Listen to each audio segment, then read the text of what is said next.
do it right, play the game, win it life, have no shame, there's no time, feel the pain, live the grind, I could change, in my mind, pick a lane, commit and climb, the only way to win it life, I never miss, that's fact, taking big swings, hand me the bat, put me in the ring, you'll go out in a bag, cause I sing what I mean and I bring it to the mad light, ain't got time to kill, I got time to feel, I took the red pill, I know life's short so I wanna live real, but how's it supposed to feel?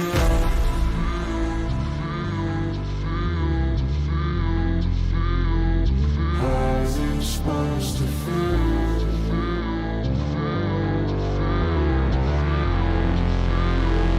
How's it supposed to feel?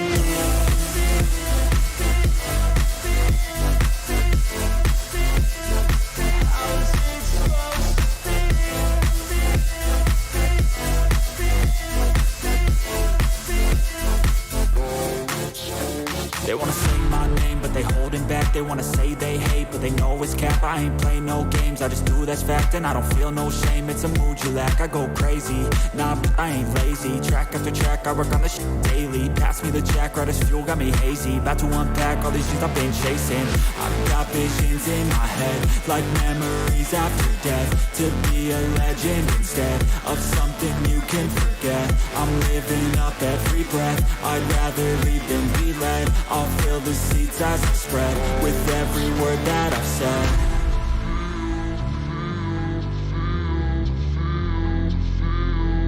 How's it supposed to feel?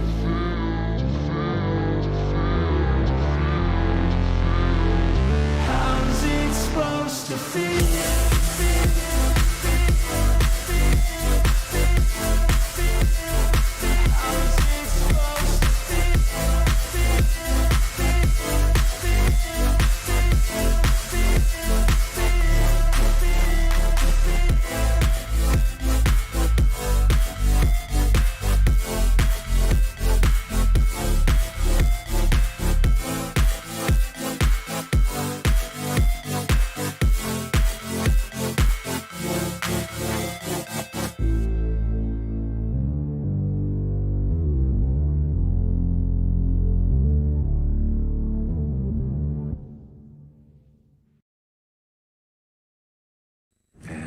Here we go. Hey, what's going on, soulmates? It's good to be back with you guys. Stephanie, it's good to see you. Astrid, it's good to see you too. I hope that you're doing okay. Collective Disconnect, Gavin. Let's see who else we got here today. I don't know if I saw anyone else, but I'm sure if they're here, they will pop up. Welcome, welcome, guys.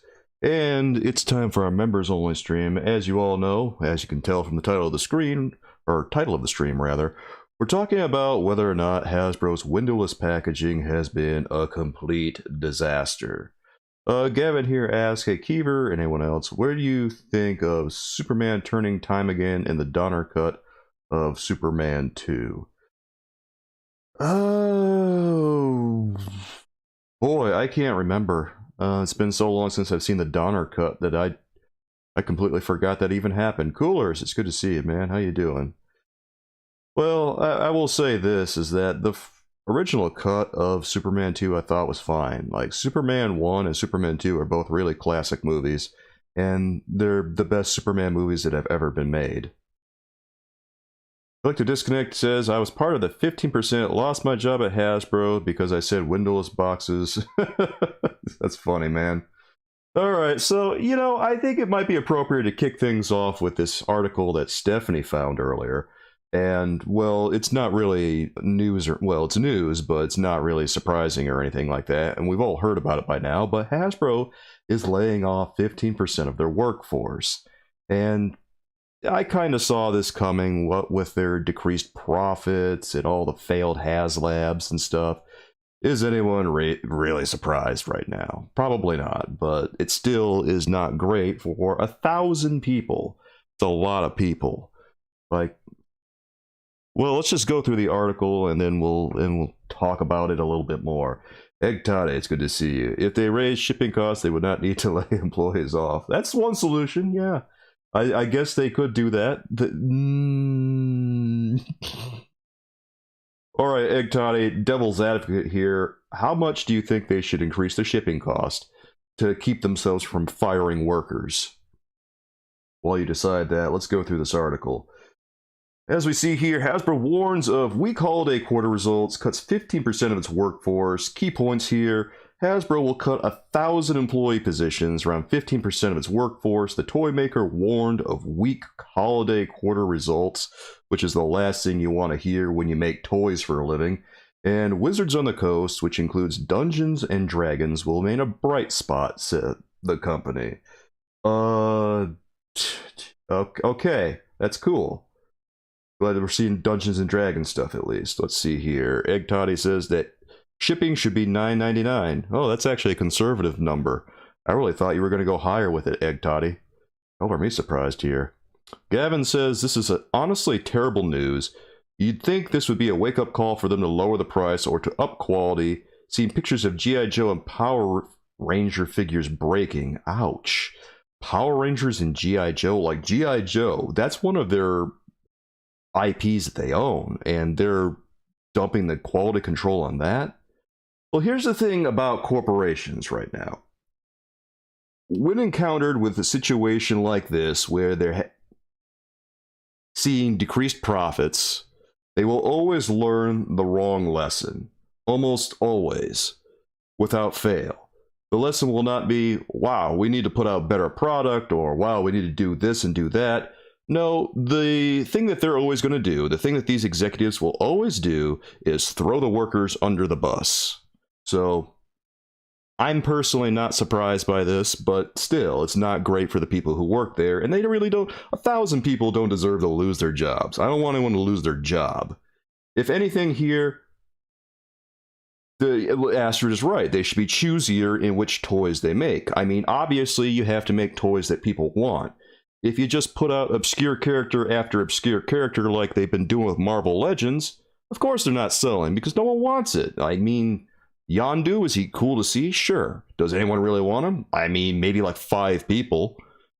Squadron Supreme. Okay, that's kind of a cool 2-pack to see. Does anyone really want them? Maybe like 2 people. They got an entire universe of Daredevil action figures, Daredevil characters that they are sitting on, and they don't seem to realize that Daredevil is a huge Marvel character now. He's top 5 easily. He's on the Mount Rushmore right now, and they don't even realize it. They're doing absolutely nothing with Daredevil. What'd they do? They released a Garbo 3-pack that was... all it did was reuse a Renew Your Vows Spider-Man body. And is that really the treatment you want for one of the guys on the Mount Rushmore of Marvel Legends? Probably not. Let's see. Gavin, kind of like OCP and RoboCop, always out of touch with reality. Exactly. Gavin, see, you get it, man. They're out of touch with reality. They have no idea what people want. These executives are just looking out there, looking to make the next dollar. They don't care about their customers. They don't care about their workers, etc., etc. Yeah. See, in the event of a business that has made terrible business decisions, and this is not the fault of the workers, generally, but, well, we'll just say it's not the fault of the workers, it's the fault of management. And when management makes terrible decisions that hurts the company, it's management that should take a pay cut. Collector Disconnect up here says Hasbro just made 1,000 enemies that will... Oh boy, yeah, pretty much. I mean, I can't imagine 1,000 people are all too happy. Lady Astro over here says they should make 10 or 15 great toys, release one a month, and each one becomes a big deal. Yeah, I mean, if they want to make toys at higher prices, they should really focus on the quality to get people all amped up, because what good does it to release a whole bunch of quantity if no one's buying it? If no one's buying it, they really need to focus on the quality at that point. But instead, everything they release goes to clearance because no one really wants it. It's either characters that no one wants, or else they make action figures that are such ho-hum quality that people just say, I'm not spending $25 or even $35 on this. I'm just going to wait for it to go on clearance. And, you know, they don't want people to say, I want to wait for this to go on clearance. They want people to say, I want to buy this right now. But, you know. Ugh. Let's see here. How much is the Collective Disconnect asked? How much is Mezco or Mafex worth? I have no idea. Really have no idea. Lady Astrid says release a Daredevil that makes a whistling noise, like his echolocation stuff. Lean into yeah. Daredevil doesn't really do that. Daredevil has a radar though. he he doesn't make whistling noises, Astrid. But it's a neat idea for the action figure. Hey everyone, it's good to see you, man. I understand, man. Sometimes life happens, and by the way, my condolences for your uncle. I'm really sorry that happened to you, dude. I hope you're okay. I just hope you're doing okay, I guess is what I'm trying to say here.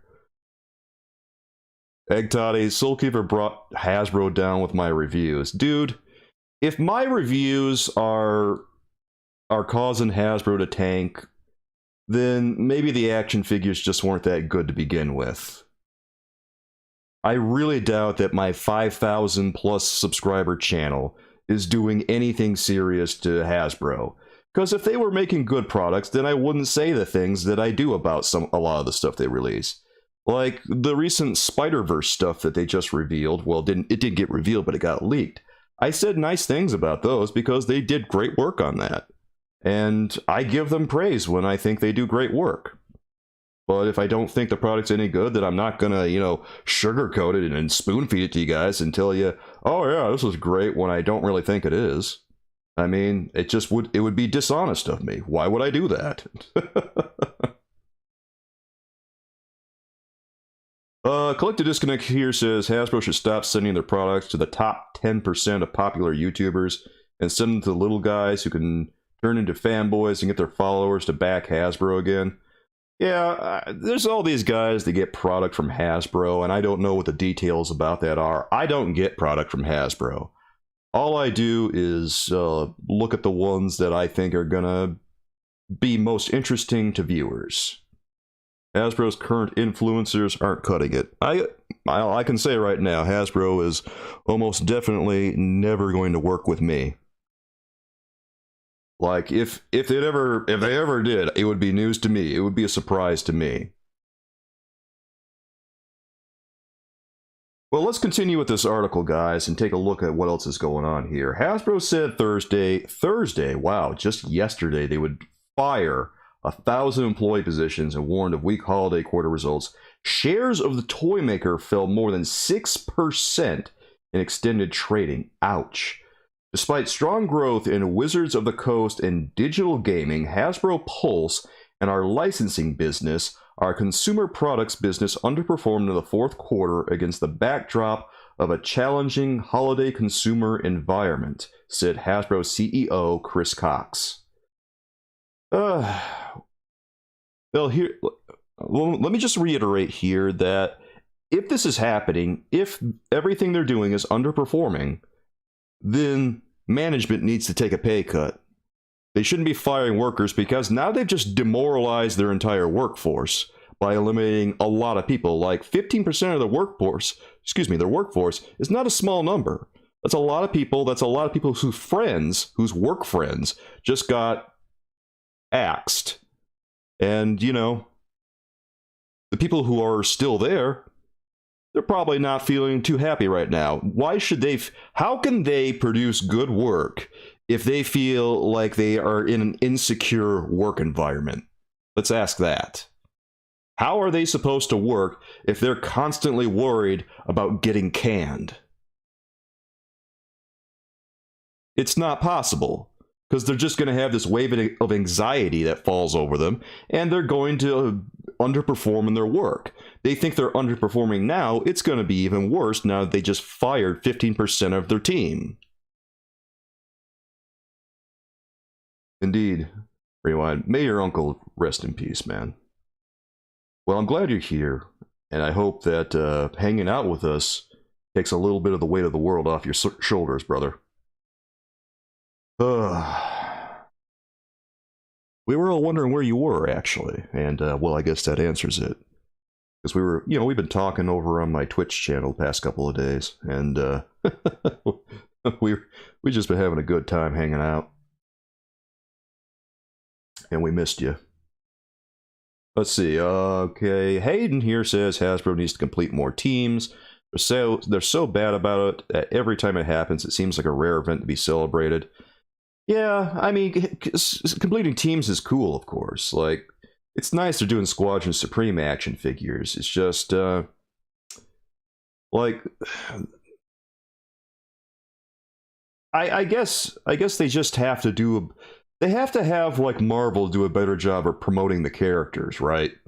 Because there's a reason Todd McFarlane releases so much Batman, is because he knows it's going to move, and he squeezes an obscure character in there every so often.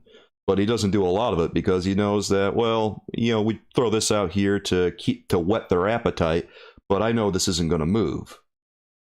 But then again, sometimes they release action figures that are fan favorites, and then suddenly they start moving. Or else they release a fan favorite character or an obscure character, but they only release them in small amounts, so that they know, okay, well, if I only release X number of this, then people are going to buy this, and then we're going to sell the number of units that we've made, etc., etc. Egg Toddy here says, in their defense, maybe their electricity costs for manufacturing went up in the energy crisis and inflation and all. It's possible. I guess it could be because of that, but I have a funny feeling it's more because of poor management here, because we've been hearing all kinds of stories recently about, you know, cuts to quality control, and then the decisions for the products that they're making are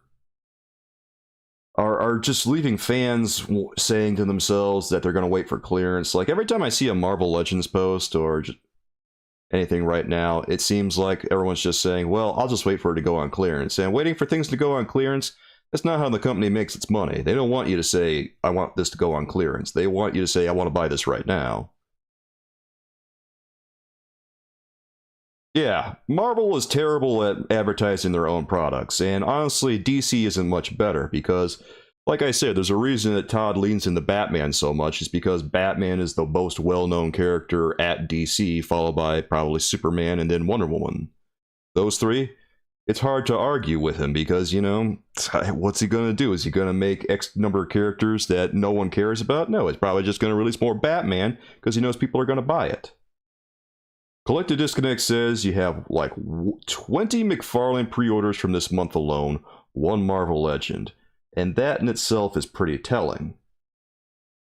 Like, when I got back into collecting, it was a pretty... Actually, I think I collected more Marvel Legends than I did DC Multiverse stuff, because I guess I was just more interested in Marvel Legends at the time. But as it went on, it seemed like the product just kept going. The prices for the product kept getting higher, for one, and then the quality in products just steadily dropped over the past couple of years, it seems like.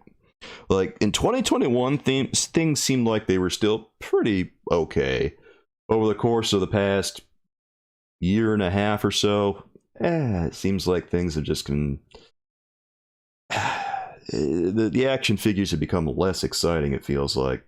But let's continue with this story, guys. The layoff of around 15% of its global workforce comes as the company seeks to save between $250 million and $300 million annually by the end of 2025. They're trying to save $250 and $300 million. Hasbro said it expects fourth quarter revenue, which includes the holiday season, to reach $168 billion. Oh my god. Down 17% compared to the year earlier period. Estimates had called for Hasbro to release $1.92 billion during the quarter, according to data from Refinitiv. I think I'm pronouncing that right. For the full year, the company foresees revenue hitting $5.86 billion, down 9% compared to 2021. Oh, that's down. Oh, they hit $5.86 billion, and it's down. So, I guess we have to ask at this point, how much are the salaries of the big wigs? If they're trying to save 250 to 300 million, which honestly, you know, that's God, that's kind of a drop in the bucket when you're talking about billions of dollars. Well, I mean, it's still a lot of money, but imagine them being in financial straits when they hit 5.86 billion. That is so much money. It's a ridiculous amount of money, dude.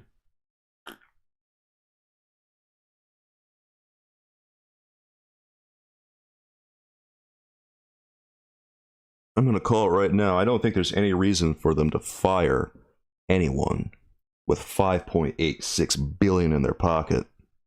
The only reason they're doing it is because they're trying to reach those projected profits.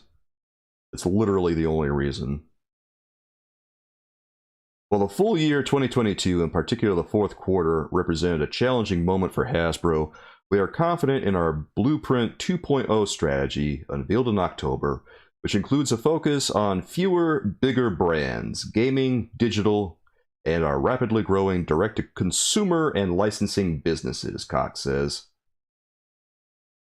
Windowless packaging was really to make up for their loss in profits, almost definitely, because then they have to spend less on plastic. That's literally what they're doing here. That's part... Okay, that's where this ties in. The company seeks to save between 250 and 300 million by the end of 2025. That is the reason for the windowless packaging. It's not because of whatever nonsense, whatever spin they give it to quote unquote help the environment or reduce the amount of plastic waste or whatever nonsense reason they're putting out there. They're a corporation. They don't care. What they do care about is getting this 250 million, or well, between 250 and 300 million. That is why the Windows packaging exists now. That is the only reason, to try to meet that benchmark. The artificial benchmark, by the way, that they have set here. So, if you wonder why they do it, look no further. Why do we have decreased quality control? Because they're trying to hit this benchmark right here. Why do we have, point to any number, why do we have $25 standard Marvel Legends? Because they're trying to hit this benchmark right here. Why do we have Spider-Man action figures that cost $35? Because they're trying to hit that benchmark. Everything comes down to them trying to save between 250 and 300 million. They're trying to drive those profits back up, and they're doing it every way they can by cutting every corner they can look for and increasing every price they think they can get away with. That is pretty much what it boils down to, my friends.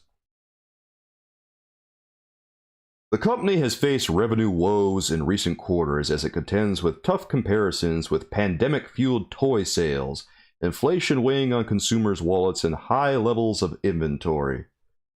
Yeah, the inflation stuff. I mean, McFarlane only increased his toys up to $22.99.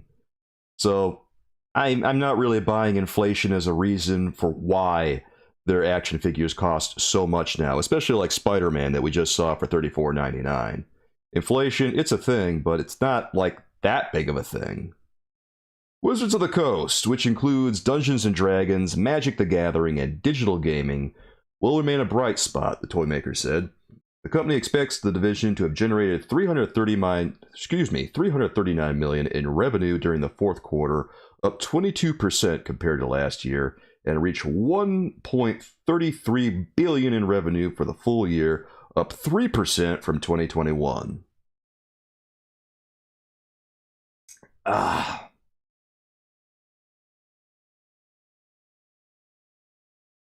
Hayden over here says, excuse me, I think I got a hair. Sorry, I just had to get the hair out of my mouth. Hayden over here says, windowless packaging should only be an online exclusive. And, I'm right there for you with that, Hayden, because, once you buy something online, it doesn't really matter if... Thank you, Toddy. You're right. I am in a hairy situation. Dude, I get hairs in my mouth all the time with this beard. That's like the #1 problem I have with my beard is I keep getting hairs in my mouth, and it's such a pain, especially when they get to like the back of your throat, and you don't really swallow them, but you try to get them back, out of there. It's tough. Yeah, anyway, windowless packaging on online exclusive, at that point, who cares? Because, you're ordering it sight unseen anyway, and if it's an online exclusive, it's not like you're going to be able to observe it in the store, unless the store just takes pictures of each individual action figure, and they're not going to do that for a toy, because it's not like it's a guitar or something. They take, certain stores will take pictures of individual guitars because it's a big ticket item compared to like an action figure that costs, $20 bill. Well, it used to cost a $20 bill. Now it costs $25. Collector Disconnect asks, or says, how much does it cost Hasbro to make a single action figure and box is what I want to know. Well, I can almost guarantee that it's less than what McFarlane spends to manufacture an action figure, because I don't really know about that because I don't keep tabs on it, but I know that if McFarlane wasn't making a profit on what he's doing, he wouldn't be doing it, because that would be silly. No, he's making a profit doing what he does. Hasbro just wants to cut corners wherever they can and meet that benchmark that we just talked about, between $250 million and $300 million that they want to cut in costs to try to reach the profits that they want to meet. Bob Ross did not have those problems. Well, unfortunately, I'm not Bob Ross, like Toddy. I keep trying to tell people that, but they never seem to believe me. Like to Disconnect also wonder how much action figure swapping and theft is going to add into this mix. And that's the thing. Hey, Honor Guard, how you doing, dude? Good to see you, man. We're just talking about Hasbro laying off 1,000 people and how it relates to the windowless packaging that we've been talking about. Just yesterday, we found out that Hasbro's firing 1,000 employees, so it felt appropriate to talk about it today. Anyway, it's good to see you, man. But we're going to talk, don't worry, we're going to talk about figure swapping real soon here. I have to imagine. You've been dead, what's going on? Alright, Rewind. I'll see you soon, man. Well, thanks for coming by. I hope to see you again real soon, and I hope that things are going okay. If you want to talk or something, be sure you hit me up over on Discord, alright? Yeah, Honor Guard's in the house. I was wondering if Honor Guard was going to be here. I hope that all of our members are going to be here. After all, this one's for all of our members, guys. Has anyone had an issue with figure swapping recently? The profitless packaging, yes. That is the great irony here in what they're doing, Honor Guard. They're trying to increase profits by cutting corners, such as eliminating plastic from the boxes, which is a pretty harsh blow to consumers all around. Like, there's a ton of, men on card collectors who can't really participate in the hobby anymore, because what's the point when you can't see the action figure through the window anymore? Like, is it really the same when you're looking at a Photoshop picture of the action figure or a digital render on the cover? No, they want to see the merchandise inside the box. That's what Mint on Card collectors want. And it just seems like it's really counterintuitive to go against that and just eliminate, like, how many collectors out there are Mint on Card? Like half? There's got to be a lot of them, because there's a lot of people who comment about it. And there's just as many people who would buy two action figures. They buy one to keep in the box, and they buy one to play around with and put on display. But now what? People are probably just buying one, because if they can't put it on display, what's the point? But going back to figure swapping, has anyone had any issues with figure swapping recently with any of their toys that they bought? Oh, Collected Disconnect said he just saw a figure swap yesterday. It was Black Series at Target, and the kicker is it wasn't a windowless box. So someone just switched it right in the middle of the aisle. Oh my god, that is special. Stephanie's over here says, my store has gotten 3 Marvel Legends that got returned with older Marvel Legends. Oh, wow. So here's one that I haven't really heard of recently. Okay, Stephanie says that at her store they've gotten Marvel Legends returns that have been returned in the Windowless package with older Marvel Legends in the box. So now you just throw them in the trash compactor, because what are you going to do? You can't put them back on the shelf or anything, right? You put them in the trash compactor. Collected Disconnect says he collects a retro series Marvel Legends mint on box to buy, another to open. Yeah, so if you're collecting retro card stuff, then that's still pretty okay to collect, because they still use windows on those. If they ever eliminate the windows on those, then I think it's going to be a pretty big blow to the brand overall. Right now, it seems like the retro series stuff, Spider-Man retro series, and miscellaneous retro series out there, they all still have windows. And I think that's because it's probably where like a lot of their purchases come from. Yeah, you can't sell, obviously you can't sell them. What are you supposed to do with that? Obviously, you just have to throw it away at that point. Hayden over here asks, how do you feel about army builders becoming peg warmers? How do I feel about army builders becoming peg warmers? Well, it's to be expected, I suppose. Unless people just feel like building their armies. Like, I guess it depends what kind of context the army builder is in. Is he like the hand ninja or something with a crucial build-a-figure part that, you know, you can buy a lot of, and it doesn't feel like you're having a bunch of useless build-a-figure parts then?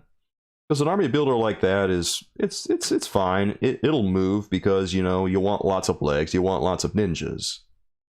But if just a lone action figure army builder becomes a peg warmer, it probably wasn't one that people wanted all that badly to begin with. Like, I thought about getting a Vault Guardsman, but then I didn't because it just wasn't that interesting to me. And also, I didn't have the rest of the Ursa Major wave to begin with, so it's whatever. Collected Disconnect says, also, Target had some Marvel Legends clearance for $7, the Black Panther wave. Yeah, the Black Panther wave's been out for a while now, so no great surprise there. They probably want to get rid of them at this point. Dude, I saw Stephanie posted online that Target was selling Marvel Legends at $28.49 or something now. Like something crazy like that no one is ever going to buy a Marvel Legend for. Collected Disconnect says he feels bad for Target getting the short end of the stick with Hasbro. Dude, it seems like Target is having all kinds of problems with Hasbro recently. And maybe Stephanie can confirm some of this, but good lord, it seems, yeah, okay, $28.49, that's insane. How are they expecting to make any money? Who's going to buy them at that price? Because it's contrary to what Marvel Legends are supposed to be. Marvel Legends are supposed to be an affordable option with, you know, some okay sculpting, a little bit. It's not like the greatest, but, you know, it's decent.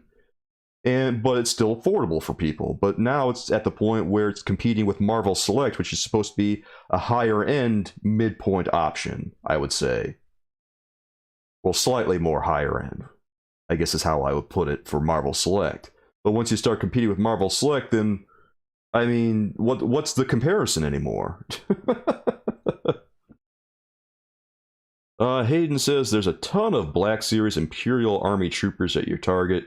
He's an exclusive. It probably just wasn't an action figure that anyone really wanted to begin with. The Imperial Army Troopers. Like, there's only so many troopers that you can buy. Astrid says it's probably that they tried raising the prices before they tried cutting cost. Yeah. Like, they're just going to raise prices as much as they can as long as people still buy the action figures. And the more prices get raised, obviously the fewer Marvel Legends people are going to buy. Yeah, it's pretty much how it went, Astrid. They raised the price on Marvel Legends to $23, then they raised the price to $25, and then they introduced the windowless packaging around the same point that they put the $25 price point into place. Well, actually, they did it a little bit after that. Like, they announced... It's like they announced it, but then they did it. They should look into making their figures with a percentage of recycled plastic. You know, they should look into any option other than firing their employees. Because now they've got a hostile workplace, man. I don't even know if the hostile workplace is the right term for it. We'll say that they've got a workplace where people are going to be on edge because they're all worried they're going to lose their jobs. And that's, I mean, they're probably going to have a bunch of people who are going to be looking for work elsewhere. Like, would you want to work at a company where you think that you're going to be laid off imminently because of poor decisions by management? No, you're probably going to be exploring greener pastures at that point.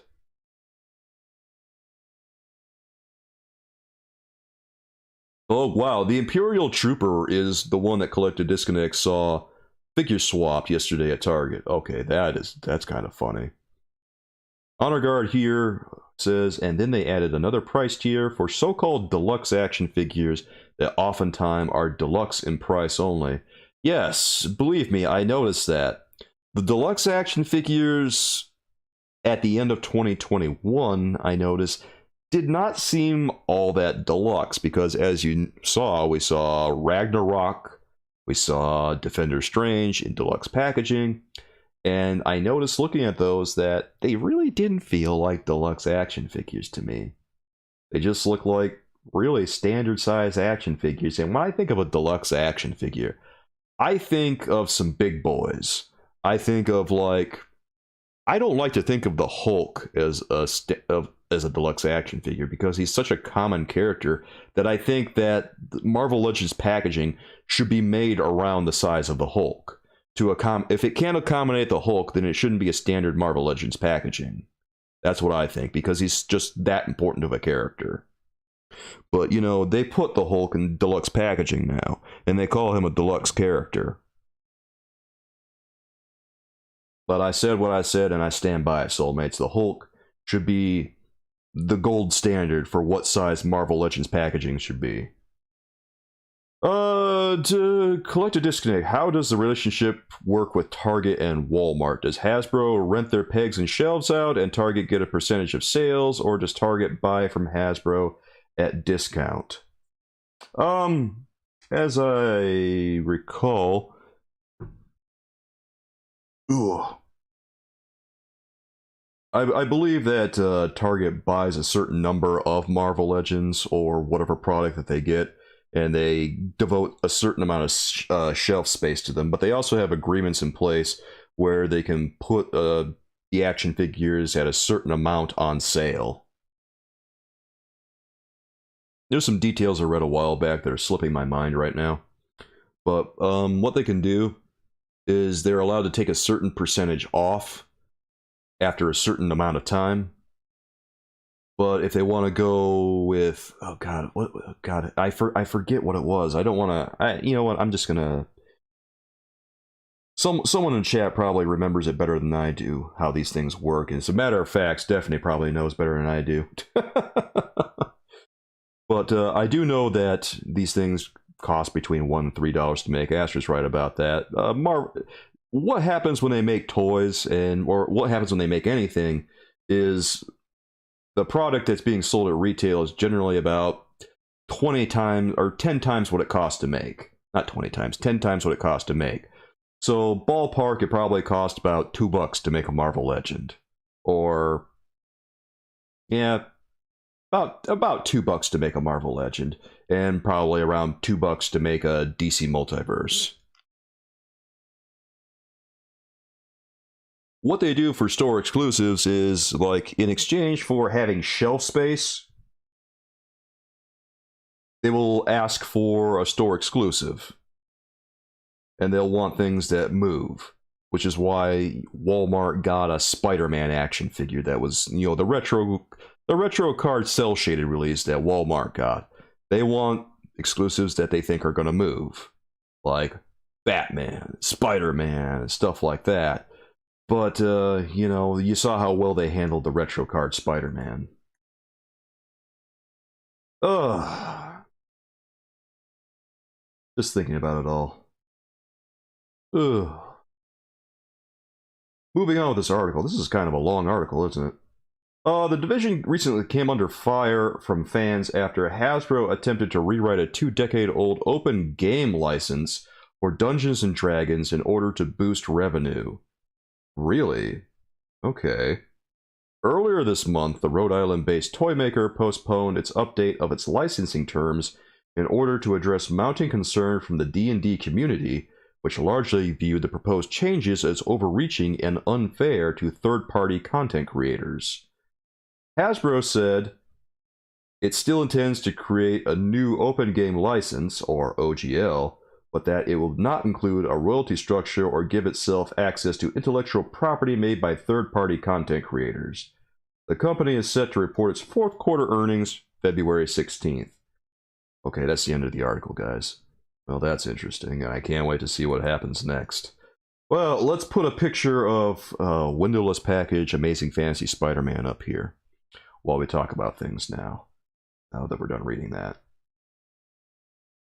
So that was mostly about the Dungeons & Dragons stuff.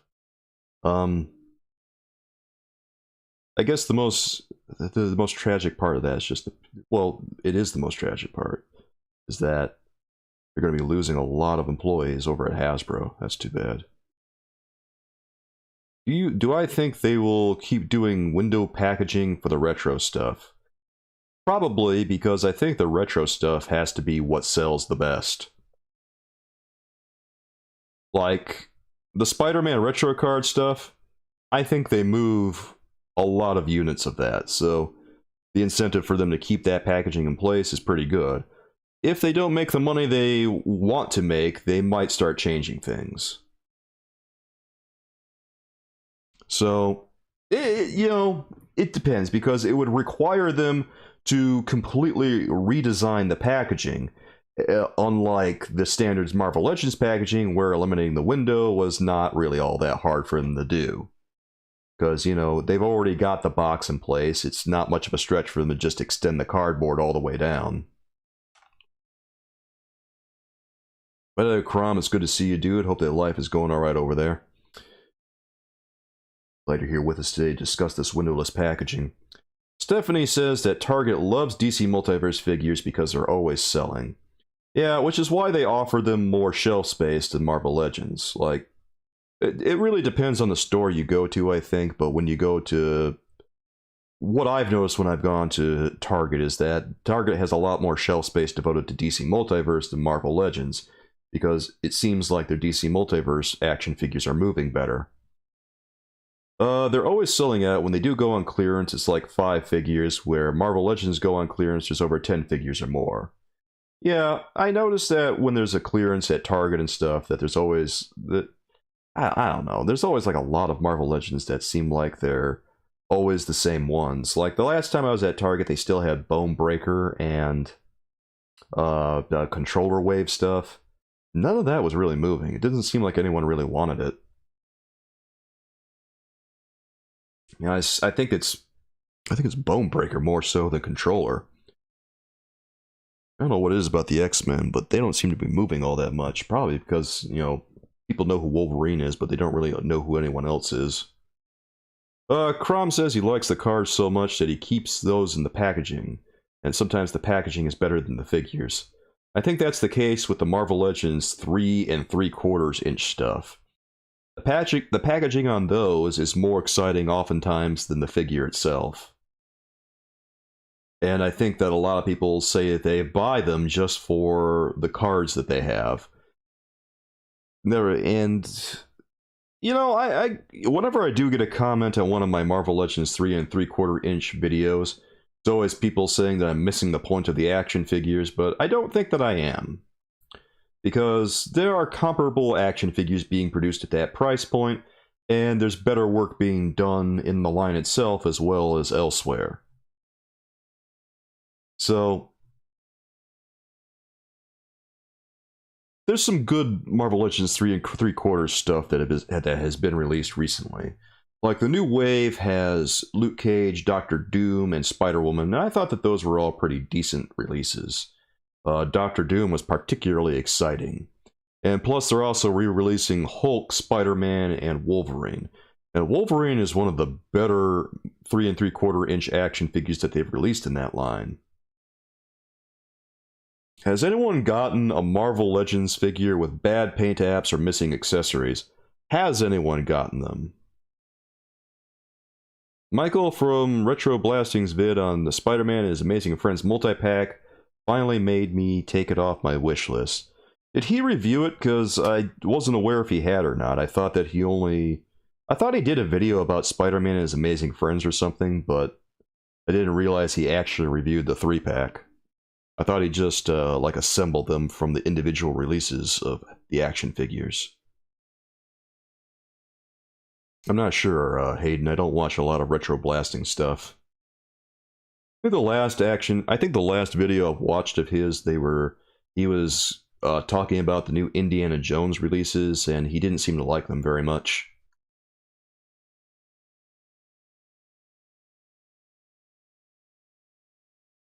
Collector Disconnect says, other than that Retro Avengers wave that somehow made it to Ross stores and Marshalls, I've never seen retro cards on clearance.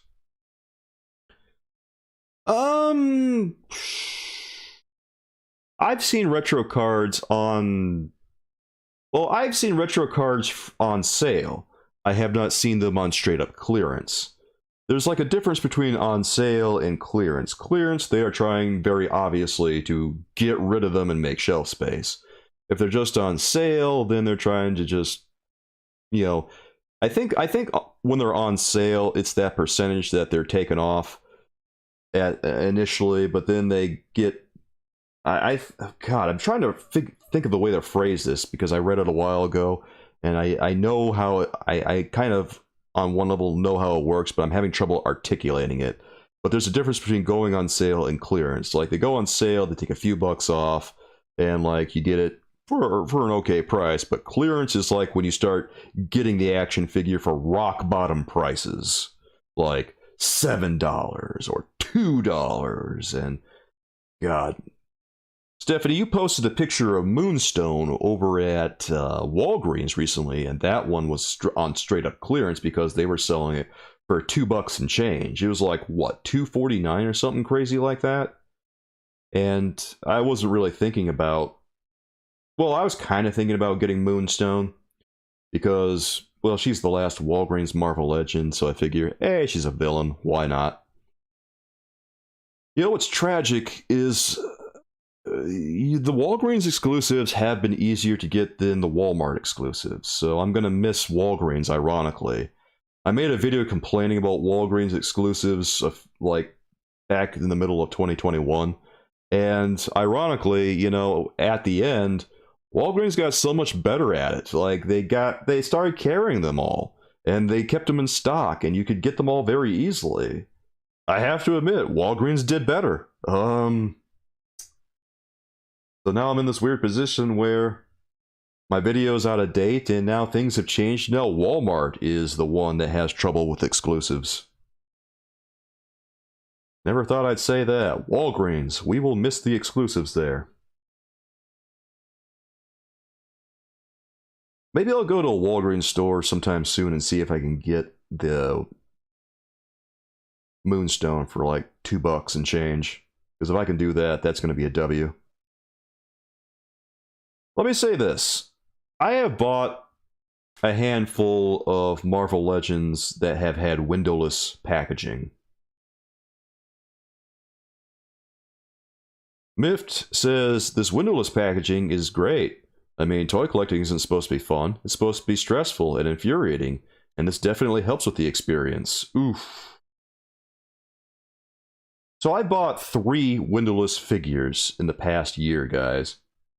I bought Amazing Fantasy Spider-Man, I bought the Sentry from Walgreens, and then I also bought,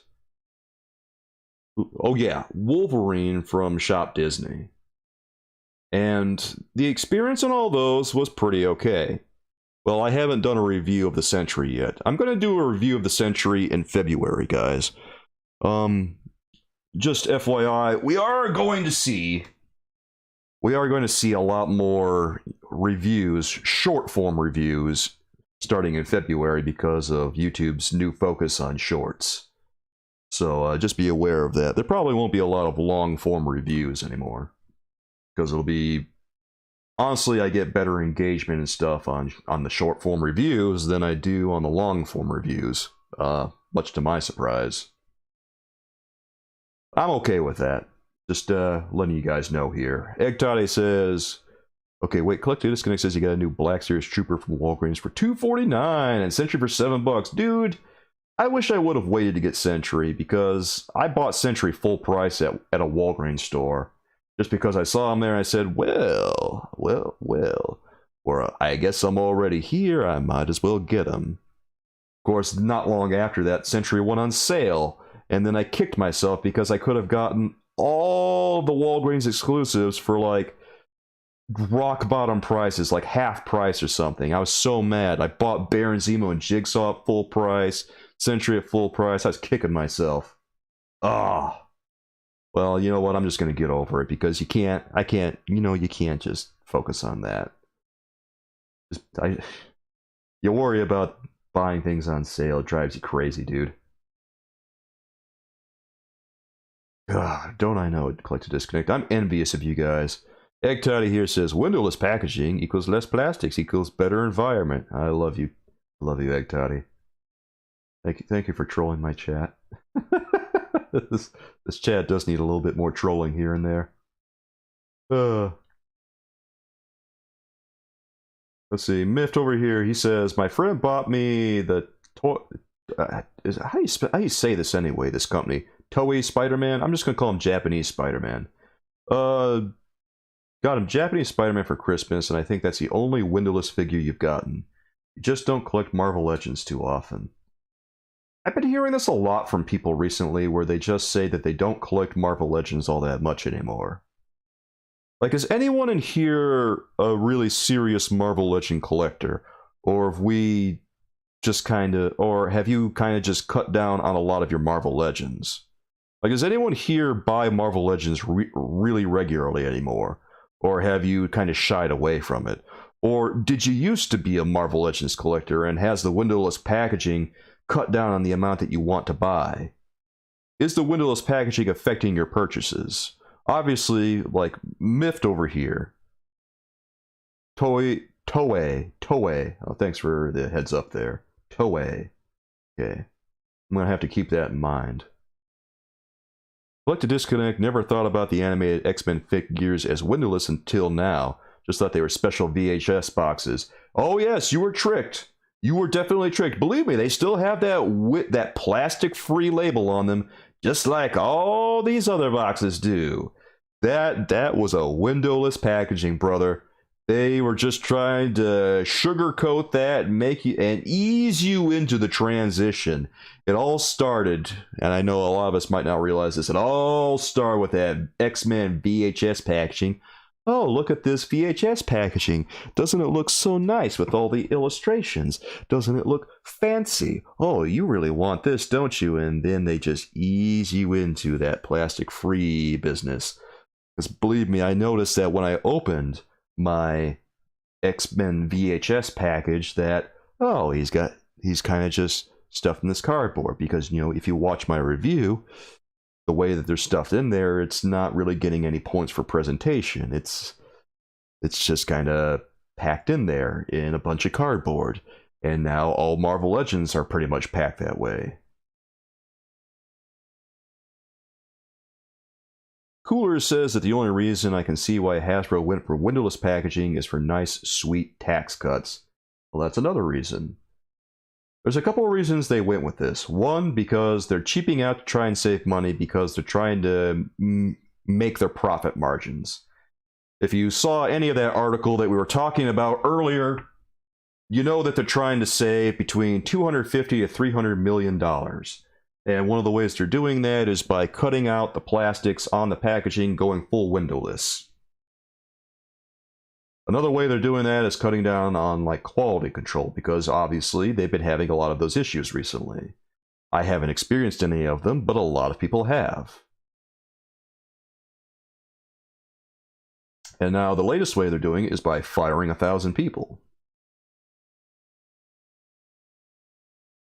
Like the Disconnect says, I'm cutting down on Marvel Legends, but I used to get at least one a month. Windowless packaging hasn't affected me. Last year, I recently recycled majority of my boxes. Okay, so Collective Disconnect has cut down, but still gets them occasionally. Crom says, for me, it's more the quality of the figures than the windowless packaging. I don't like the windowless packaging, but it's more the reduction in quality. I think that's where I'm at too. I still don't like the windowless packaging, but the big deal here is the reduction in quality. We're seeing more recycled sculpts, more recycled bodies. We're seeing fewer accessories with the action figures.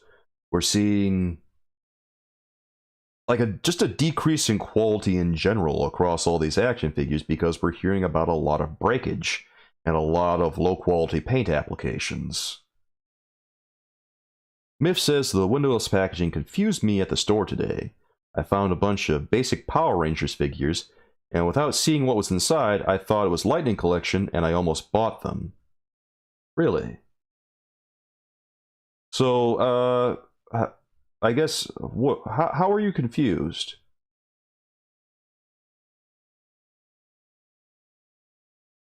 So, was it like a figure swap thing? Because it sounds like it's a figure swap thing.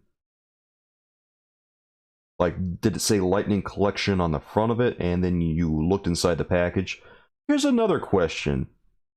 Is everyone, like, if you find one of these action figures at the store in the windowless packaging, guys, do you just buy it? Or are you opening the box to see what's inside first?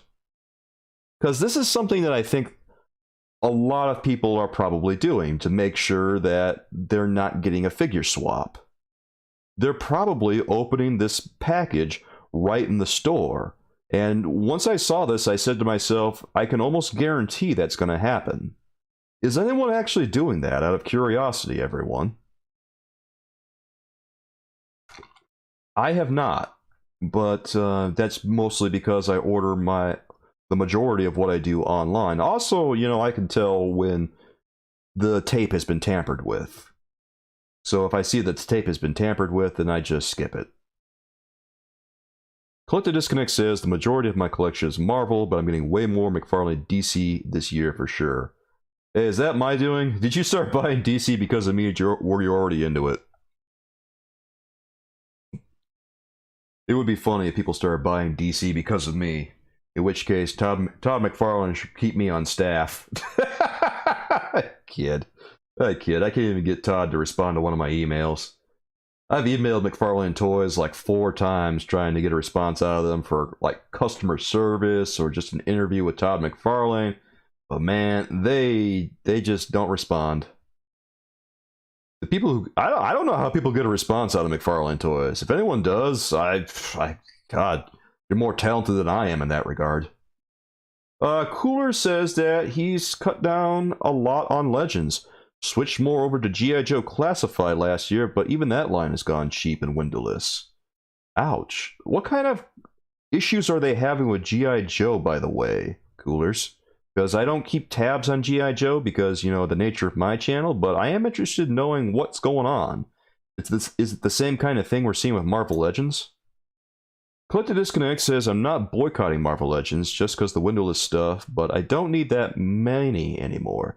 Just a coincidence that I'm cutting down at the same time. Okay. So, it's not a boycott. There's just not that many that you need. Respect. Stephanie over here says Hasbro can't stop using the Bucky cap. At this point, it's a joke. Yeah, that's true. Like, they said they were going to retire it, didn't they?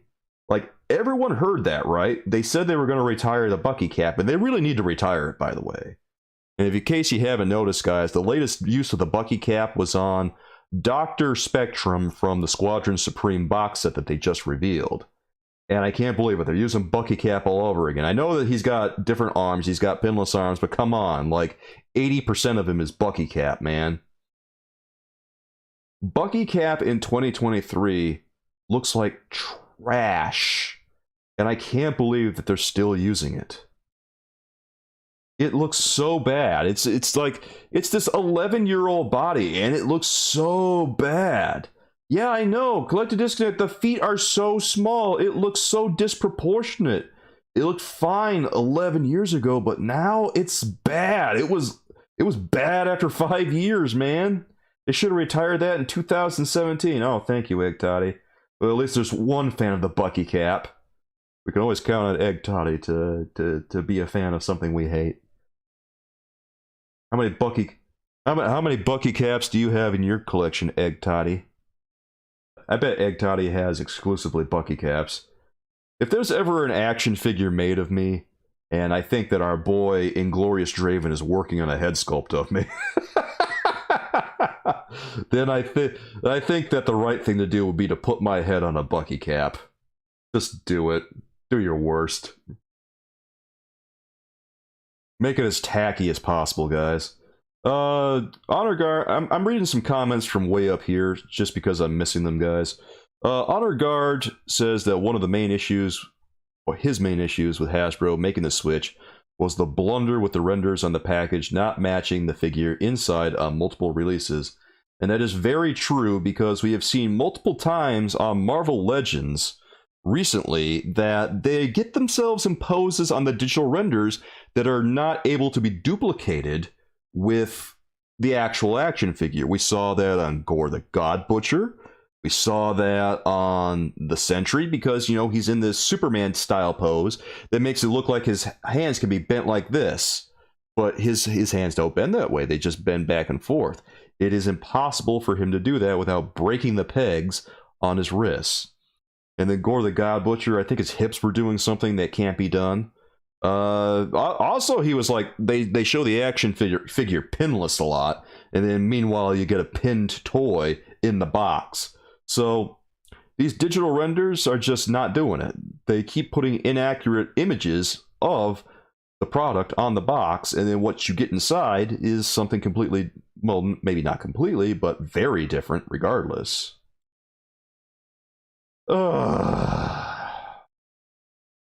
Honor Guard, yeah, thanks for bringing that up, dude, but you're totally right, and I have noticed it. I've noticed it a lot recently, and so have other people. Collected Disconnect says that just a few classic characters from Marvel... Okay, you just need some classic characters from Marvel Legends. So, you should be all set later on this year, maybe. Miff says I buy it and then open it in the park. Okay, Miff, when he buys a Marvel Legend now, he buys the Marvel Legend and opens it once he gets to the parking lot. And if you get a swap, you return it instantly. Okay, you... okay, so you lost out on a Transformer once, and they took it back. So, this is one thing I wonder, is that if you get the action figure and go out to the parking lot to look at it, and then try to return it after opening the box, do they question it? Because maybe the package has been opened. I'm thinking they probably don't question it generally because I don't think that the people who work at the store get paid enough to care. But then again, there might be that one guy who's a real go-getter and decides, oh, I'm gonna look this over real good, and then they look over the tape and it looks all, you know, the way it does after you're done fiddling around with the tape in the parking lot, and they say, this package has been opened, sir. And you're like, well, I know, I opened it and it isn't the right action figure. And then they'll say, oh, well, of course it's not the right action figure. You put this action figure inside.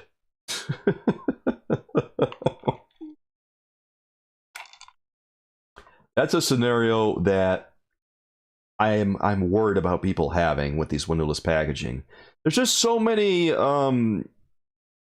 variables to think about with a box like this. And it's all very predictable. Everyone saw all of this coming. It's silly.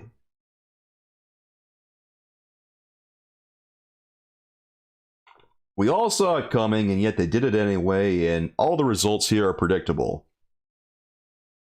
Everyone's stressed out by it. And Mift is right, by the way. The last thing you want to be stressed out by is buying a toy. Buying a toy is just supposed to be like a nice experience. Oh, I buy this little collectible to go just to go play with at home. It's supposed to be enjoyable. It's not supposed to be a headache. It's like buying a video game. It's not supposed to be a headache. It's just supposed to be enjoyable. If you're not having fun doing it, then, you know, it gets to a point where you ask yourself why you're doing it anymore. Now, obviously, I do what I do. You know, when you review toys, your perspective gets to be a little different than you know, your average toy collector who just does it for fun. That's just one of the side effects of something becoming a job, you know? But overall, I do enjoy, like, Marvel Legends. Well, I enjoy them when they're done well. No, I enjoy Marvel Legends, I enjoy DC Multiverse, and I enjoy all the other brands in between, like Marvel Select and DC Direct and all that other stuff too. Mass Effects I don't talk about much, but I might talk about more in the future.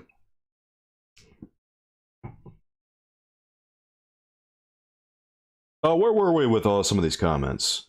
Crom here says that I rarely ever see any Marvel Legends at Target or Walmart around me. Not even so-called peg warmers. The shelves are always bare. Okay, so that's probably more of the Walmart in question's issue. Because if they're not stocking the product, then it's... I mean, they actually have to stock the product to begin with. It's strange to me that they wouldn't have anything. Like to Disconnect says, we should send a bunch of Souls videos to Toddy McFarlane until he gives an interview. Aw, man. If only. The price at Walgreens was $2.58 and with shipping $19.99. Oh god. Walgreens shipping is a bit much. I remember I didn't order Baron Zemo for the longest time because I was waiting for Jigsaw to become available. And then Jigsaw became available and Baron Zemo wasn't available. And then I started waiting even longer and I thought to myself, boy, I sure hope that Baron Zemo becomes available again before Jigsaw gets sold out. But then one faithful day, Jigsaw and Baron Zemo were available for shipping at the same time at Walgreens. The stars aligned, and I got both Baron Zemo and Jigsaw in one go. And then, shortly afterward, they went on sale for half price. And Soulkeeper's blood started boiling as he realized, oh no, I could have had the Sentry and Baron Zemo and Jigsaw for a mere $21.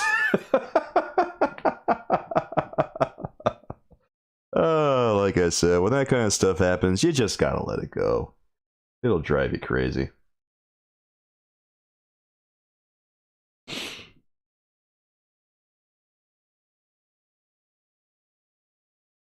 Myth, there are 8 million Sentries at your Walgreens. I'm super tempted.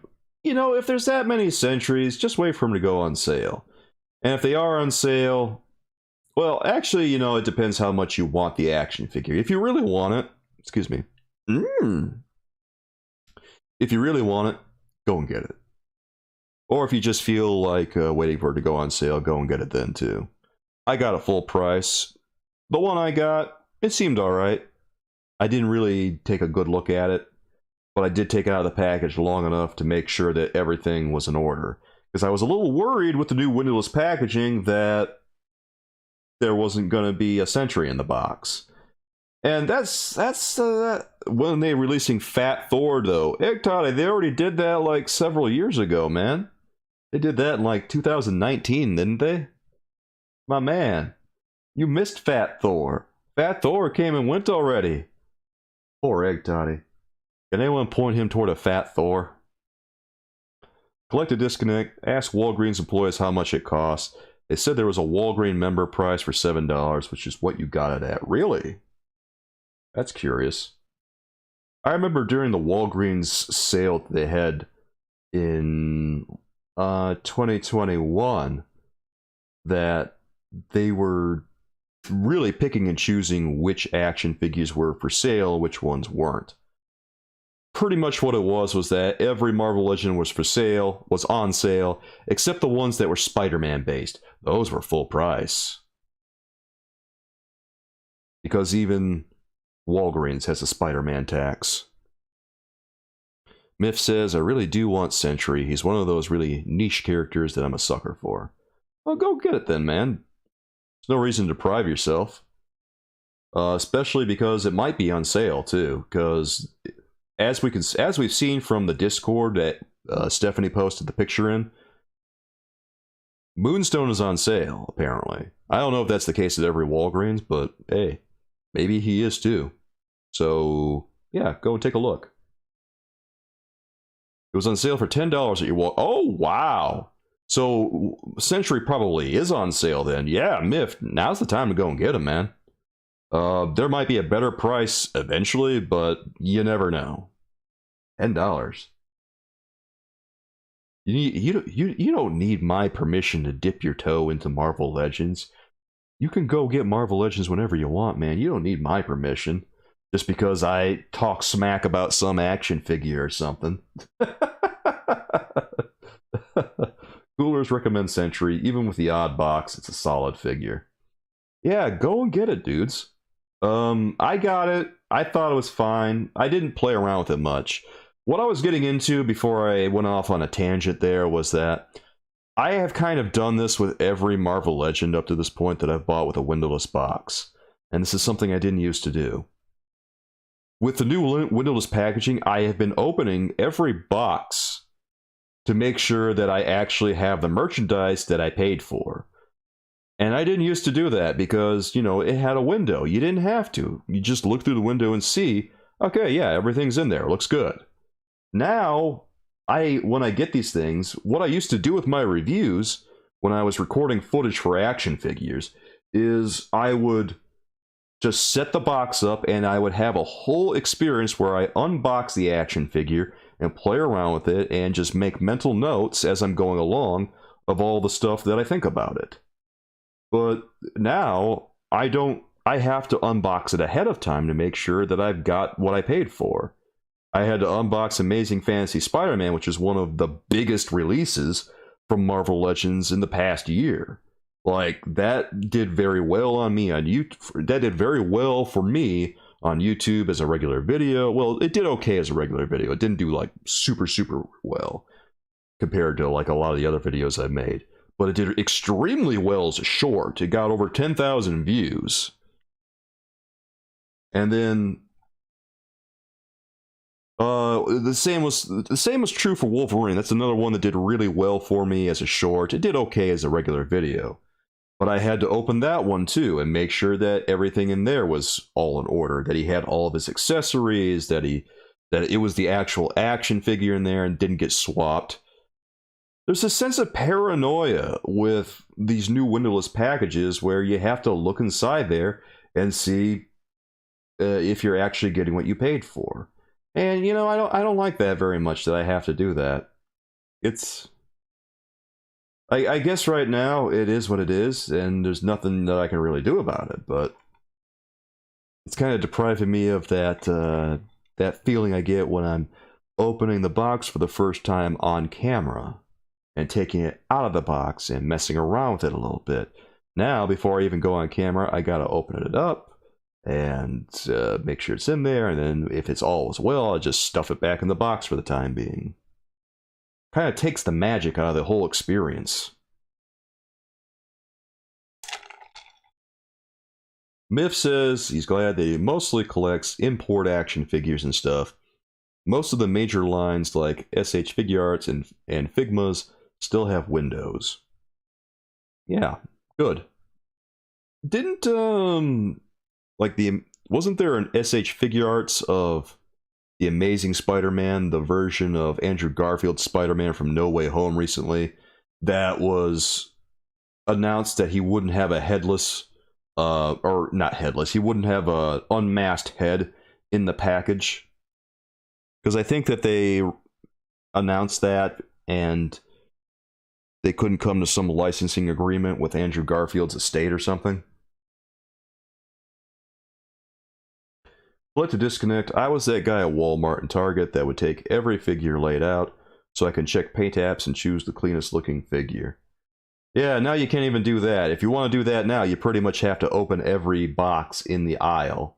Which, you know, if you do that, I can only imagine that Walmart and Target would love that. Start doing that at Walmart and Target, you might get asked to leave.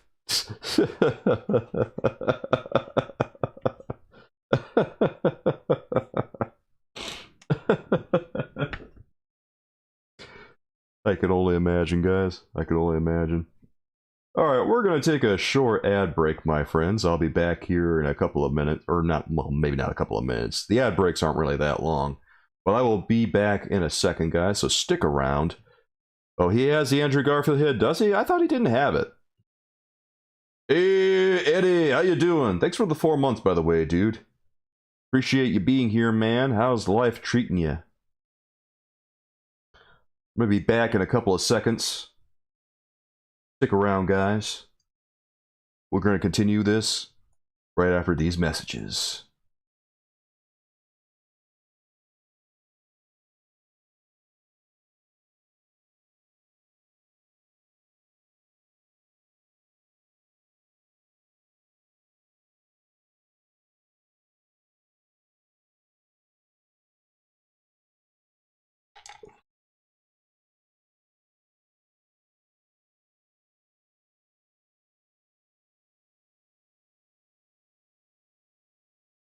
Honor Guard says all Hasbro figures have now become Japanese.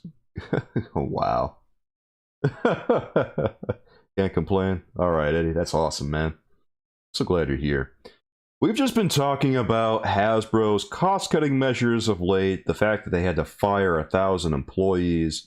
We talked about that at the beginning of the stream, and then we've also obviously been talking about windowless packaging and the complete debacle that has been. Everyone's been relaying their experiences with windowless packaging. Eddie, if you can tell us about your experiences with windowless packaging, I am all ears right now. Everyone, members, let us know what you think of windowless packaging right now. Go ahead and post in the comments. Any stories you got, I want to hear them. Because, you know, we've all had some experiences with windowless packaging. I told you about mine at this point. I haven't had a lot of them personally because I haven't been collecting like a ton of Marvel Legends, other than a few key ones that I thought that were really interesting. Honestly, you know, like most of the Marvel Legends that I've been getting, a lot of them have been retro card. Like Rhino, that one was on a retro card and he had a window. And that was really cool. Then I got like Hulk too, and he was on, you know, the 20th anniversary card, and that one was really nice. If you know, I'll be completely honest right now, if I had my druthers, the 20th anniversary card that they used for those action figures ought to just be the standard Marvel Legends card. I wish that were the case, man, because that was such a good card. Ah, like it didn't bring back all the nostalgia, but you know, I felt a little bit something.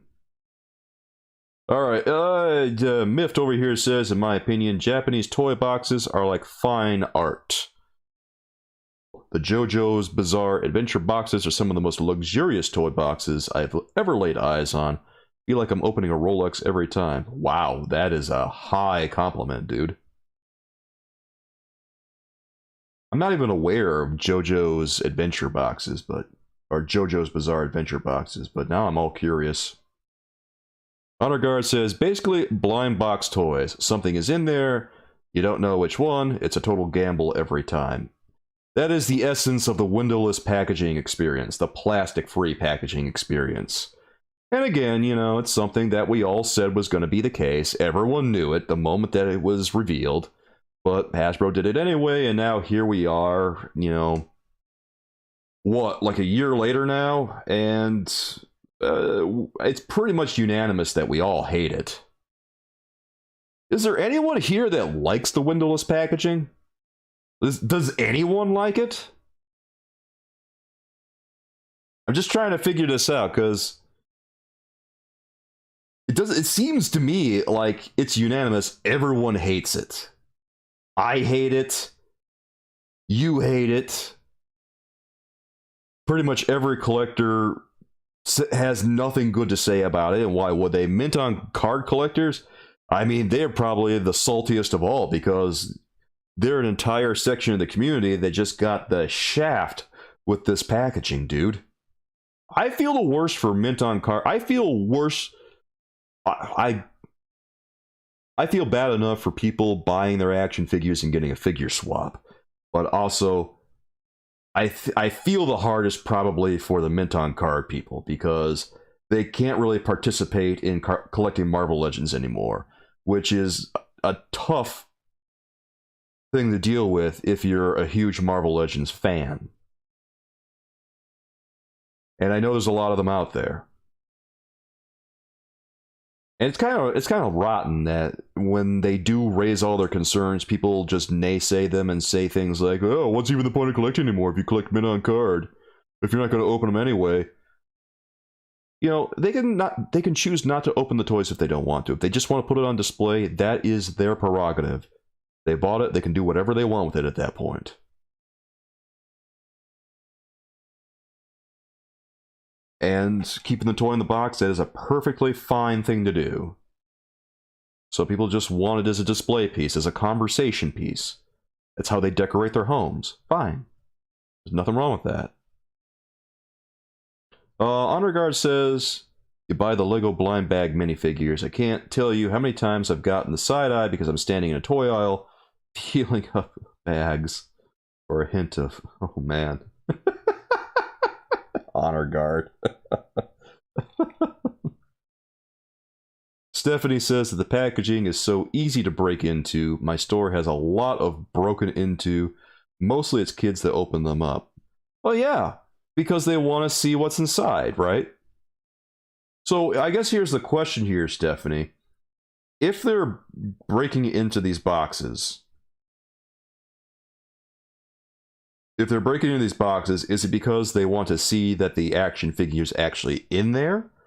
Which, you know, I'm not surprised that they would do that because, you know, I'd probably want to get a look too before I buy it. Or is it because they just want to try and do a figure swap, or they just want to try and pocket the action figure or something? In which case, that's pretty rotten.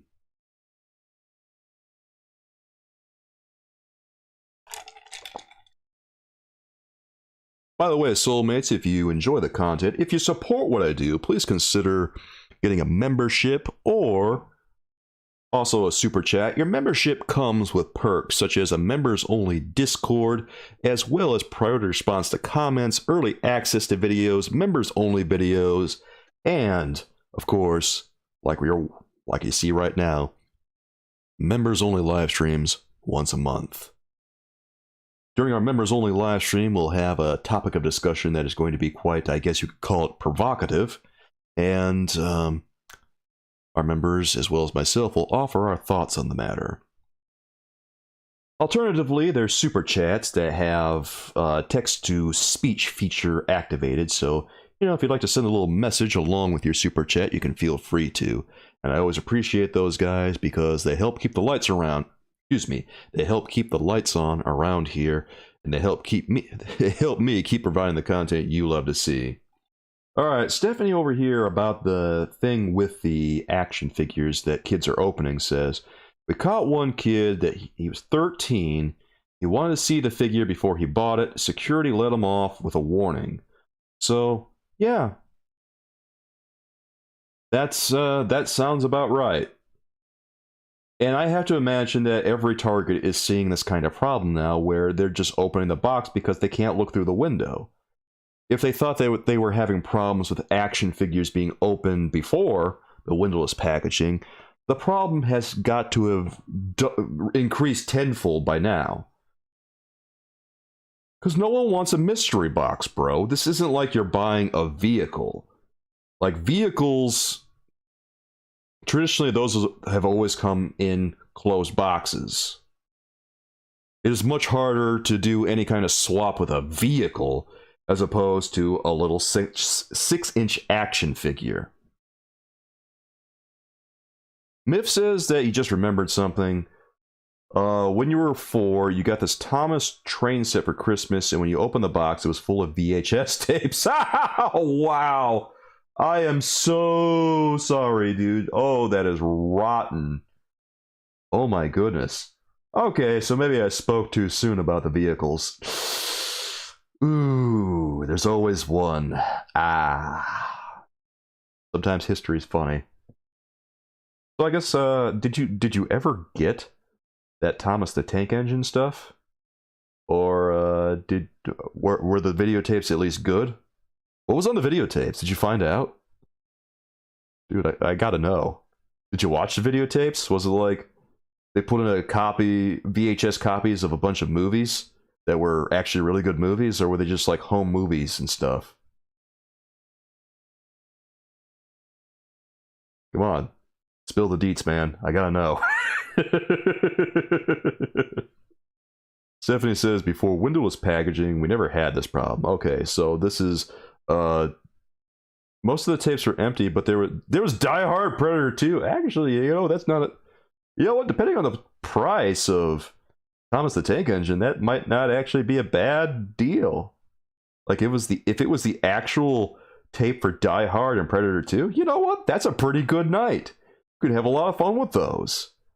Obviously, it kind of a kick in the pants if you're a little kid, but mom and dad probably had a heck of a date night.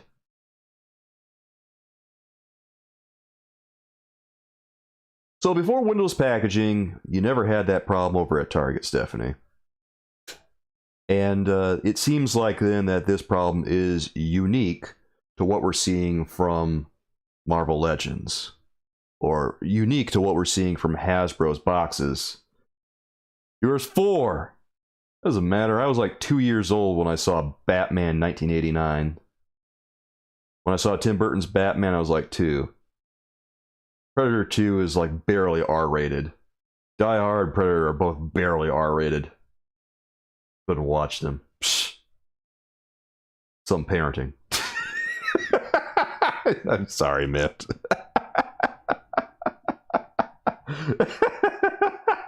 I'm sorry I had to go there. Come on, you got Die Hard Predator 2. That's worth a Thomas the Tank Engine. I can't believe they slipped in copies of Die Hard Predator 2. Like, why would you do that? Why would... Did they just feel guilty about taking Thomas the Tank Engine, so they slipped in a couple of movies? Like, imagine being the guy slipping the tapes in that box, and you say to yourself, well, I've already got 2 blank tapes in here, but I don't know, man. I don't know if I can do 2 more. Tell you what, I'll just put Predator 2 and Die Hard in there. That'll make up for it. His conscience got the better of him, so he put some fine action cinema in the box.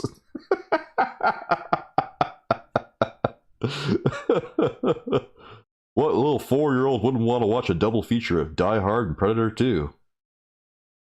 But the Disconnect said that when he was younger, my aunt bought a flat screen TV when they first came out from a dude in a parking lot. Came home and there was bricks. Oh no. There was just bricks and phone books inside. Why would you buy a flat screen TV from some dude in a parking lot? That was like your aunt's first mistake. The red flag here is, I'm going to buy a TV from a guy in a parking lot, to which someone's first response should be, no, don't do that. No, don't. I'm going to save a whole bunch of money. Don't. There's a reason you're going to save money. You're going to get exactly what you pay for. I mean, phone books are useful, but they're not that useful. Phone books... I don't know. There's no way to spend that one. I mean, you can't even have a movie night out of bricks and phone books. Just bricks and phone books. What are you going to do? You going to call someone? No. It's over. Oh, man. I'm sorry your aunt went through that, dude. Honor Guard says on Reddit, someone was saying they got back into collecting by paying full price for Howard the Duck. Build-A-Figure piece was gone. Felt bad for them. Missing pieces. Oh my god. They bought Howard the Duck full price. Imagine getting back into collecting and paying full price for Howard the Duck only to find out there's no Build-A-Figure part in there. Oh, that's lousy. Dude, you gotta imagine that all these...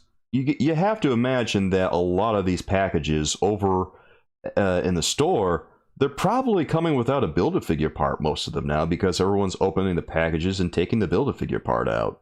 Because, you know, it's pretty easy to do now. Like, everything is just packaged in a bunch of cardboard.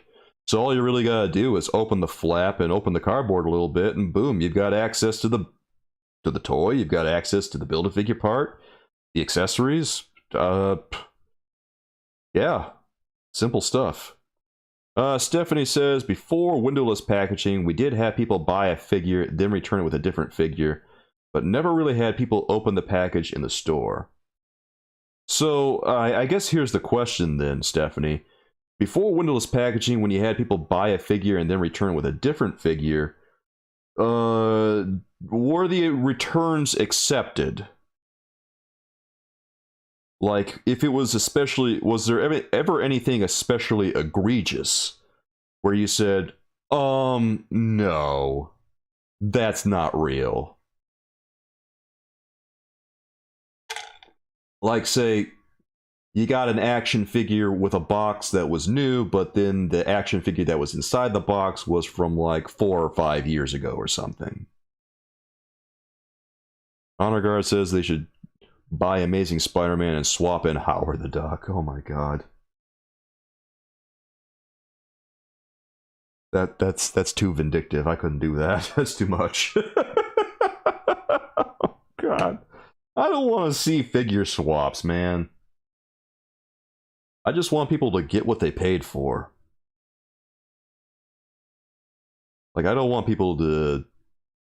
I don't want people to feel like they got ripped off. I can't believe this is what we're coming to, man. Okay, yes, they took them because the return desk people don't know the characters. Okay. Yeah, I figured the return desk people more than likely don't really know action figures or characters, so they probably accepted the returns. Well.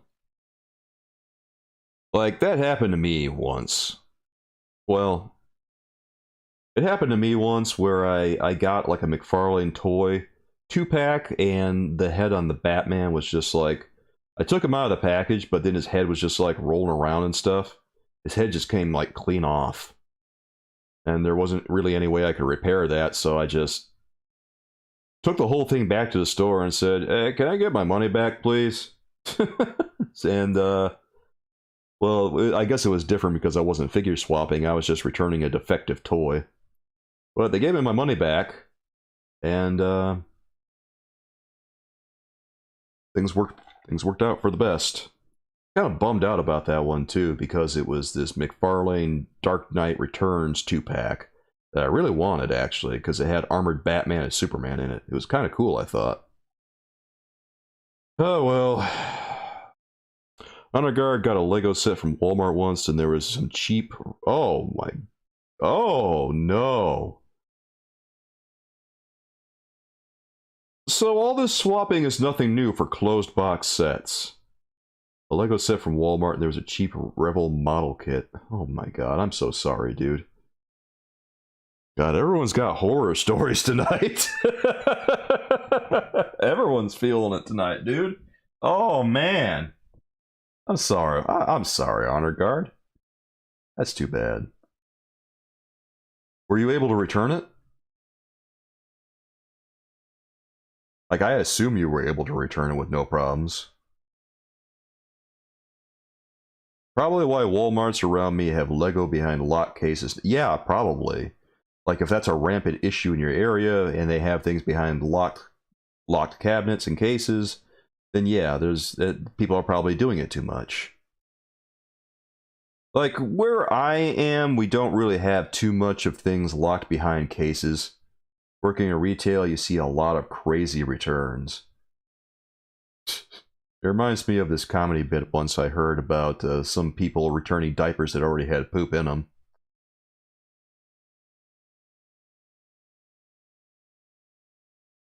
Now I'm kind of wondering if it's ever actually happened.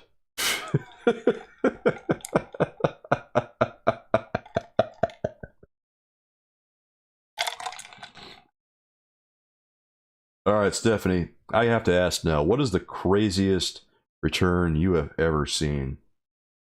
I assume you've seen a few. What is the most insane one? The craziest one, the one where you just threw up your hands and said, fine, fine, I don't even care anymore.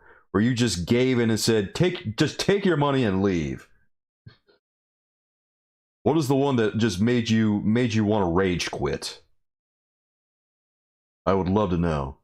Honor Guard, yeah, went back in and returned it, but it was the only one on the shelf, and of course, it took extra time because I didn't discover it till I got home. Yeah. So, the worst thing you lost out of that one was a bunch of time and, well, fuel, too. Like, that's a pain. That's so annoying.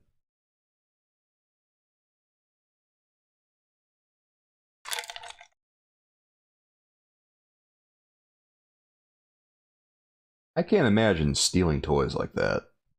I just can't. Because it's not really worth it. It's like, it's gonna go on clearance eventually anyway. So, why bother? And also, it's just a toy. Like, are we just talking about people who are desperate to get their kids something for Christmas or something? I buy a lot of video games. And if I feel one is too expensive, then I just wait for it to go on sale. I have a pretty extensive video game collection. I have stuff from all over the years. But usually I very rarely buy a game at full price. I think the last game that I bought at full price was maybe Elden Ring. Yeah, I'm pretty sure it was Elden Ring. And I bought that because I figured, yeah, it's going to be a lot of fun. Let's do it. And I know that I'm going to get... For me to buy something at full price, I have to know that I'm going to get like $50 or $60 worth of entertainment out of it. And with a game like Elden Ring, yeah, you know you're going to be with that one for a long time. So, I thought that was money well spent. You wish the stores in your area saw those crazy discounts. Do you never get discounts where you live, Coolers? $2 for Moonstone? Yeah, where are people living that they're seeing all these crazy Walgreens discounts? Because I see people posting all these insane discounts that they're getting on Walgreens Marvel Legends, and I have never seen anything like that. The best that I saw was maybe $5 for a Medusa back in the middle of 2021. But I've never seen, like, the good stuff. Newer stuff like this. $2 for a Moonstone? That's crazy. Honor Guard bought Metroid Dread at full price 6 months ago and have yet to play it. Oh. Isn't that supposed to be a good game too? Like, I wanted that game and I don't have it. I really want to play it someday. I have a Switch. And the most recent game that I got for it was Catherine, full body. That one cost $30. I bought it new from a secondhand retailer. And plays pretty great. Got no complaints, but also I didn't pay full price for it. The demo was awesome, so you bought it, and you just haven't played it yet. Well, sometimes life gets in the way, I guess. Coolers is around the New York City, Jersey area, so over here you're lucky to find any exclusives. Okay, so people, there must be a... Well, you're around New York City, so obviously... pretty densely populated area, probably a lot of collectors out there. So yeah, you're probably going to be hard-pressed to find a lot of good stuff. Of course, you know, I don't know New York City and Jersey all that well. I've been to New York City once. I don't think I ever visited any of the stores there, so I don't remember hardly anything about that. What's the last exclusive you ran into, Coolers? Let us know, man. Stephanie says over here, okay, she's telling us about one of the craziest returns that she ever got. Okay, let's hear this one.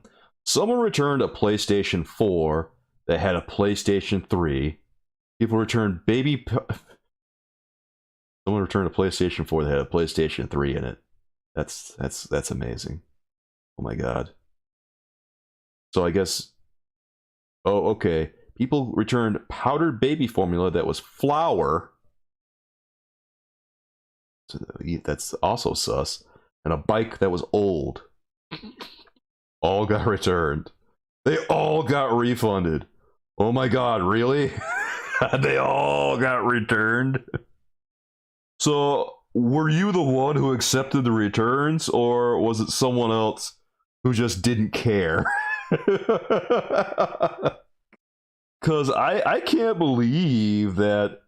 I can't believe that those got accepted, man. What?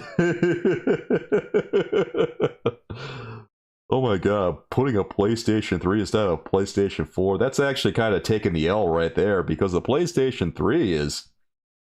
You know, you can still get a lot of stuff on the PlayStation 3 online store, I think. There's still a lot of stuff you can play on PlayStation 3 that you can't play on PlayStation 4 or 5, dude. Oh, that was kind of a big mistake. Imagine the employee taking that in. Looking at everything in the box. Yep. Everything looks good here. Okay, here's your money back. You know what the employee did with the PlayStation 3? They probably kept it for themselves. Like, I know if I had taken that return, I would have kept that PlayStation 3 for myself. Because the PlayStation 3, if it's still in good working condition, that's a W. Kind of wish I had a PlayStation 3. Never got one. I got an Xbox 360, and during that generation of gaming, I hated myself for it. Dude, I had nothing but problems with the Xbox 360. Even now, the Xbox 360 is still kind of a pain in the butt. Because every time I open the CD or the DVD drive in there, it takes several tries usually for it to read one of the games. And that's on the re-release, the redesigned Xbox 360 that they made like later on the life cycle of the Xbox 360. The first ones were even worse. Red ring of death all over the place. Mine had a problem where it just would read games and it never got red ring of death, but it had like this jarring whine that it would do when it was midway through a game. It would just like stop in the middle of the game, and they would have this ear-piercing screech, and then the game would freeze. You'd go partially deaf from the ear-piercing noise. And I cashed in another warranty, and then they sent me a new Xbox 360 that got red ring of death after the new warranty ran out. And thanks for that, Microsoft. After that, I got the cheap redesigned Xbox 360. It works better, ironically, even though it has a hard time reading discs sometimes. And then slapped a hard drive in it, and things are better.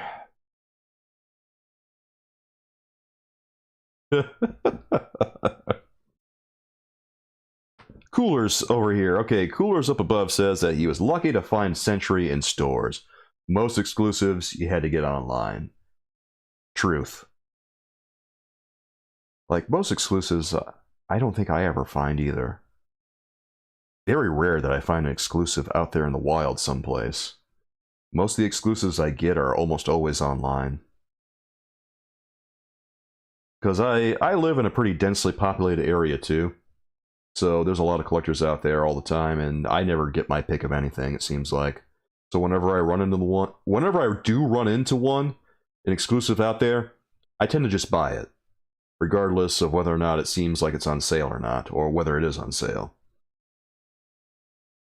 Okay, Stephanie says customer service did it, but when the products got back, we look at it to see if it can be returned to the floor. If not, it goes to the trash compactor or is sent to Goodwill. Okay, so one of you guys kept the PlayStation 3. Come on, you guys didn't just give away a PlayStation 3, did you? I know one of you guys just took that and threw it in the back of your truck. Come on, it was you, wasn't it, Stephanie? I bet you got a PlayStation 3 now, don't you? And if you do, tell us all about it. Have you enjoyed it? Did it work without any problems? You know, Honor Guard, if the employees got called out for taking returns like that, I have to imagine that they would never have any employees.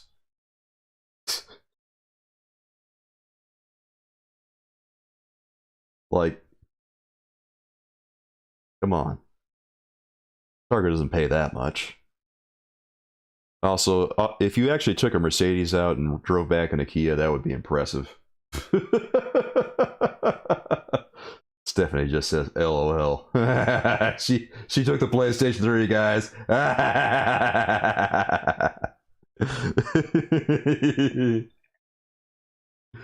She took the PlayStation 3. Oh, Stephanie. Well, you know what? If I were in your position, I wouldn't say no to a free PlayStation 3 either. Oh, yeah.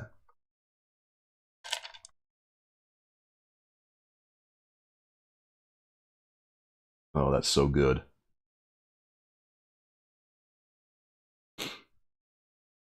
So, well, I guess right now we have to ask ourselves the question, is Hasbro going to continue with the windowless packaging on their action figures? Do you guys think that they're going to double down? Do you think they're going to continue doing this? Or do you think that they're going to revert back at some point in the future because profits are just going to keep dwindling? And do you think their profits are going to increase eventually? Or do we think that they're just going to keep dwindling like they have been? And if so,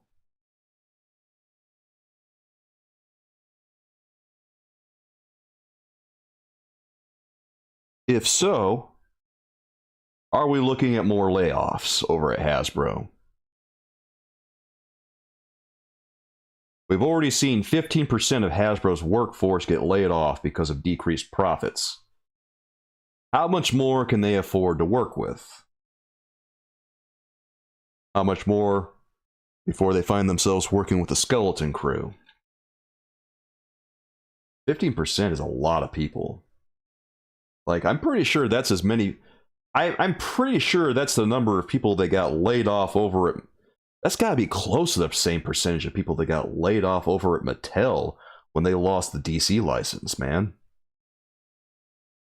So I remember reading a while back that once they lost the DC license over at Mattel, they had to fire a bunch of people. Honor Guard says, I don't see how they can step back now. They made a big deal about it being done out of social, environmental responsibility. Yeah, they made a they did make a big deal out of it. They did a whole bunch of trying to spin it in regards to PR. Is it sustainable though? Like, if people are not buying the action figures, can they afford to keep doing it? Because it feels like at this point something has to give. At the point that you're firing 15% of your workforce, it feels like maybe you're on the wrong track.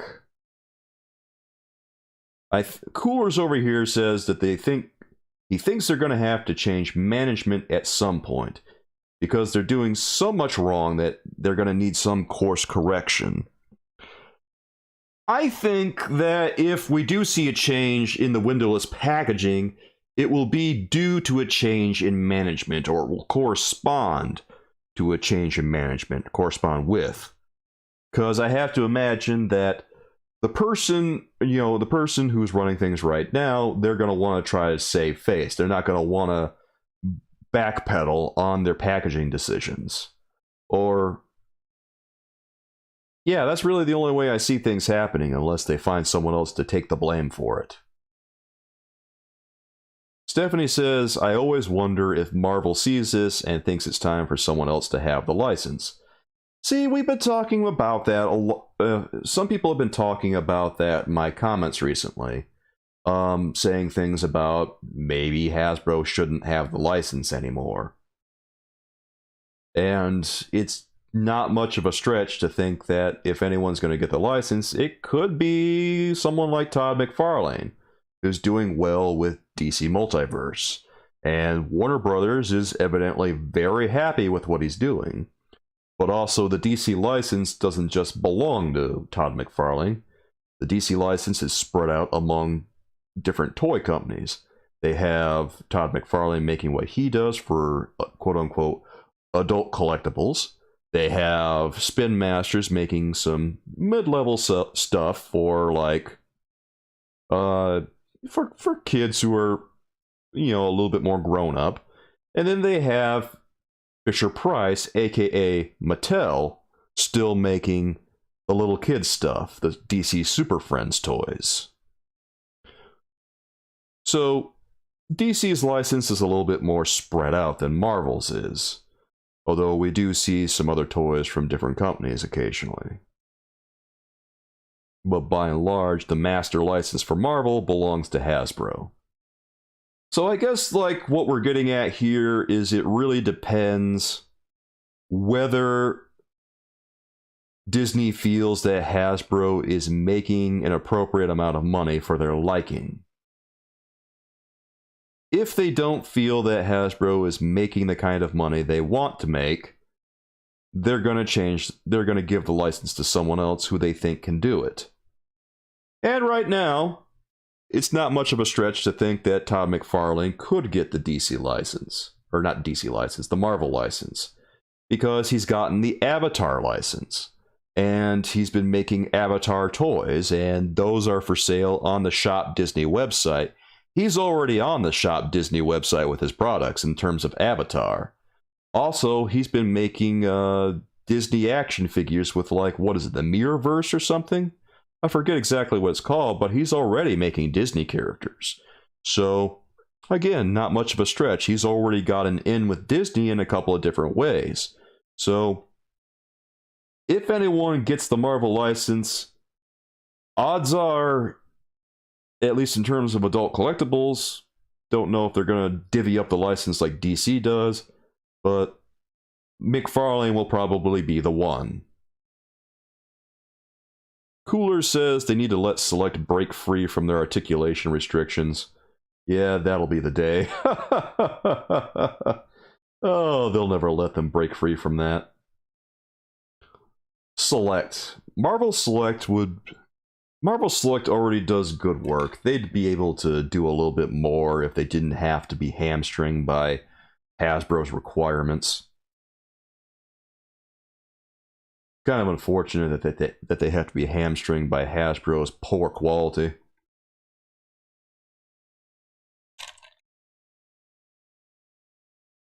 It's probably because they know that Select sculpts are doing head and shoulders better than what Hasbro's doing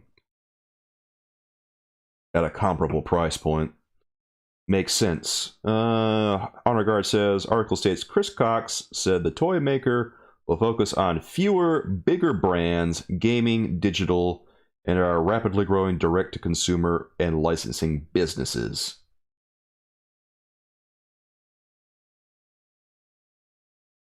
Hey, thanks for the 99 cents there, Scully. Really appreciate that.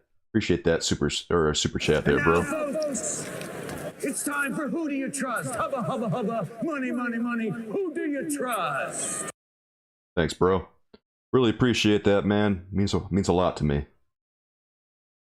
I'm glad you're here, bro. Hope you're having a good time.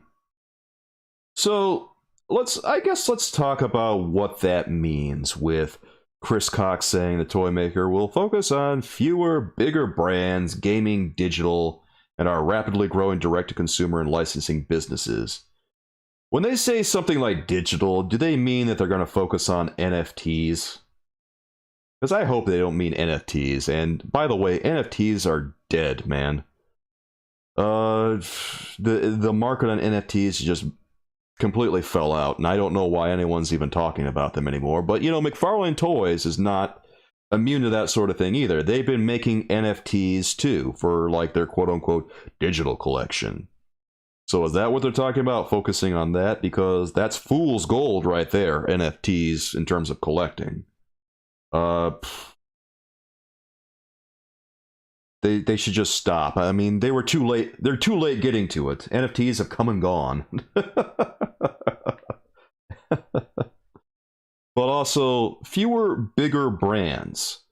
Concentrate on fewer, bigger brands. Like what? Does that mean that they're not going to do anything with Ghostbusters? Does that mean they're not going to do anything with Indiana Jones? Because Indiana Jones is... I don't know that Indiana Jones is really like a large property. There's not too many kids out there that I think are chomping at the bit to have an action figure of an 80-year-old man. I mean, God bless Harrison Ford, but, you know, he's not really that kind of guy in children's eyes anymore.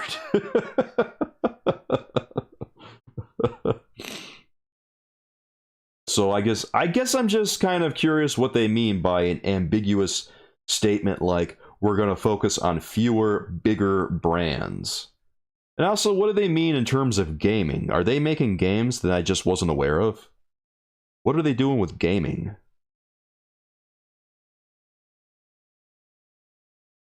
Do they have a video game division? Maybe they're talking about Power Rangers stuff or something. God, who even cares about Power Rangers? Do people actually enjoy Power Rangers? I haven't thought about Power Rangers in 20 years. Oh yeah, every kid wants an action figure of Grandpa Harrison. Why not? I mean, I love Indiana Jones, don't get me wrong, but yeah, the Indiana Jones figures are cool. I like Indiana Jones, but I don't really see them selling well at all. Like, it's neat to see them doing something with that IP, but I was just surprised to see it at all. Are stores actually going to put Indiana Jones action figures on their shelves? Because that's new to me. Maybe once the movie comes out, but a wave of build an artifact action figures? Okay, I guess that's cool. It seems like one of those things that NECA would offer. Because who's banging at the door for Ghostbusters and Indiana Jones, man? Nah, I don't know. They're probably... it's hard for me to even speculate because they're making decisions that I personally would never make. Comes with pre-broken ankle articulation. Oh, don't say that, Honor Guard. Oh, please don't make it come true.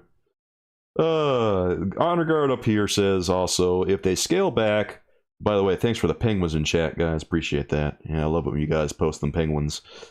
If they scale back, Honor Guard says, and Disney doesn't see the business they expect, they will move on to greener pastures. Yes, because that's how Disney rolls. Disney is all about making that there mun-mun. And if they don't see it rolling in, well, Hasbro's going to get the boot.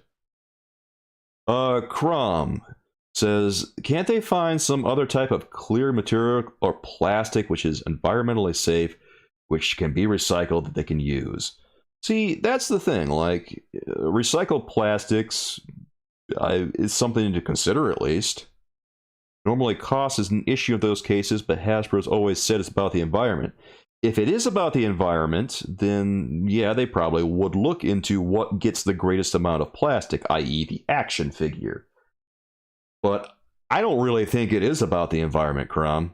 And I know we've mentioned this a few times so far during this stream, but it's not actually about the environment. It's just about saving a buck. It's about saving a buck on plastic for the window. It's about saving a buck from collectors who are very discerning about which version of this character they buy once they go to the toy aisle.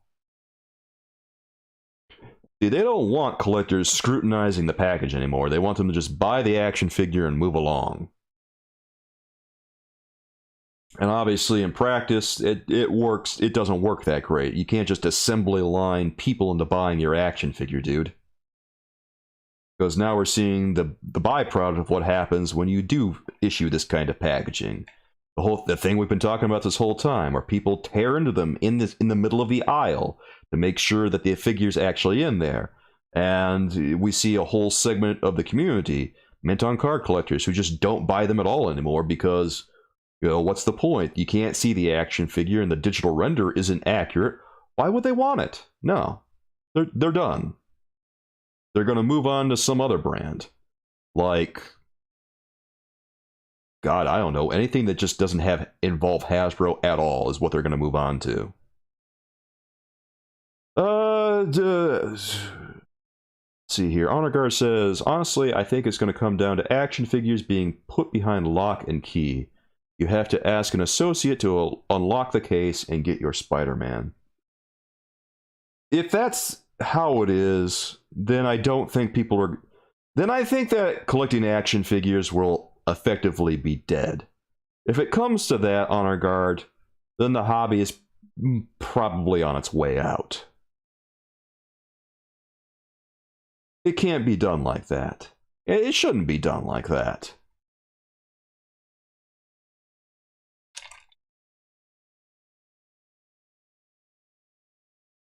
And who knows, maybe we are seeing the death throes of action figure collecting right now, with the prices spiraling out of control, with the new packaging that we're seeing. Does anyone feel like, I don't know, does anyone feel like collecting action figures is coming to that breaking point? Like, I don't want to think that that's necessarily the case, but does anyone feel that way?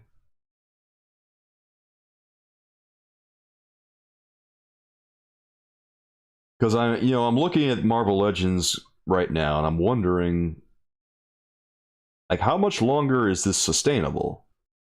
How much longer can this last? The packaging is one thing, obviously. Obviously, we've been talking about it. NSC, it's good to see you, bro. Make it again! How you doing, bro? Good to have you here. Make it again! This time with a window, preferably. Hasbro needs to open a window on this amazing fantasy, guys. God, most popular action figure of last year. You know what's funny? Is that when I bought this amazing fantasy, I had it shipped to my girlfriend's place. And I asked her to open the box and make sure that it actually had Spider-Man inside. Make sure that everything that he was supposed to come with, he came with, because I was away on business. And it's funny because my girlfriend just tore into the box. She didn't like break the tape or anything. She just got all mad at the box, just ripped at the side of it, and mangled the box so that I couldn't feature it in the video anymore because it looked like a dog chewed it up.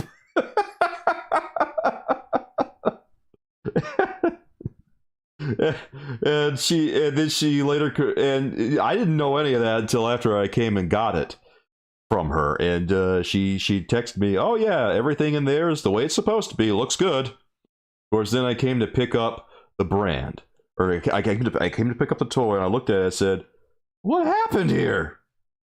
Why does it look like your dog bit it? And she said, I got angry at the box. And I said, why didn't you just use a box opener to cut the tape?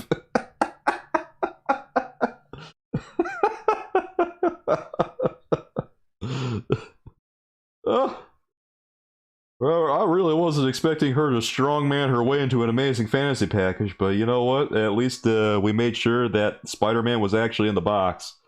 Yeah, indeed. My girlfriend really hulked out on that box for sure. I mean, that guy...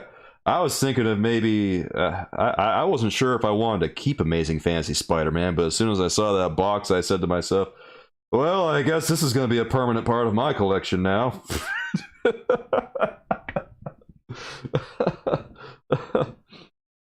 of people loved Amazing Fantasy Spider-Man. Like, I didn't think that he was like the end-all be-all of Spider-Man bodies, but a lot of people loved him.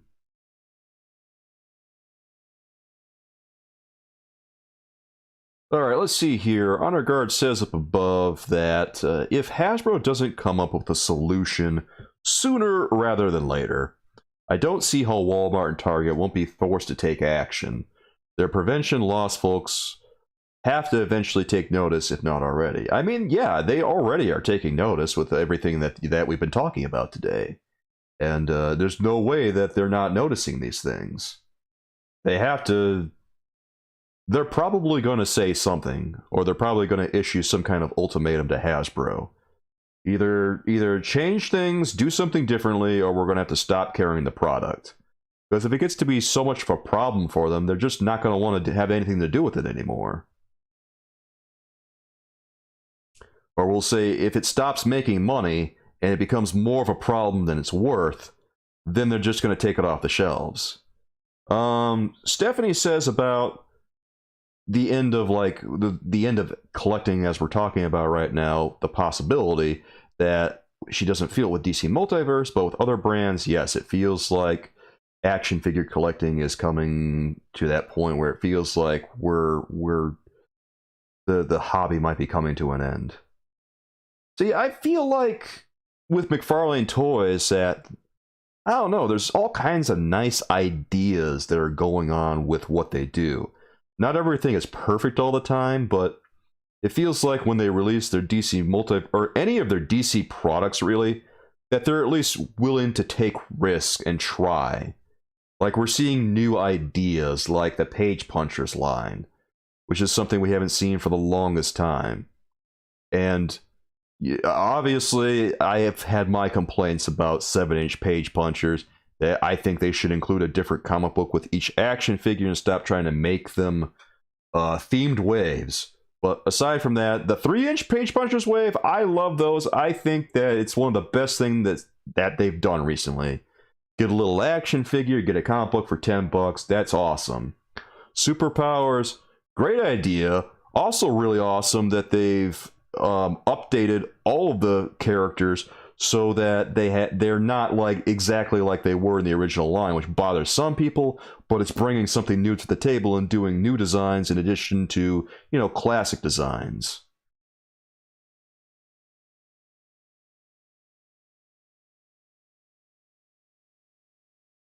NSC over here says the boxes are super thin and feel cheap as all get out. Yeah, I feel that way about Marvel Legends boxes a lot of the time. I don't feel that way about the DC Multiverse ones, though. They feel like, I don't know, the DC Multiverse boxes feel pretty sturdy. It's got the cardboard insert inside that houses like the little plastic that the figure's inside. It's not like a clamshell packaging from Toy Biz from way back when, but still, it feels like it's, you know, it's pretty, it handles itself pretty well. And also, NSE adds here that we do it out of nostalgia, whereas kids don't really play with toys like we did. We're going to talk about that in a second, soulmates. But we're going to take a short ad break, and I'll be back with you again very shortly. By the way, my friends, if you support what I do, please consider getting a membership, or, you know, super chats here and there help also. If you get a membership, it comes with certain perks, like a members-only Discord, members-only live streams like we're doing right now. Also, you get priority response to comments, early access to videos, and members-only videos. And of course, you know, super chats, we have text-to-speech activated, and I always appreciate that, guys. It helps me keep the lights on around here, and it helps me keep providing the content you love to see. We'll be back in a minute, guys. Stick around. We're not going anywhere for about another hour.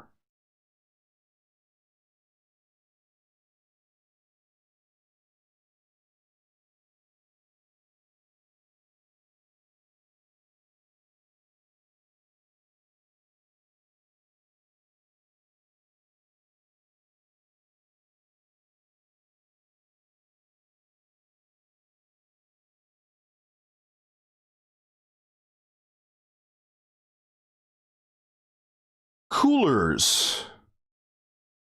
Coolers has some interesting ideas here. We're going to get back to Coolers, and we're going to get back to what Cooler says over here in a second. NSE. Here, let me get a drink, guys. I need a drinky poo. Ah, it's tasty. All right. Maybe we get another. Maybe in a minute. Why does Coolers want so many ads?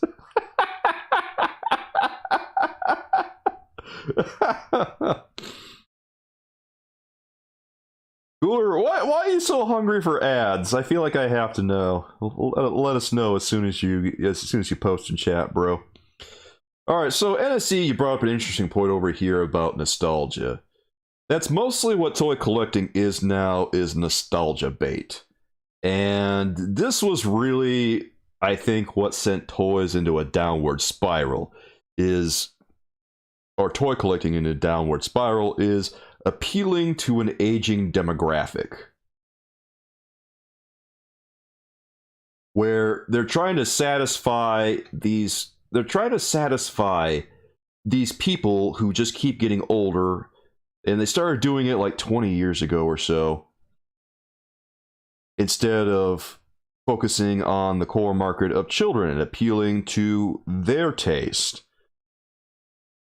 Kids don't play with toys like we did because there hasn't really been an effort made to appeal to the taste of those kids, like there was way back when, you know, back in the 90s when people were, when a lot of kids were collecting that kind of stuff.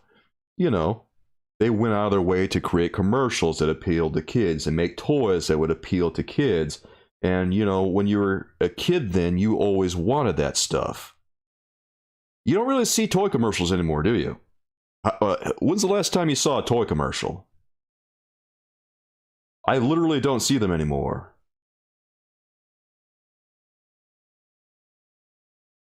But you know, who does market to kids? You know, the gaming people. Fortnite does. So they play Fortnite.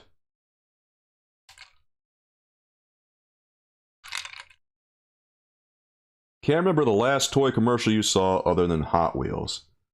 Yeah, I know.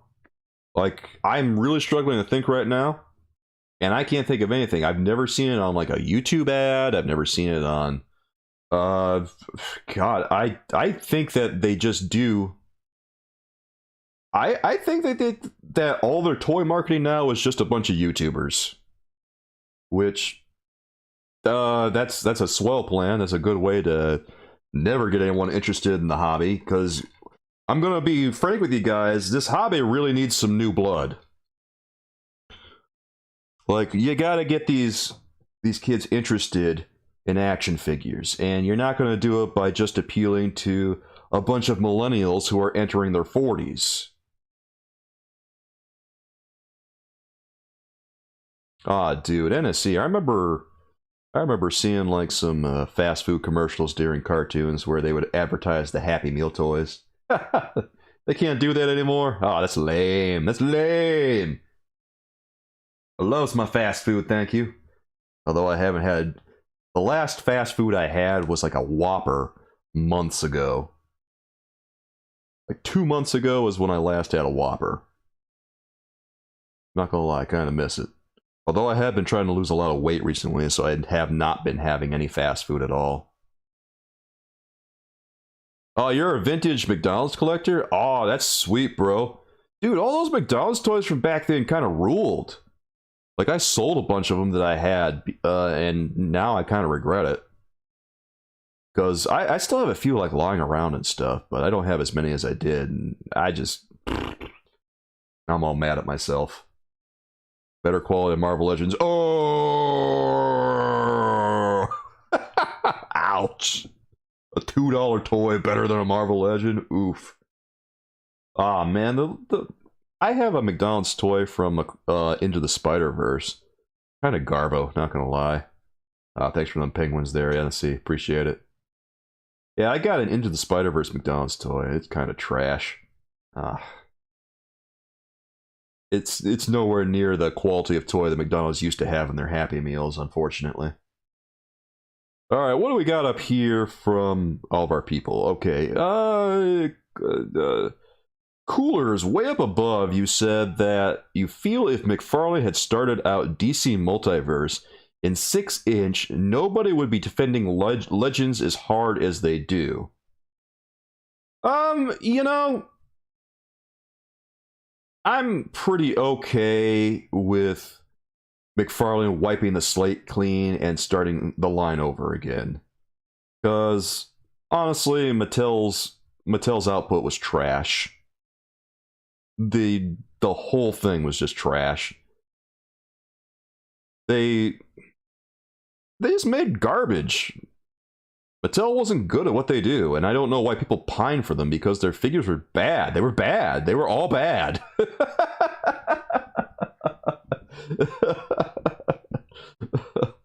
They had like zero articulation. The sculpts were terrible. There was just about the only saving grace for them was that they worked okay. And that, I guess that's like half the battle right there. So that's good. But McFarlane, I think that most of the people naysaying McFarlane are just people who collect 6-inch action figures and don't really collect anything but. Because people who don't really care about scale are not complaining that much about McFarlane, I don't think. And also, McFarlane's toys, his DC Multiverse toys, are evidently outselling Marvel Legends hand over fist. Which seems to be if you follow all the rhetoric that you see among toy channels, you would think that would be the opposite. But how can that be when DC Multiverse has more shelf space at the store? How can that be when an organization literally recognized that McFarlane had sold more than Marvel Legends? And it's just, there's a disconnect there. And it seems like the average person out there who buys a toy every so often is, when they're going through the aisle, they're looking at what's for sale, and they're buying a DC Multiverse rather than a Marvel Legend. Probably because they can actually see the DC Multiverse and they can't see the Marvel Legend. Yeah, that's it. Like, they're outselling Marvel Legends probably more than they already were, Honor Guard, because you could actually see what you're getting. And that makes a huge difference. Oh, Honor Guard, you have the animated Spider-Man Happy Meal toy from 1995. Oh, that's so cool, man. NSC over here says that even though you just sold your McFarlane collection, I do really like McFarlane. You sold them for other reasons. Well, I don't know what those reasons are, but I'm sure that they were pretty good ones. Like, if there's probably other stuff in your life that you want to buy, right? And sometimes you do what you got to do. So, the one thing about DC Multiverse versus Marvel Legends, well, there's two things. One, the price is definitively cheaper. Very much so in some cases. Right now, it's $3 cheaper. Actually, it's $2 cheaper now.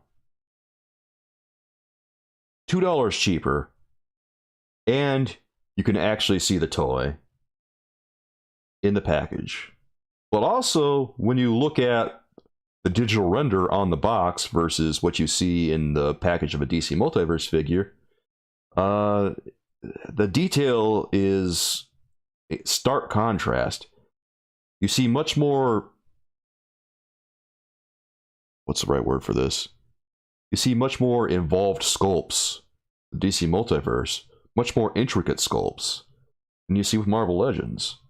So, between the price point, between being able to see the figure, between the level of detail that you're getting, I imagine for a lot of casuals out there, it's a very easy choice.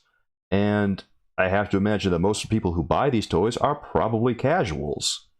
Because collectors are kind of a small community, I think. It's just like video gaming. There's a large well, I don't know that the community is necessarily small, but it's probably, I would say it's a fairly large community. But in terms of the community versus the population at large, obviously it's going to be a much smaller percentage. And that's the way it is with video games too. You know, you got casuals who come in and play a certain game, but then you got the hardcore fans. But the hardcore fans aren't the one who keep the money rolling with the game. It's the casuals.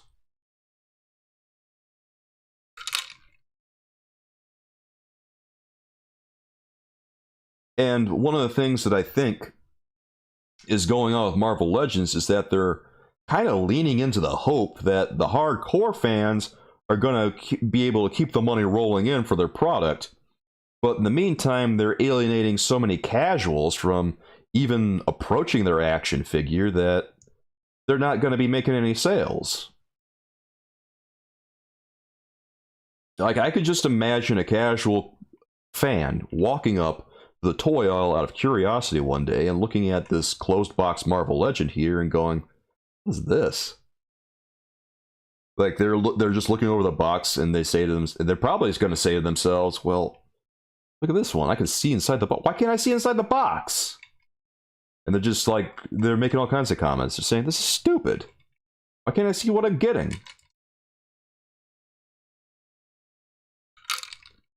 And I have to imagine casual fans are probably just walking away if they can't see what's inside the box anymore. Because they've been conditioned from years and years of action figures hanging in the toy aisles to be able to see the sculpture within. Because it's like I've told you before, guys. In essence, we're buying tiny works of art when we buy this. We are buying articulated sculptures when we buy action figures. And part of the deal that we've been conditioned to understand when we walk through the toy aisle is that we're able to look through the window like we're looking at a gallery, an art gallery, and we're able to see the articulated sculpture within. But if you can't see the articulated sculpture, then it's effectively like going to a gallery and being asked to buy a piece of art sight unseen. Would you do that? Ask yourselves right now, would you do that? And you can probably think of the answer immediately, and it's probably not.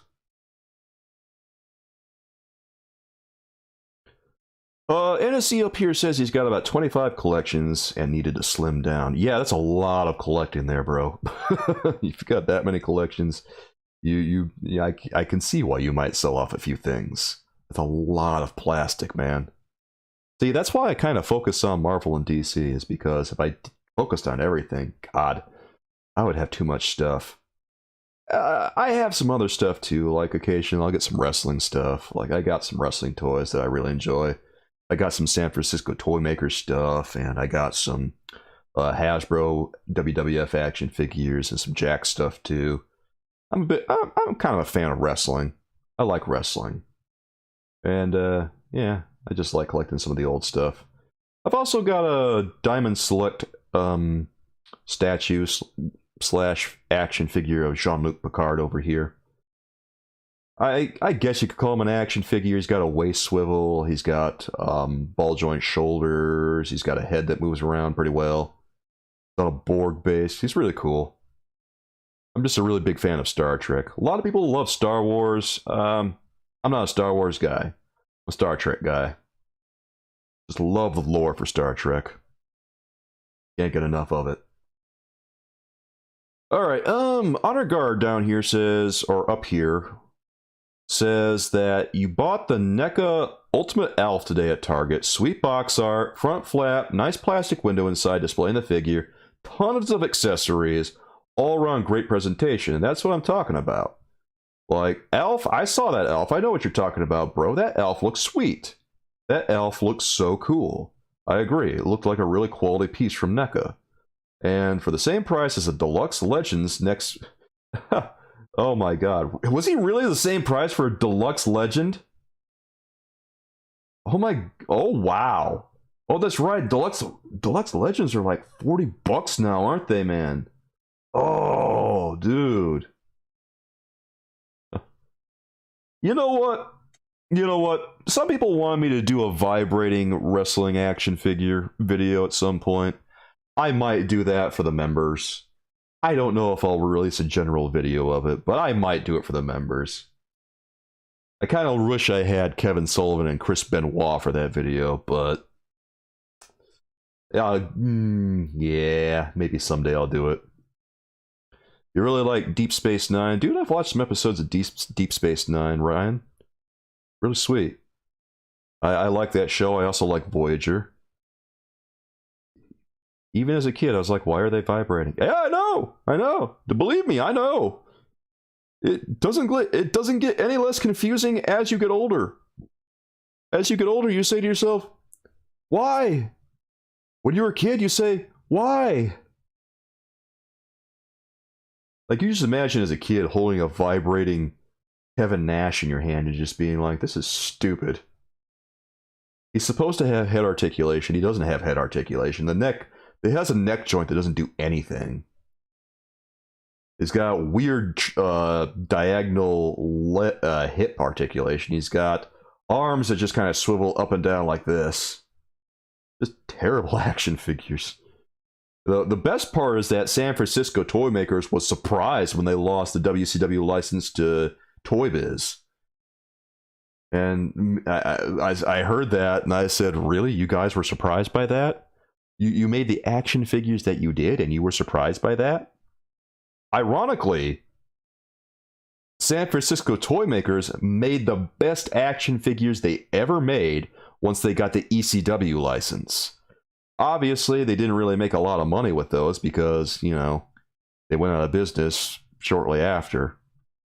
But still, those ECW action figures, it was too little too late once they made them.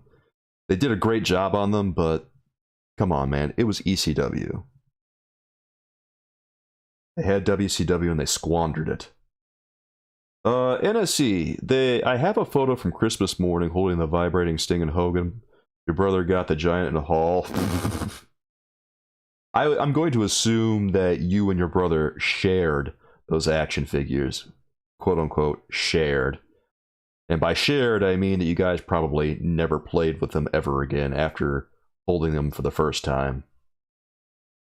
Can't imagine anyone having a good time with vibrating WCW action figures. Oh my god. Yes, he was younger than me. I still have giant. You still have them. Does the battery still work? Oh, I know, Honor Guard. There's a lot of low blows you can take when we're talking about vibrating WCW. But you know what? We're just gonna leave it alone. We're gonna leave it alone. There's a lot of stuff you could say, but I'm just gonna leave it alone. Cisco, your second favorite captain after Kirk. Picard is my favorite captain, Honor Guard. To me, nothing can top Picard. Oh, you opened it within the last couple... You didn't even open it? Oh, your parents must have been so mad, dude. You opened it within the last couple of years, and even with new batteries, it won't do it. Alright, so maybe you need to... Is it because battery acid leaked all over the inside of the compartment? Ah, that's what I figured. You probably just need to, like, clean all the battery acid and stuff off of it, because sometimes you can bring things back to life. Like, not always, but a lot of times you can. Collective disconnect. Sorry, I had to go pick up a McFarlane Eradicator from Walmart right now. Congratulations, bro. I hope that you enjoy that action figure. Is it any good?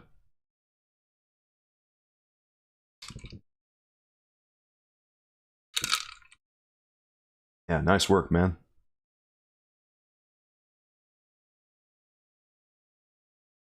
Ooh. I love that you went and got a Eradicator right in the middle of the stream. Then again, I guess I am on for 3 hours at a time, so you know, you got a little bit of time if you want to go get them. Yeah.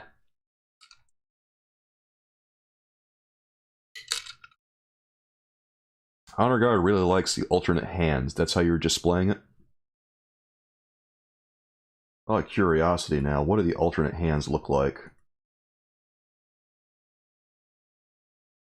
6 hour rank all, hold on a second. NSE says 6 hour rank all, Original start. You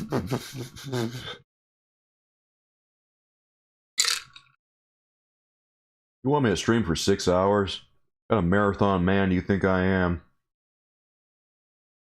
Dude, I streamed 7 hours that one time and that was enough. Oh, 7-hour stream. That was brutal. Yeah, it's true. You gotta have the Eradicator on a flight stand, bro. Oh. Oh, that's right. Original San Francisco toy makers. God, rank all those. They're all gonna go straight in the, like, Quest for Peace tier, man, if we rank all the original San Francisco toy maker stuff. There's a store on Amazon selling... Wait, what? Honor Guard says there's a store on Amazon selling Eradicator for $28. Shipping is $12? Are they high? What? Get out of here, dude. No one's spending that kind of money on the Eradicator. $40 for the Eradicator? Go home, man. $40 for the Eradicator.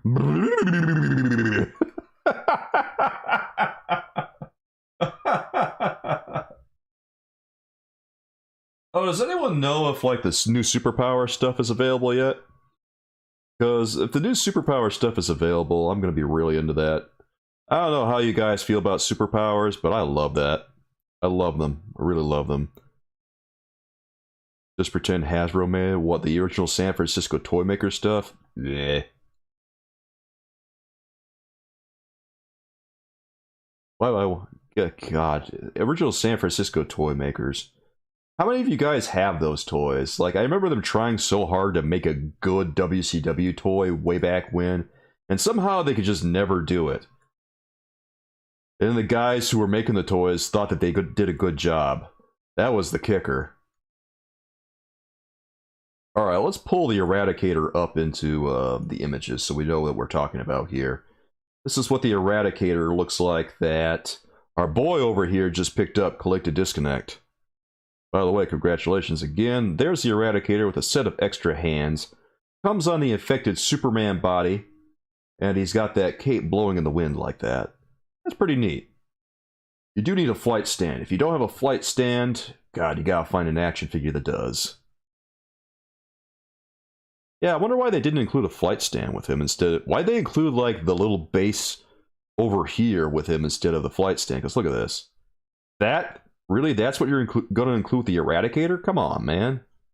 Also, I'm kind of surprised they didn't include, like, these little Power Blast here. Or, not really, not Power Blast, but energy special effects. I'm surprised they didn't take the ones from Green Lantern and include them with this guy. Just so that he could do that too. Only, you know, they'd be yellow or orange colored instead of green. Because it's essentially the same effect, right? I see what they're going for. Might have some extra special effects. Hey! Collect to Disconnect. Welcome back to our members. Thank you for that membership, my friend. McFarlane, flight stands for Superman, please.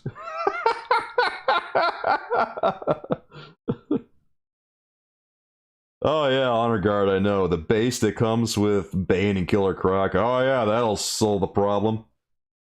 Actually, you know what? It kind of did okay for Bane. Bane was not like all that large, so the base kind of helped him stay upright a little bit. Like a little bit. Not a lot, because once you're trying to break the bat, all bets are off. But if you can get him in that backbreaker position, it helps a little bit, you know. Don't go too crazy, and, you know, it'll be okay.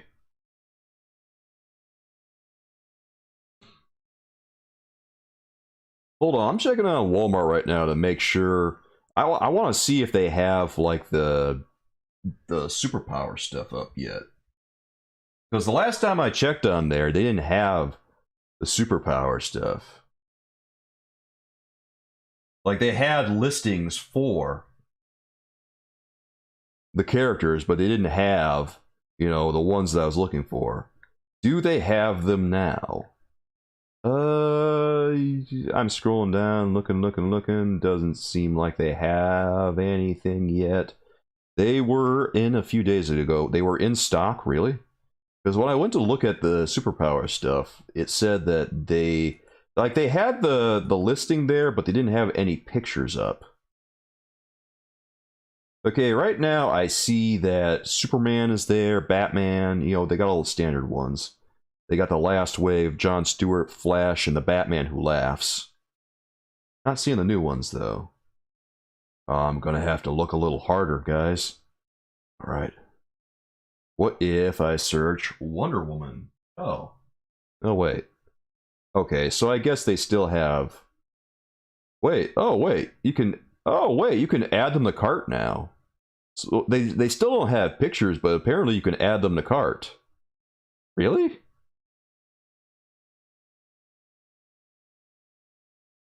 Okay, so yeah, you can add them to cart now, but they just don't... Yeah, they don't have pictures up anymore. Or they still don't have pictures up, rather. Okay.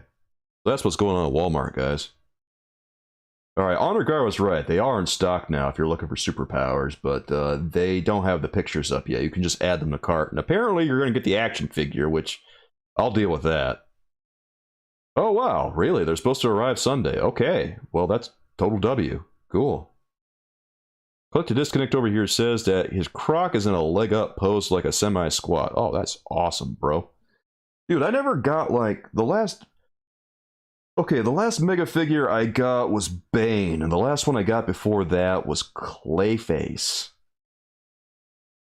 I guess I haven't been getting that many Mega figures recently because, I don't know, like, the review I did of Clayface just didn't do all that well. And now, folks, it's time for Who Do You Trust? Hubba, hubba, hubba. Money, money, money. Who do you trust? Going towards your superpowers fund, A-OK hand. Thanks for the super chat there. Collect to disconnect. I appreciate it, bro. Thanks for helping me get some superpowers. I need superpowers, guys. Can I please have $10? I want a Deathstroke so bad. I want them all. I just love these things, man. You want to get Frankenstein? Ah, Frankenstein was sweet, Stephanie. Frankenstein was so cool. Love. Boy. God, they're all $40 a crack. It's killing me. It's like I want to collect all the Mega figures and... Well, here's how it was. Like, I did a review of Clayface a while ago, right? And I did a long-form video of him. I did an 8-minute video. And the video didn't crack 1,000 views last time I checked, which was really unfortunate because, you know, I thought that Clayface was pretty exciting. And I'm noticing, I've been telling you guys this, I've been noticing that the short reviews that I do a lot better than the long form reviews, because I'll do a short form review and it'll almost always get over 1,000 views, and people will pretty much watch the entire thing. Whereas I'll post a long form video and very often it won't crack 1,000 views. So it's starting to feel like maybe I should focus on the short form content for action figure reviews. And with the way that YouTube's doing shorts now in the next month, with all the new, you know, agreements that we all had to go through, seems like it's going to be probably a better use of my time to do short form reviews, aside from maybe the odd ranking video and stuff. Click to disconnect over here says, also this Eradicator and Vamp Bats didn't show pics either on Walmart, but still let you order. Okay, so what is it with Walmart not showing pictures of the action figures? Oh my god, Walmart is so bad at this. Have they really gotten so lazy that they're just not posting pictures anymore? Come on, man. Actually, I'm really curious now. I'm going on Walmart's website to find out if they're just not posting pictures. Like, is it just superpowers, or does Vampire Batman here? DC Multiverse Batman versus Vampires. Okay, let's search that and see what gets scared up. Okay, I'm not seeing anything here right now.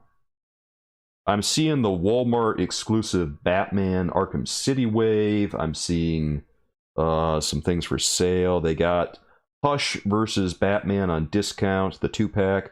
They got Catwoman from the Batman movie on discount. Yeah, I'm not seeing the one that I'm looking for. Oh, that's unfortunate. Wait. Nope, that's different. Thought I saw it. Let's see here. Crom says that Frankenstein is nice. Was thinking about getting some of those new Universal Monster releases. Big fan of the movie. Or big fan of the movies. We're talking about the ones from NECA, right? Those looked... I did see those. Those look pretty cool. Oh my god. I'm looking at like... Dude, I'm looking at the... Oh, I'm looking at the Nightfall Batman, the one that I reviewed recently, guys. Oh my god, it's going for $93 plus $9 shipping. What? Oh, that's highway robbery, bro.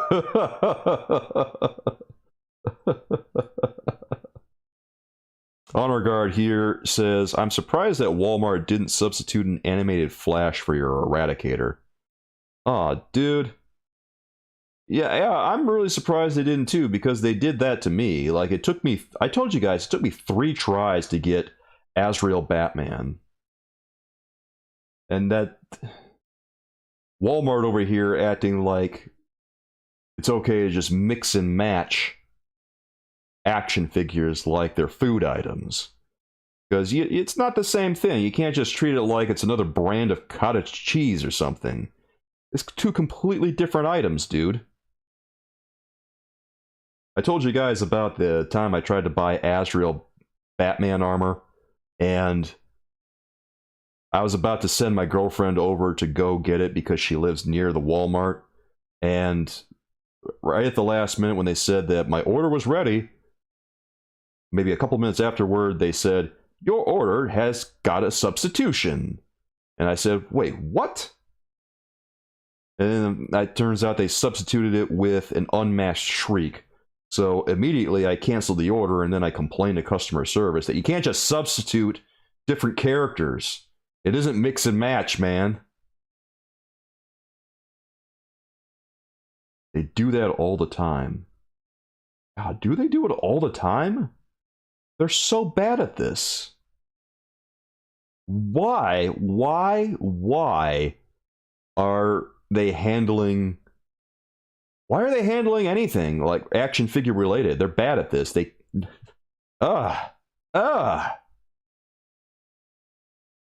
Yeah, Honor Guard over here with the correct response. Walmart's been figure swapping before any of their customers.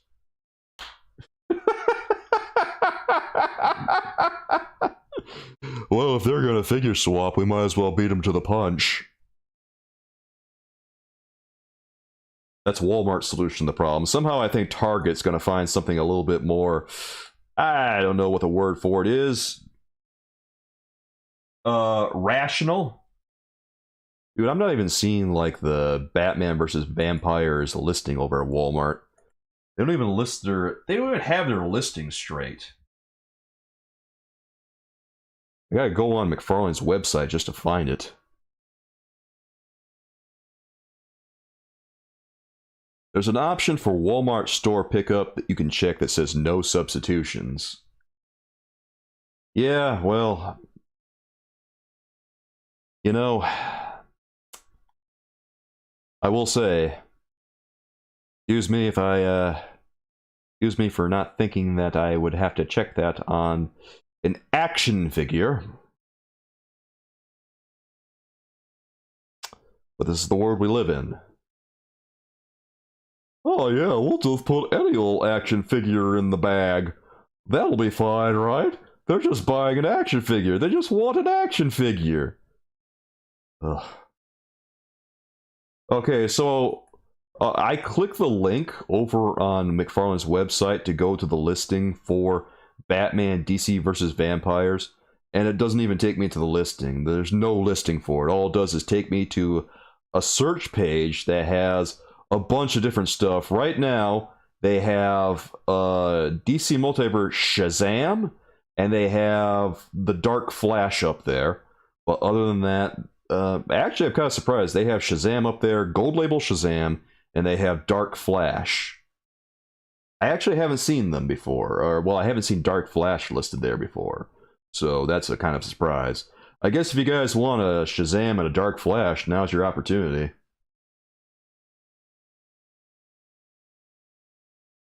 Oh, me surprised. I didn't even want the DC versus Vampires Batman anyway, because it uses the or the Year 2 body Batman again. Hey, Coolers, thanks for the super chat, bro. I appreciate it, man. And now, folks, it's time for Who Do You Trust? Hubba, hubba, hubba, money, money, money. Who do you trust? It's Kevin time. Oh yeah! Ooh. It certainly is, my friend. It's still Kevin time for a little while longer tonight. Thank you so much for your generosity, Coolers. I appreciate it, man. Really helps during the month of January, you know, because January is the month where all the ad spending kind of drops off a very steep cliff. Like, there'll be like there'll be lots and lots of ad spending from probably the end of the summer up until the end of Christmas. Around the holidays is when they do a lot of ad spending, but in January, whoo, it falls off a cliff. So believe me, I appreciate it. Honor Guard says that's the exact mentality behind why action figure swaps aren't rejected. The corporate one action figure is equal to any other. And that is the disconnect between corporate and the workers, because the workers know better, or they should know better. I assume a lot of workers just don't care. 3 a.m. in Sweden and you're still here? Ah, yeah, how's it feel to be up late with me? Don't ever reevaluate your life choices there, Egg Toddy. I want you here with me.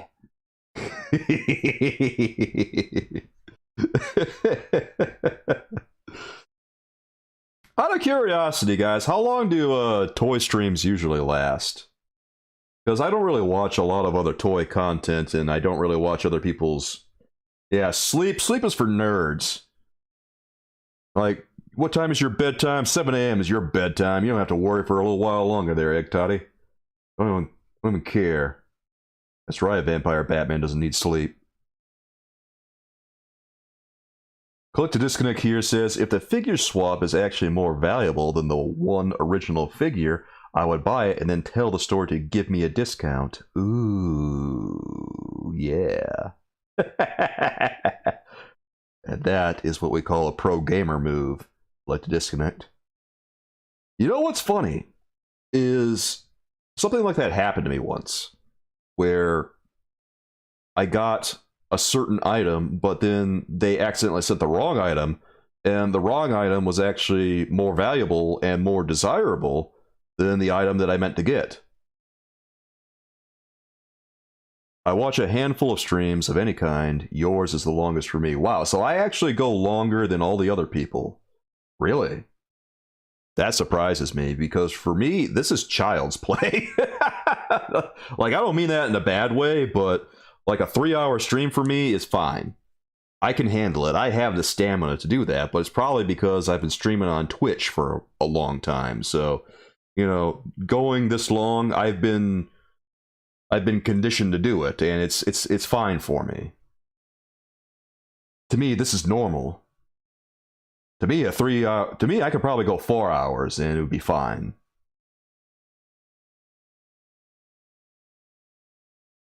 What if I get a Lego? What if I get a Lego? Then I guess I'll build some Legos. Actually, I did some videos a little while ago on here, me building Legos with my girlfriend. And the great irony is that no one watched those. Aw. Aw. Well, not no one, but people did have, a couple of people. I got maybe 100 views on my Lego videos, so I don't really do too many Legos now. My girlfriend was all bummed out because she had so much fun watching me build Legos. Watch me build Legos. Or she had so much fun building Legos with me. Oh, you'd watch the Legos? Well, me and my girlfriend built the Shang-Chi dragon set, and we also built the Venom head that Lego released.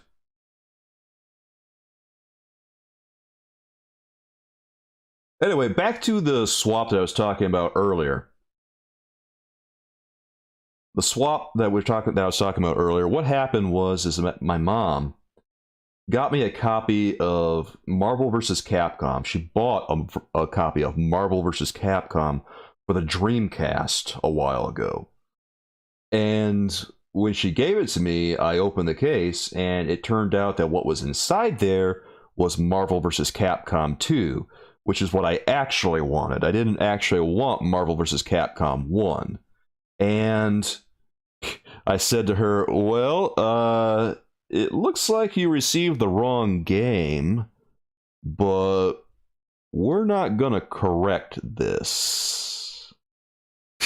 Because apparently she bought it for a price that was like a song. She didn't spend hardly anything on it. And the person who sent the item just didn't realize what they sent. They made a mistake during shipping. So we just didn't correct the mistake. And now I have Marvel vs. Capcom on the Dreamcast, and accidentally.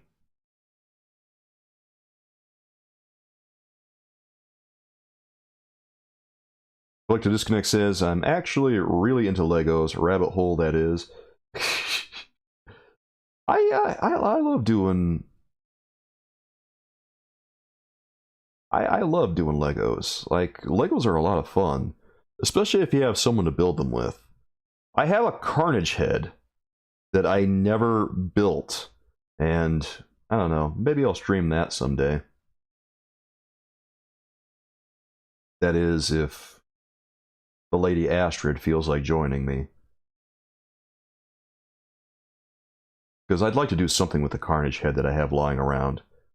It's just been sitting around here, and we just never built it because the views on the couple of Lego sets that we did just didn't get that many views.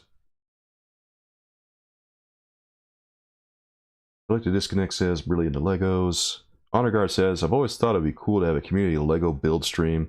Everyone gets the same set and builds it during the stream. It depends on the set. Because some sets are really expensive. Like, if you guys want to go out and get a Carnage head or something, we could probably do that, because I already have a Carnage head. You know, the bust that they have. DC, today's numbers are 721, 725, 5th Avenue. What? What are you talking about? You know what the great irony of the Carnage head is that it's pretty much exactly the same as the Venom head. It's just repainted. And I didn't realize that till after I got it.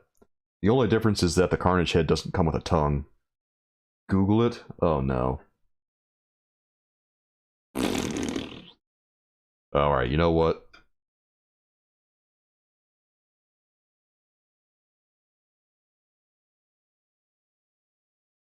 I'll bite, I think.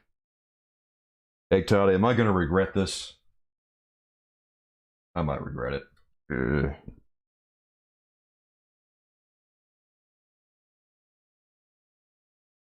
Ah! Ah! Ah! Ah! Okay, I see what you mean. Egg Toddy. If you guys want to Google the address he gave out, go ahead.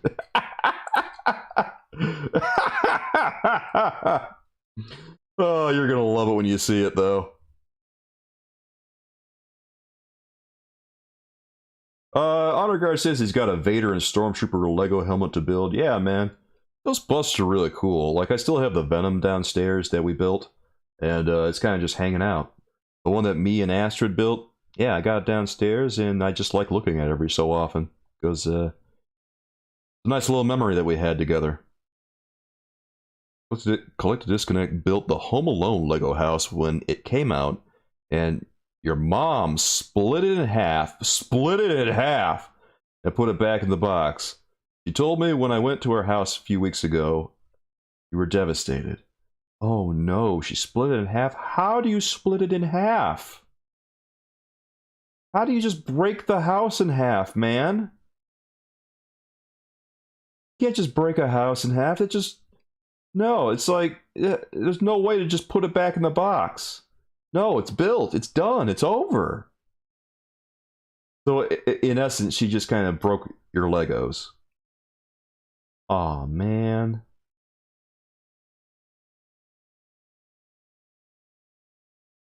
Oh, Collect to Disconnect, you got a TIE Fighter? Oh, bro, that's cool. Look, you guys got all kinds of Legos, don't you? Oh, maybe everyone here is more into Legos than I thought you would be. See, I didn't know you guys were so into Legos. If you guys were more into Legos, I would have talked about it more. What's Lego even doing anymore with Marvel stuff? Do they have any Lego Marvels that are out right now? Oh, curious.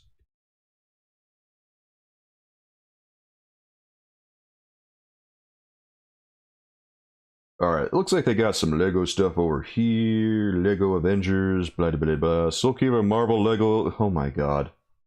Why do you keep trying to get me to change my name to that?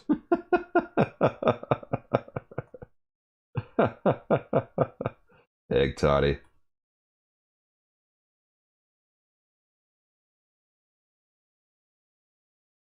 Oh, dude, they got the Sanctum Sanctorum now? Oh, that's sweet.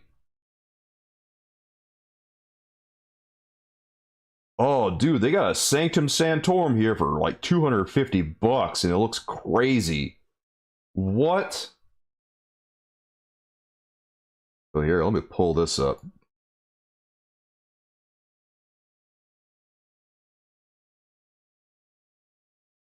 Look at this thing. This thing is nuts, guys. Boom, the Sanctum Sanctorum. What? Oh, that's neat. It's like MCU, but God, that's crazy. You can't even fit. You can't even fit the whole thing in the. I can't even fit the whole thing in the view. That's so cool. Like, is everything they do mostly MCU related now? It looks like it. Well, they got some mech armor stuff that's pretty cool. Yeah, it looks like a lot of what they do. Actually, wait, they got a Ghost Rider stuff. They got some Ghost Rider stuff. They got an Iron Man armory. Well, that's cool too. Oh, they got the Daily Bugle? God, I forgot about the Daily Bugle.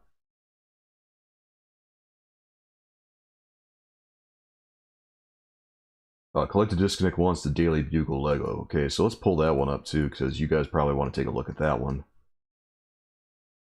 Oh my god. Daily Bugle's $350, and it's absolutely insane too. Yeah, the Daily Bugle, it's still available if you guys want to check it out at some point, but yeah, here it is, man. There's the Daily Bugle right there. Oh, dude. Can we open the image? Yes, we can. There's the Daily Bugle in all its glory. Hey, what's going on up here? Is that like... Oh, that Firestar or something? That's Doc Ock down there. There's the Green Goblin. There's Spidey. There's Mysterio. There's Spider-Gwen. What else we got? Do we got Venom around here? Oh, that looks... That's Daredevil over there. That looks like the Sandman. Oh, this is sweet. Wait, does it come with all this stuff? It even has the Spidey mobile? Really? Oh, come on, man.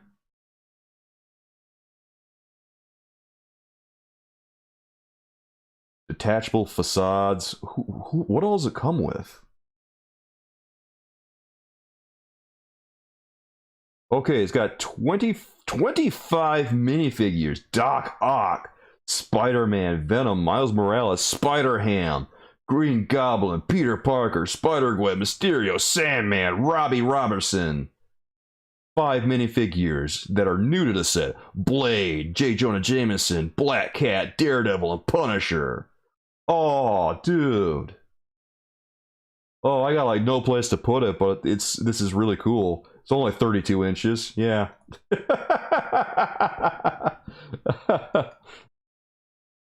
Yeah, you're gonna, if you want to get this, you should probably get it soon, because this one's getting hard to find, it says. They're probably going to discontinue it at some point in the near future. Because this one's been out for a while. Been out since like 2021, I think. Yeah, Stephanie, Legos have always been expensive. I mean, it's a $350 set. You gotta really want it. You gotta really want it bad to get this bad boy. Oh, this thing is everyone says it's a beast. It is a beast. Alright, Click to Disconnect says they have 2 at your local Lego store when you went in December. Okay, so if they got 2 at your local Lego store, you'll probably be okay. They're probably not going to move real fast because they're so expensive. $350 for a Lego set is a lot, but... Dude, it's like buying a HasLab. Jesus. Need the money and the room for Lego. Don't I know it? Like, I kind of want this, but also, where am I going to put it, dude? I got no place to put this. Like, the action figures I already do reviews on, they take up so much space, man. I don't know, I should probably get rid of some stuff sooner or later.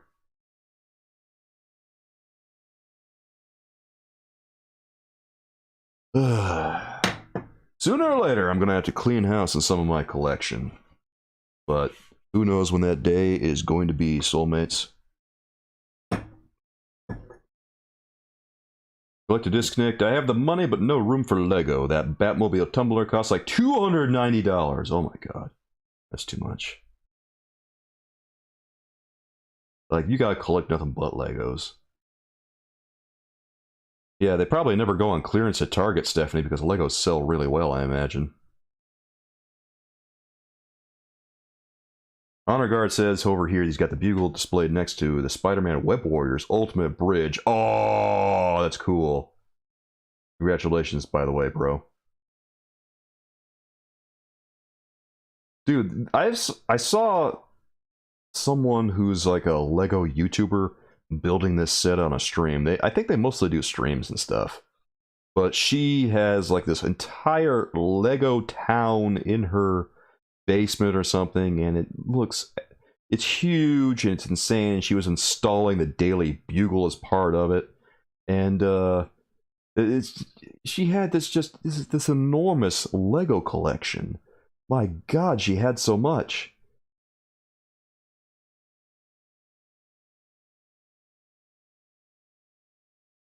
True Legos never go on clearance, maybe a tiny sale on smaller kits. Yeah, Honor, if you want to like post some pictures of your collection over on our Discord, feel free to, bro. Go ahead and let us see it, man.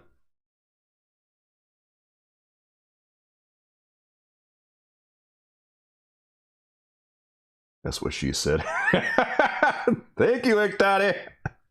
I appreciate you being here, bro.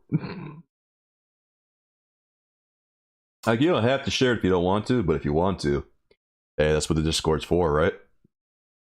We got people sharing their collection and their customs all the time over there, and it's always beautiful when they do. I don't know. Just nice for everyone to have a nice little space to be able to share their stuff. Click to Disconnect over here says a lot of my Lego sets came from a guy that said they fell off the back of a truck. See, that's what I thought about Walgreens exclusives for a while. I thought they fell off the back of a truck. But ironically, now, a year and a half later, I am mourning the loss of Walgreens exclusive Marvel Legends.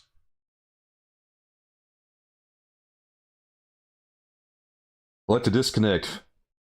Getting some serious discounts on his Lego sets. Well, congratulations, friend. I hope you saved a pretty penny. And I hope they weren't too busted off from falling.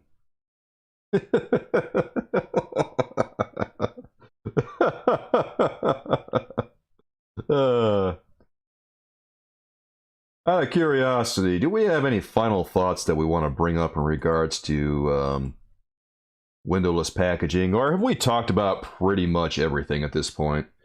Because I'm not sure there's too much left to pour over in regards to windowless packaging. Feels like we touched on pretty much everything at this point. Yeah, it feels like we pretty much did. Touched on the cynicism of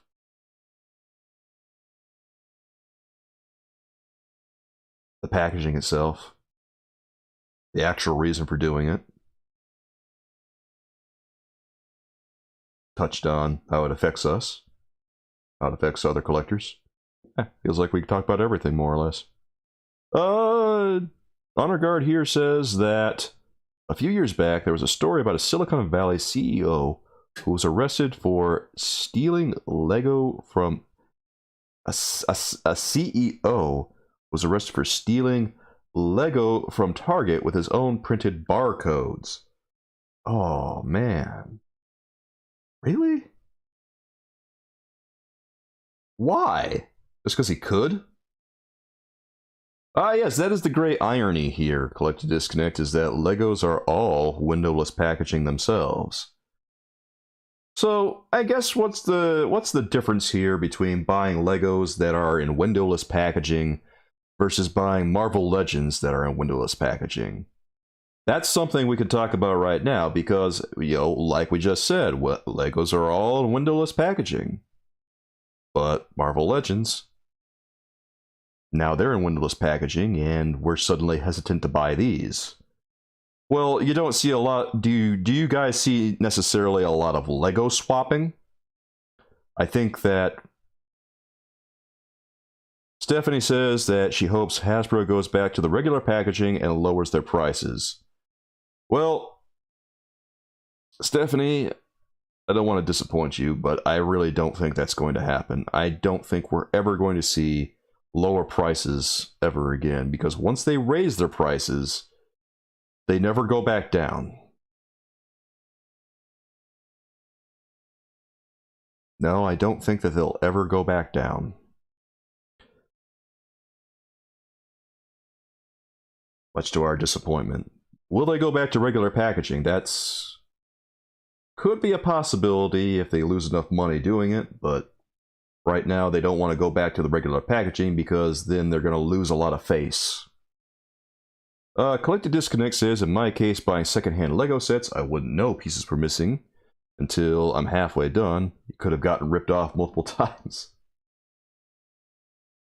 Gotta be careful with those secondhand Legos there, man.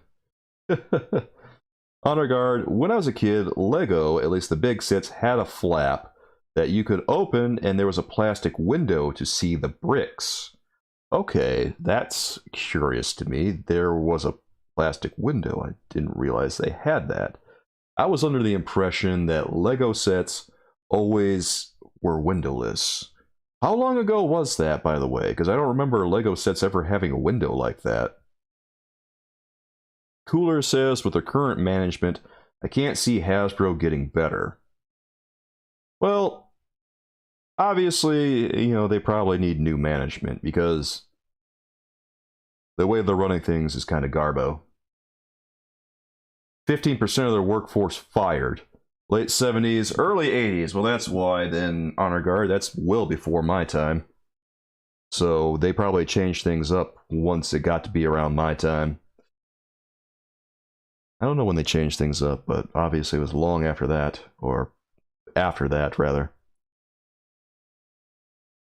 Never knew that. Yeah, I never knew that either. Okay, so there it is. They have security tape.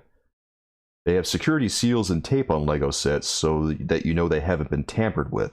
And if those Lego sets have the seals and security tape tampered with, then you don't open them. So maybe that makes a lot of difference. Because we don't really have like those kinds of seals on Marvel Legends. All we have is a little bit of masking tape. Or I guess you could say packing tape. But it isn't anywhere near like what you see on a Lego set. And generally, alright coolers, you gotta head out? Well, I'll see you again soon, man. Thanks for coming by.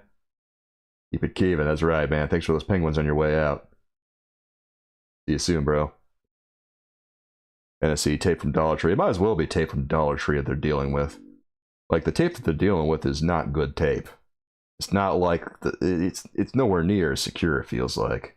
We hadn't figured out how to swap yet back then.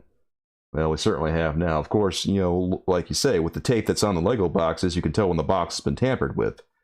With Marvel Legends, it's a little harder to tell when the box has been tampered with. Sometimes it's not that hard. Usually I don't think it's that hard, because I can tell when the tape has been peeled away, because it peels back some of the paint or some of the print that goes on the box. And if I see that on a Marvel Legend, then I don't buy it. Stephanie says, I know, but how long before fans say enough and stop buying Marvel Legends? It has to be like a gradual thing, I imagine, because there's still, you know, even at the price point they're at now, there's still going to be a lot of diehard fans, especially ones that have money. I kind of imagine that a lot of the fans right now that are still collecting Marvel Legends are just people who have money burning a hole in their pocket. Either that, or they're in dire financial straits right now. And Egg Toddy actually says something that may be pretty appropriate. It's never enough. And I'm not sure it will ever be enough. Because there's always going to be people who are going to defend Hasbro for whatever reason. Why you would want to defend them, I don't know. But there are people who will.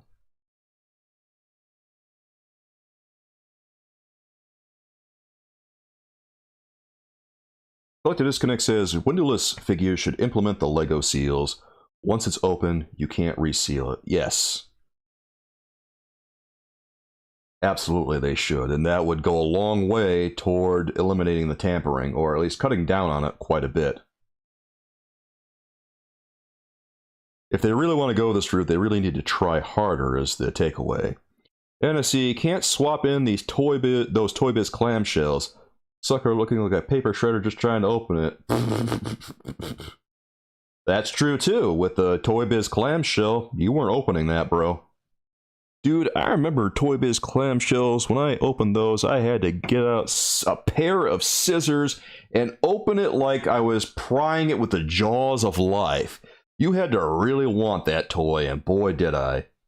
What I would do is I would like cut one edge or something. I would cut it near maybe the top, and then I would get a little bit of a cut going, and then I'd open it. I'd stick the scissors in just a little further to open up the opening even more, and then I'd get my fingers in once there was enough room, and I'd pry the plastic apart. And I would do it very carefully, because there's a few times I got cut by the clamshell packaging on Marvel Legends. You don't want to mess around with that stuff too much. You want to take it seriously. But eventually I'd get the clamshell open after a lot of work, and then I'd have my action figure. Oh, Toy Biz, they really made you work for your Marvel Legends, man. I still have Toy Biz's Marvel Legends in the box. Boy, those clamshells are not going anywhere. They are very, very durable. 20 years later, they still hold up. Whew. I got a Daredevil action figure from Series 3 that was the movie version of Daredevil based on Ben Affleck's character. Still looks as good as the day I bought it from Toys R Us. And the package, yeah, it hasn't taken any damage at all. That clamshell, it could survive like a nuclear blast. Marvel Select clamshells, though, man. Does my Toy Biz clamshells have yellowing? No. They do not. I don't know. I'm thinking to if any of them do, but no, none of them do. They all look like they're pretty normal. If they're yellowing, it's probably because they're kept, I don't know. I actually don't know why they would change color. Maybe it's because of like the humidity or something. And also the temperature of the room. Because if they're kept next to a boiler or something, the plastic might change. After the apocalypse, the only survivors. Hey, Egg Toddy! Thank you, bro. Remember, with great power comes great responsibility. That's right, man. With great power comes great responsibility. With great power comes great responsibility. Come get your membership, guys. Remember, with great power comes great responsibility. Oh yeah, son. Alright, I'm posting the link for the Discord in chat, guys. With great power comes great responsibility. Actually, the link for Discord. Remember, with great power comes great responsibility. Remember, with great power comes great responsibility. Remember, with great power comes great responsibility. Just in case we didn't hear it the first time. Remember, with great power comes great responsibility. One more time! Actually, that's probably the last one, isn't it? Alright, I'm posting the link for the Discord in our community tab, guys. This is a members only post. So if you just became a member, be sure that you check the community tab. The link is going to be there for a week, so don't dilly-dally. Be sure you join when you have the opportunity. And also be sure that your handle over on Discord is the same as your username here on YouTube, so we know who we're talking to, everyone. Anyway, posting it right now, members. There you go. You can join our Discord at your leisure if you just became a member, everyone.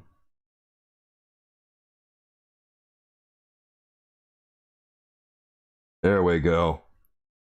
Egg Toddy, thank you so much for those gifted memberships. I really appreciate it, dude. With great power comes, my name is Ryan. Dude, last night on Twitch we were playing this game called Call of Cthulhu, Prisoner of Ice, and I was doing a sound test that was one of the weirdest sound tests I've ever seen in a video game. Like, I went to the sound test and it just played like a sound effect. It was playing like a little music clip and it kept playing the voice of the guy saying, "Hi, my name's Ryan," over and over again. And it was absolutely maddening.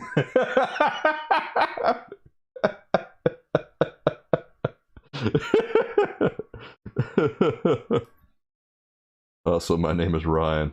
Oh god, I think I've broken Egg Toddy with Call of Cthulhu, Prisoner of Ice. You poor man. That's what I get for streaming on Twitch.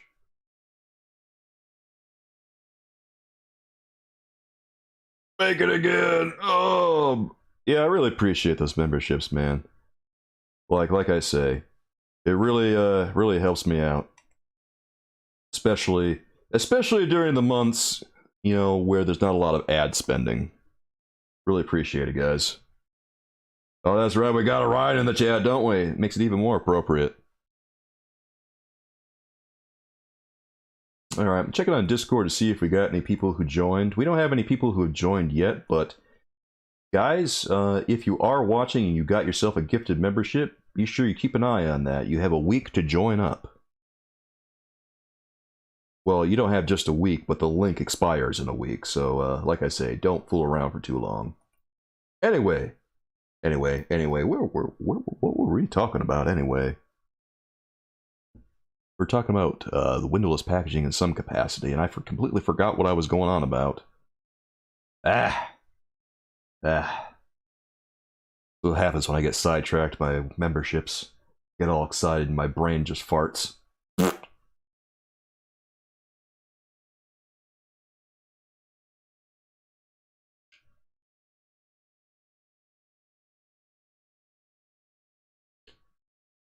Ryan Reynolds is your spirit animal. Does that count? Yeah, maybe. I mean, I'm not opposed to it. Like, if you want to claim Ryan Reynolds, then you get on with your bad self there, Collective Disconnect. I like Ryan Reynolds. I like him best when he's Deadpool. But oh, you joined the Discord? Yeah, NSC, you were already on the Discord, weren't you? Yeah, you're already there, so you're good to go, man.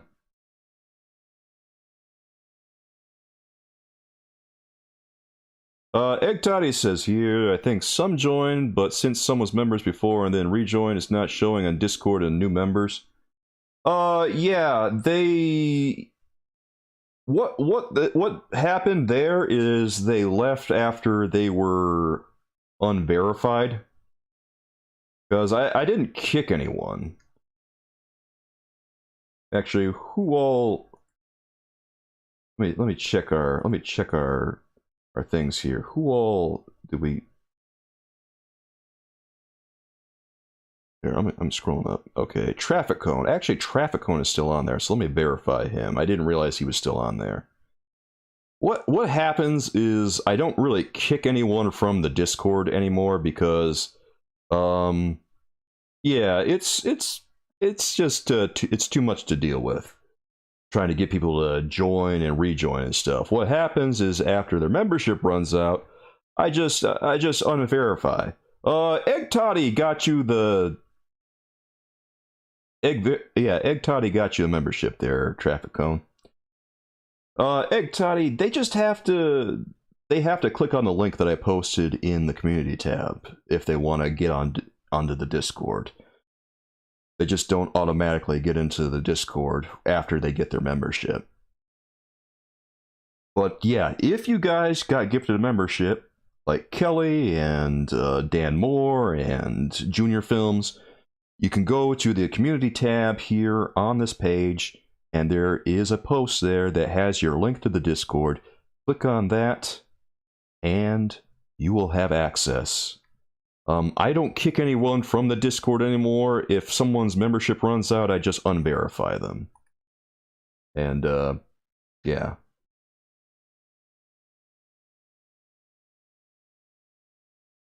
These memberships were paid by the increased shipping cost you guys pay for.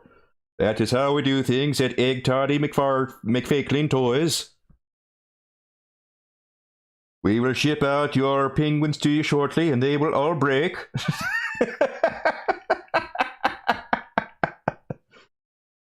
Somehow I feel like if I buy a toy from Egg Toddy McFakelin, it's gonna break in my hands during the review. Like, I'll test out the hip articulation, the leg will just snap in two, and I'll call up his customer service, and he'll say, "That is not a defect, that is a feature." I could hook you up with a toilet roll. What? At least, well, you know what? I could use some TP, so, you know, if you want to send that my way, feel free, bro.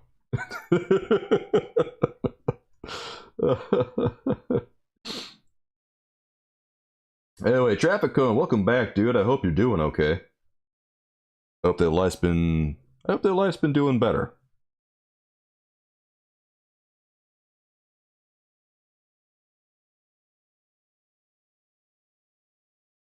I don't know. I'm glad that this community that we have over on our Discord has become what it is. And it's been very surprising to me it has surprised me how large it has grown since this all started back during what, the summer or something?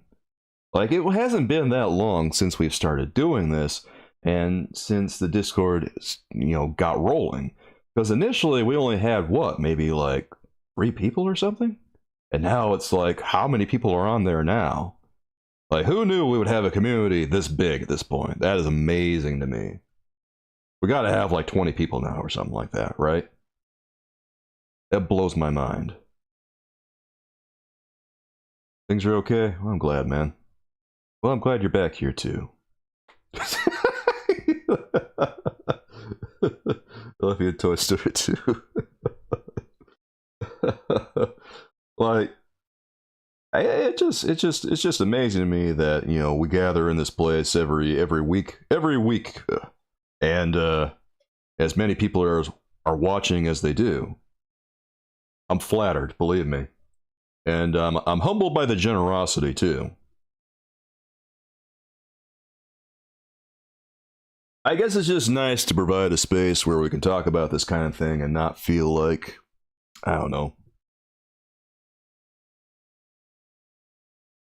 not feel like we're going to be, what's the right word for it? I'm trying to think of. I don't know. Just a space where we can come and talk about all kinds of things and not feel like people are going to come crashing down on us for it. All love in here? Yeah, that's what I feel too.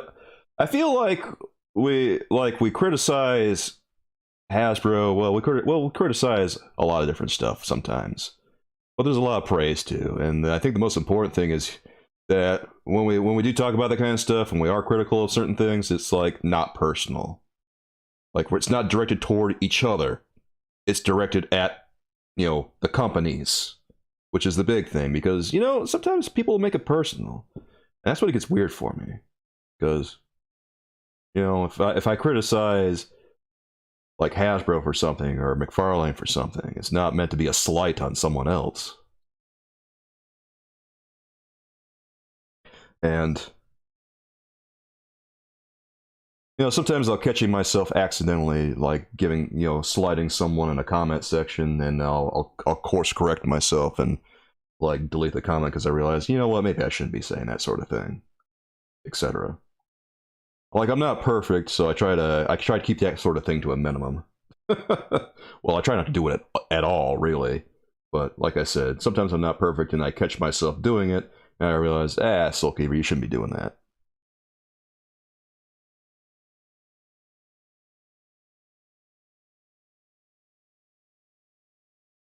If I slight anyone, it's not on purpose. We'll put it that way.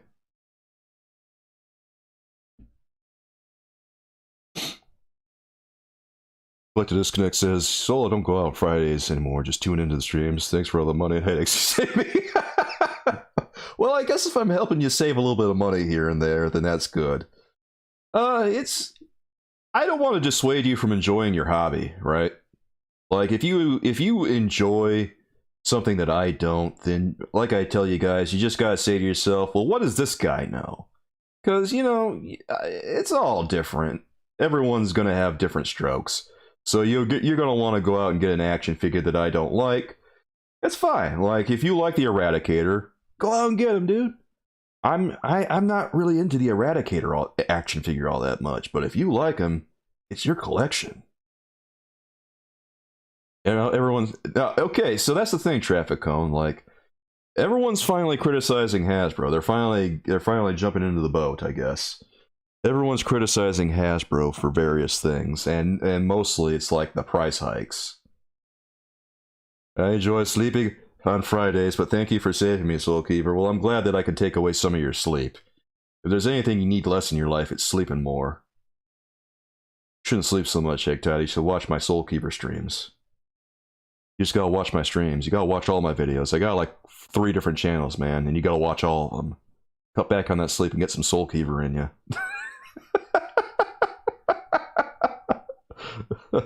Eddie says, I love the consistency too. Same time, same place.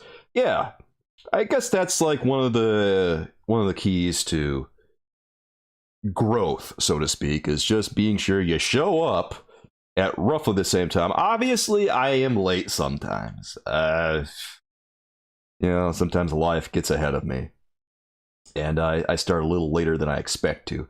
But more usually I try to start at the same time every week. Same Fridays, 6 p.m. Here I am, guys. Traffic Cone says I was watching every Friday till recently. Was in one of those reclusive moods. Ever get those? Yeah, sometimes. Well, here's the thing. Like when you do what I do, you don't have like you might not feel like doing it sometimes, but you still have to show up. You know what I mean? Like when you're in my position, there's a sort of obligation. And some people who do the content creation thing will say, "Well, I have to take a break." But I'm the kind of guy who doesn't really take a break. I power through. And I find that powering through helps me get through some of the tough times. And that doesn't work for everyone. And it doesn't have to work for everyone, but it works for me. And that's kind of what we're getting at here. Everyone's a little different, so if you gotta find some way to deal with some kind of issue, then you gotta do what's best for you. Me, everyone who knows me knows that I just keep working. Like, people keep expecting me to burn out at some point, and I just don't. Because I don't have time to burn out. Only a few channels have notification bells. I'm on one of them. I am flattered, Collect to Disconnect, and I appreciate that so much, bro. Thank you. Hasbro just Ezra Millered us. Ouch. Are they really? Are we talking? Wait, are we talking about them firing employees? Or are we talking about something else? Wait, am I missing a reference? I'm about to get whooshed. Whoosh! Oh no, something's going over Soulkeeper's head. Oh no, guys, chat made me feel stupid. This is a common occurrence, but I don't like it. Did I tear into the Squadron Supreme pack? We actually haven't been talking about too many reveals today. We've mostly been talking about windowless packaging and, well, a few other miscellaneous things. But since we're already here, we can go ahead and open up a couple of things here because, well, maybe we should talk about the new reveals. Because obviously we had a few of those. All right, let me search Marvel Legends here for Squadron Supreme.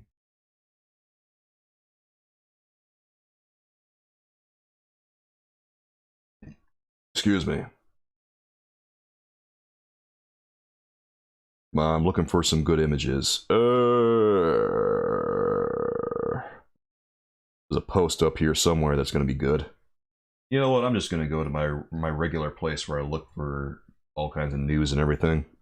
They're usually pretty good about this sort of thing. Okay, what are we looking at here? Okay, Star-Lord is back up to pre-order price at Walmart, apparently. Oh boy, Walmart exclusive Star-Lord, so good luck getting that one, guys. Anything Walmart is a straight-up nightmare. I know we've beaten a dead horse on that one, but it never stops being true.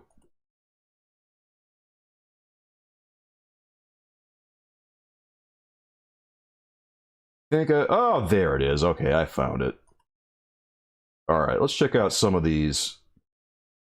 Alright, let me pull up my window over here. We'll pull these reveals right over here. Okay, there it is, guys. Let the ripping commence. Okay, there's the Squadron Supreme, everyone, that we've all heard about from, you know, Traffic Cone. And Honor Guard, let the ripping commence. Hasbro, we can only afford to give out one set of pinless arms and one set of pinless legs. Who wants them? Okay, so I recorded a video about this, and I recorded a video about all of the recent Marvel Legends reveals. Spider-Man got his own video because he's Spider-Man, and, well, you know, it makes good sense to do a video about him because he's Spider-Man. But Yondu, Squadron Supreme, and Franklin and Valeria, balanced as all things should be. I put them all in the one video because they're just obscure characters, and I don't think they're going to get any views individually. Alright, so here's the thing about this one. when we look over at Squadron Supreme, Hyperion kind of looks okay, but if you notice on Hyperion, he's got pinned elbows and pinless legs, and then on Dr. Spectrum, he's got pinless arms and then pinned legs. Also, Dr. Spectrum is just straight up Bucky Cap for like 80% of him here. Well, more like 75%. His head and his arms aren't Bucky Cap, but I mean, yeah. Look at that, guys. Looking at some of the images. Why they went with this image for Hyperion, I don't know. It looks like he's going to the bathroom. He looks like he's power dumping. Look at that. What were they thinking with that pose? Like, normally I don't criticize the poses, but come on, dude.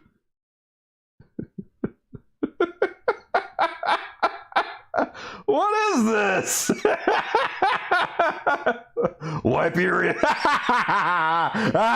Traffic code. Oh, traffic code. That was good, bro. Oh, we're going to quote that right now. Oh, that was too good, son. Oh, boy. Oh, that was perfect. Here it goes. Quote, add.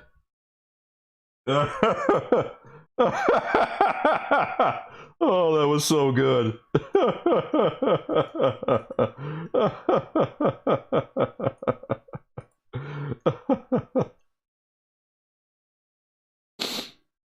Well, look at his face. He must have ate something spicy. I mean, he's got a look of determination.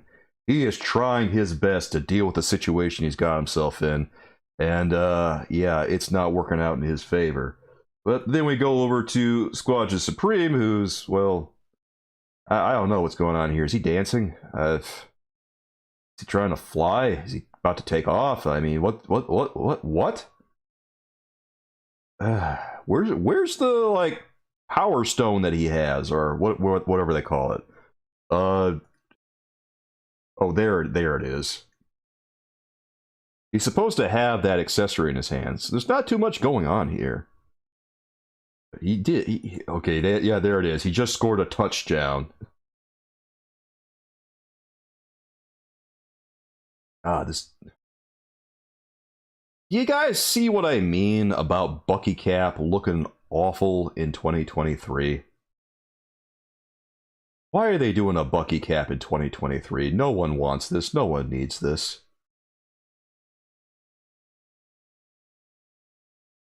Click to disconnect. I think they were convinced if they gave us a full Bucky Cap Spectrum, we would rip them a new one.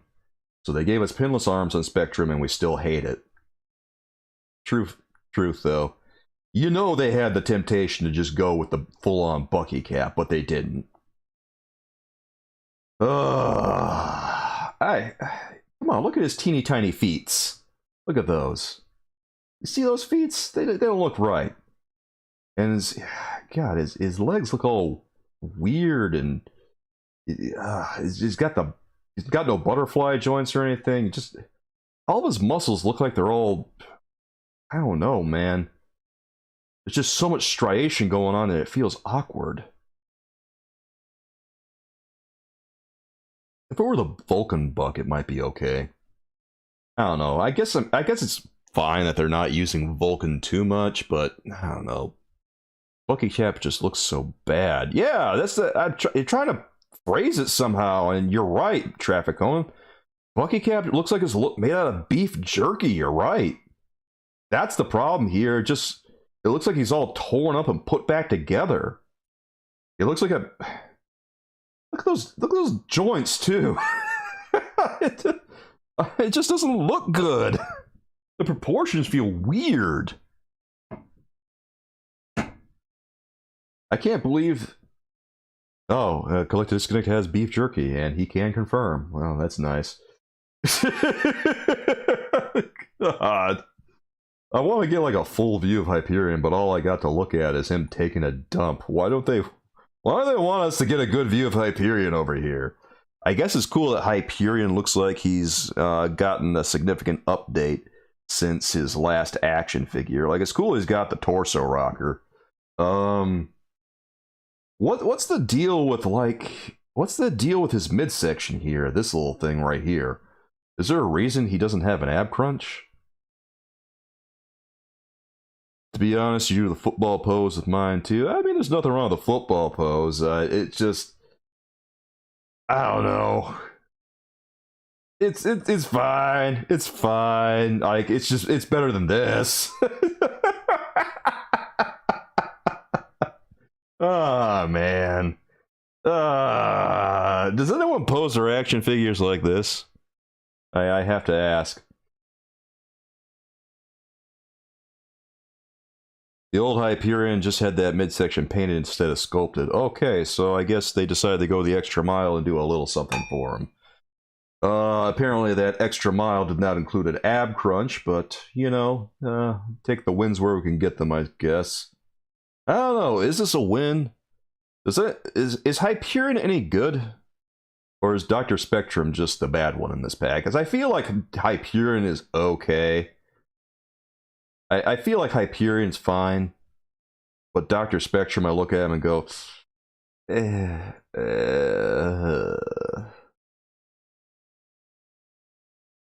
Compare this to a DC Multiverse 2-pack. Hasbro should be ashamed. Yeah. Like... I don't know, Booster Gold and Blue Beetle, I didn't think were all that great. Like, Blue Beetle was fine, but Booster Gold I thought was pretty garbage. I like the 2-pack with Armored Batman and Dark Knight Returns Superman, though, Stephanie.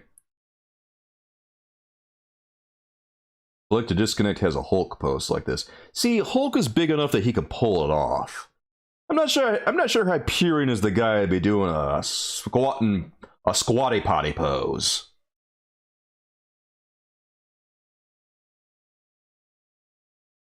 Come on, he's never gonna live this down. You know, this is gonna be a meme. I don't know how this is gonna be a meme. But maybe we should just post this on the Discord. You know what? I'm gonna post it on the Discord right now. I'm gonna let everyone meme away. Guys, start memeing. Here, I'm posting it right in the Marvel Legends section of the Discord. Meme to your heart's content. I posted Hyperion on there. Let's see what you guys do.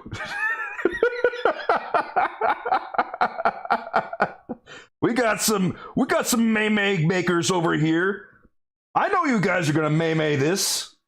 Let's see those memes, bro.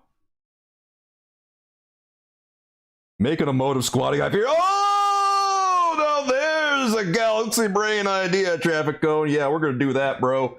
Oh, yes, we're gonna make this into a moat, son.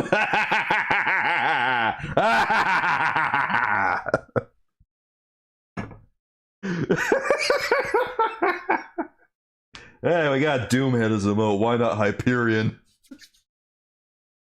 Alright, we got May number 1. God help us.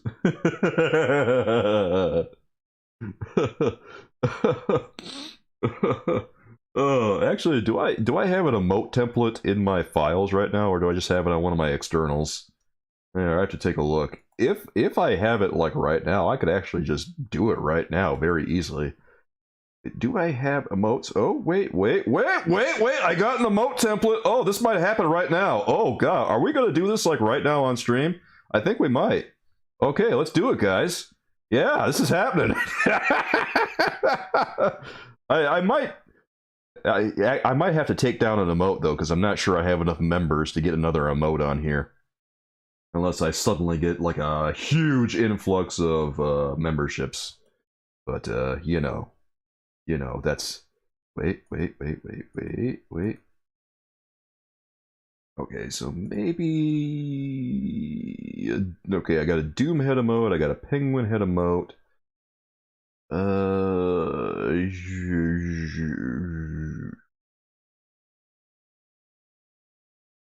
This might work. Okay, here, let me open this up, and let me just... Here, I'm just going to create a new one. I'm going to open up like a 500 by 500. Actually, 500 by 500? Yeah, sure. Why not? We don't have enough penguin emotes. See, I was already thinking that, Egg Toddy. But I figured people might be getting tired of the penguin emotes. Like, I imagine me thinking such a thing, but, you know, I just figured that maybe people would be getting tired of it. Okay, let's yeah, let's do this.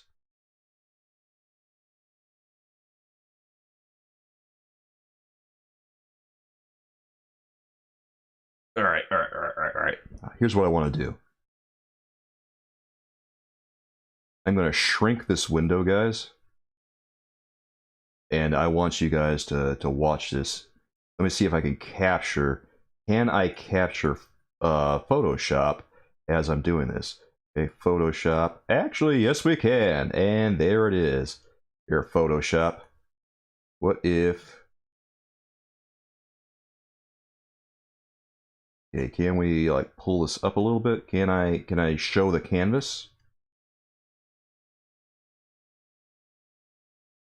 Oh, it's not gonna let me like show the canvas, bro. Oh, that's a bummer. Okay, I wanted to show you guys what it looked like as I was doing it, but I guess that's not gonna happen. Womp womp. Man. Oh well.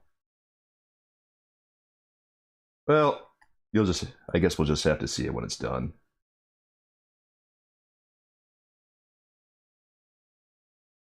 I'm not saying a word there, Toddy. we're not gonna go there. Alright, so all this is pretty easy. All I gotta do is like cut it out, and yeah, that's pretty much it. Actually, here, I'm gonna zoom in a little bit.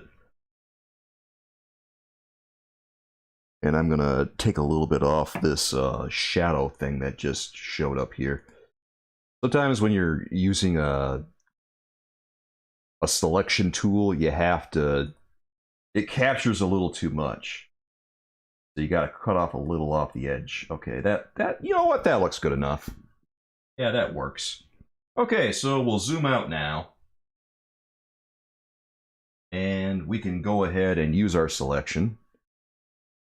And be sure you take out the background. Let's go ahead and resize Hyperion a little bit just so that he covers a little bit more area inside the view. And he looks good. Yeah, he looks perfect. Okay, let's go ahead and export him as a PNG, guys. Here goes. Export. Quick export is PNG. And I'll just export him to my one. Come on, come on.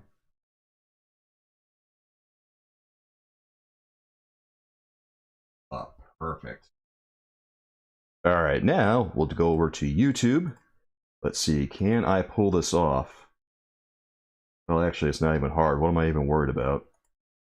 Yeah, this is easy. Where's our default perks? There they are. All right, default perks. Do we have an emote slot we can use? Oh, okay. I'll tell you what. Let's take off refresh, because I don't think you guys are using refresh all that much. Correct me if I'm wrong, but I never see you guys using refresh, so we're just going to call this one Hyperion. And we'll call it Hyperion Squat. Ah, I can't call it that. We'll just call it Hyperion. Close enough. Alright, replace the image, and... Here, oh, there he is. And that should do it. Okay. Save, and there's your emote. Perfect. Check it out, guys.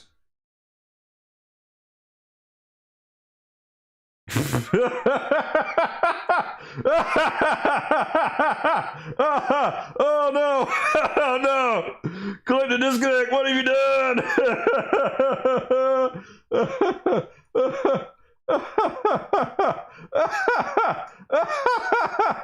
Oh no! Oh no! I wasn't expecting it to happen so fast. Oh, thanks, Eddie. Oh, I had a feeling you guys would enjoy that one. All right, here's what Collect to Disconnect just edited up in Photoshop real quick. Here, you guys got to see this one.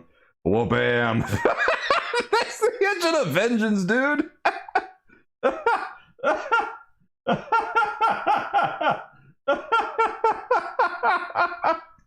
Oh no! Oh no!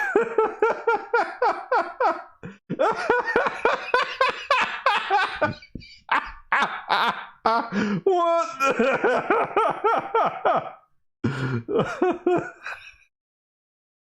Glad to disconnect! Oh no! What a madman. Alright, I'm done with Photoshop. That was so good. Oh man, I'm glad we got that. Oh man, that was too funny.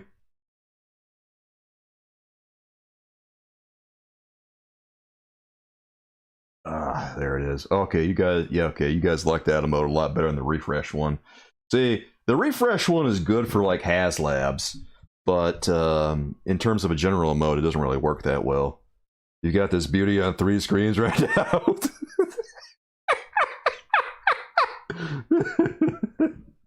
You like this emote a lot? Yeah! Oh god, I'm glad you guys like this one. Ah, it's perfect. I can't believe we just created an emote on screen. Ah. After Taco Bell HasLabs. That engine of engines burrito really got through a system, didn't it?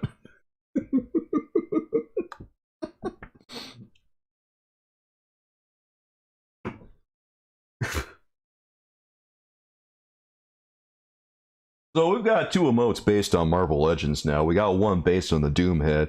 Actually, we got 3. We got the Sandman Build-A-Figure, we got the Doom's head, and then we got Hyperion. Oh my god.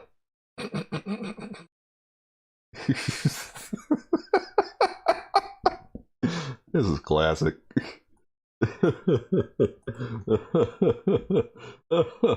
Oh man. I'm glad you guys like the emotes. Sometimes I wonder if you guys get a lot of use out of them, but as long as you guys enjoy what the perks that you get, then you know, makes it all worth it. I kind of figured that we had to replace Refresh eventually because there's no HasLab going on right now, so it doesn't seem like there's a lot of reason to use it. But I'm glad we found something. It is funny where the night takes us, isn't it?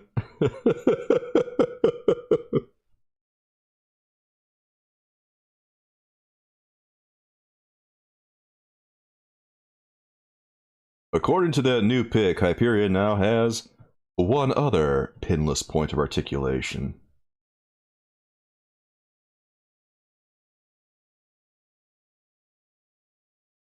Oh, does he? You do tell.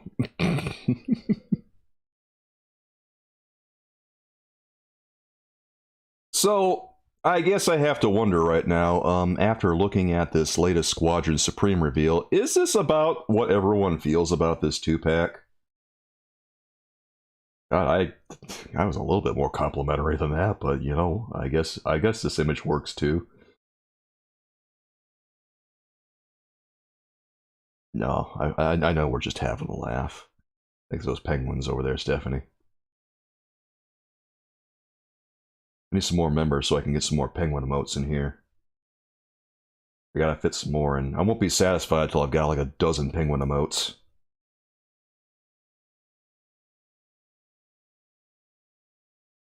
No, I gotta get something crazy like 9 more members or something in order to get more emote slots. Stop right there. I'm in. Thanks for subbing, dude. Appreciate it. Dude, I looked at my page over here and I noticed that I lost like a bunch of... I lost like a few subs when after I started streaming. Let me put it this way, Honor Guard says. It's not going to help their finances. Yeah, about the best thing that come out of this one is the new emote that we got. Like, I think that's the most... This is probably the most iconic thing to come out of this 2-pack. Is, one, this May that... Collected Disconnect created, and also the emote that we just got out of it. Those are the 2 best things to come out of this 2-pack, I think. Alright, Stephanie just calls this one mid, which, you know, I won't disagree with. It's pretty mid. Like, I don't think it's the worst, but... As I noted in my video, this is going to be a straight up peg warmer. All the latest Marvel Legends reveals, except the Spider-Man Gamerverse one, are peg warmers. The The only one that might move a little bit is maybe Franklin and Valeria, and even that one, I kind of have my doubts on it. Like, does anyone want Franklin and Valeria out of curiosity? Because, like, Fantastic Four stuff has a little bit of popularity, but I don't think anyone's chomping at the bit to get them. The most exciting one I thought was Yondu, because I thought Yondu looked kind of cool, even though, you know, he's just Sunfire with Age of Apocalypse Morph's boots. The Franklin 2-pack is so strange. Why not the kids? I think they're depicted as teenagers right now in the comics, so that's why. The only Franklin you want is the turtle. Hyperion will be the figure people swap for better figures. Oh! And Collected Disconnect says, I might pick Hyperion up secondhand. Yeah, that's kind of how I feel too. Like, for a review of this one, I don't even know that it's worth doing a review. Well, I am switching to doing mostly short-form reviews in the near future, so I guess it would be worth my time to take a handful of shots of him, just because it wouldn't be a huge time investment. Can't be worse than Marvel's Katie. Well, that's true. Isn't that the Shang-Chi one? Yeah, that whole Shang-Chi wave. The only reason I got it was because I wanted Mr. Hyde. I'm glad I got most of that wave on sale, too. A couple of them I got full price, but the others I got on sale, thank God. And Katie was not on sale, by the way. That really grinds my gears. $23 for Katie, man. Who even wants Katie? Now, to be fair, she did come with some nice accessories, but still, it's Katie. Katie. I'd like to build a Squadron Supreme one day. Yeah. I was looking at Squadron Supreme characters and trying to decide, like, Nighthawk seems like he'd be pretty cool. Because he looks like he's a character that's got some decent texture on him. He'd make for a very fun tactile experience, I think. Whether or not they'll do him is like another matter. Alright, Ryan, you say you only wanted Dr. Hyde. Or Mr. Hyde, rather, my bad. But yeah. I like the Iron Man Captain America guy, too. Yeah, he's from the game. He's like a Gamerverse action figure. Civil Warrior. What a waste of an action figure that was, too. Wasn't that from the Avengers game that's being closed up now? Oh, Stephanie, you got that one? Well, it was Target exclusive. To be fair, I have Katie and I also have Mobius. I paid full price for the Shang-Chi wave to show my support. You know what? Respect. At least it was at the old price point of $19.99, right? Unless you bought Katie too, in which case you paid full price for it. Oof. I'll probably review them someday just because I have them around and, you know, there's no sense in not doing a short form review, right? Yeah, the Avengers game they're dropping support for it, so if you're playing that one, they're dumping it soon. Gee, who could have seen that coming? Dude, the Avengers game was trash from the get-go because it's another one of those games with a ton of microtransactions. And any game like that is automatically trash. You know what was a great game was Guardians of the Galaxy. If Avengers had been like that, then it would have been worthwhile. Guardians of the Galaxy was really, really underrated. Now, Guardians of the Galaxy, the game they just made, had its own share of issues. But still, it was really, really fun, guys. Like, the worst thing about it is that it's got a few bugs throughout a couple of areas. And also, Peter Quill's guns are like pea shooters. Oh yeah, Guardians of the Galaxy was a blast, bro. And also, it was so big. It was huge. The game was long. It had a lot of like cameos from cool characters. Oh, I couldn't get enough of it. Never wanted it to end. It was so fun. Like, I was recording footage for a review, and I guess I was kind of blowing through it kind of quickly, but I wish I had taken more time.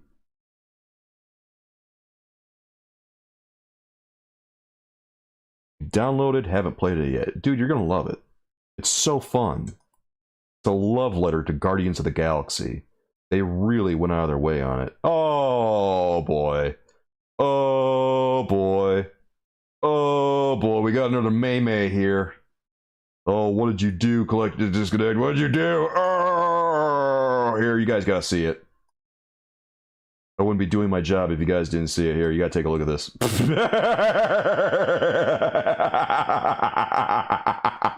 Oh, that's a grade A Photoshop right there, bro. Oh, the Maymays, they just keep coming. I'm tempted to turn this guy into an emote, too. This version, though. Oh, no.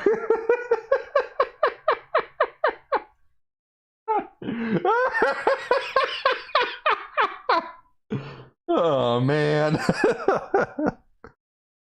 Hasbro can't catch a break with this one, can they? I don't think this is necessarily what they had in mind when they released this one.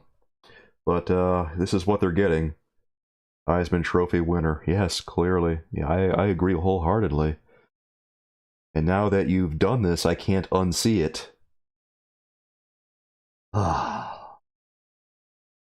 Did they think that they were doing, like, starting lineup or something when they did this? Did they get the same people who worked on starting lineup to pose these action figures?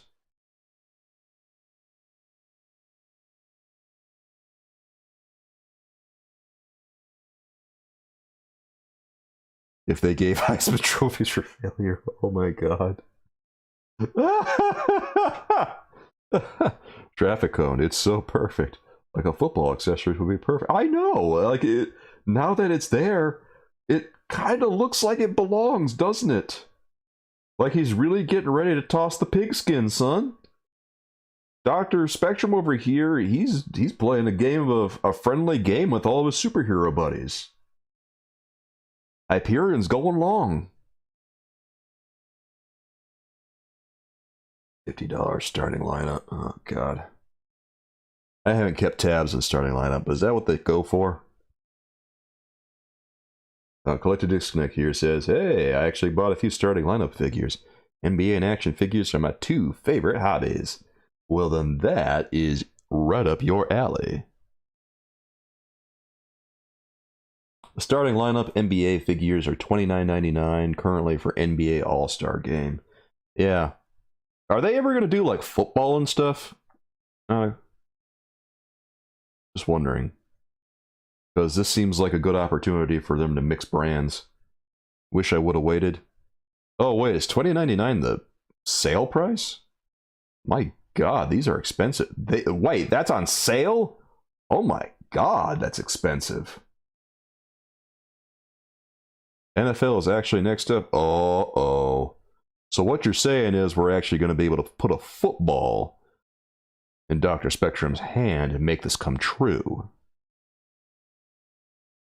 It's playing the long game in our Maymays. My favorite kind of Maymay.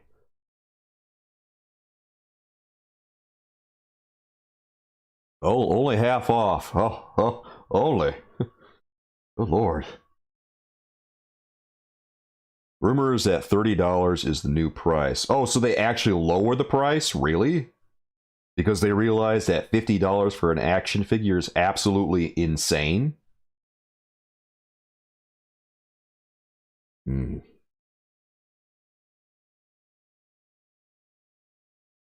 Well, I should say $50 for a Hasbro action figure is absolutely insane. Not to do them bad work with starting lineup.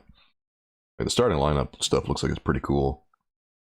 It's just, you know, my god, $50? Come on, man.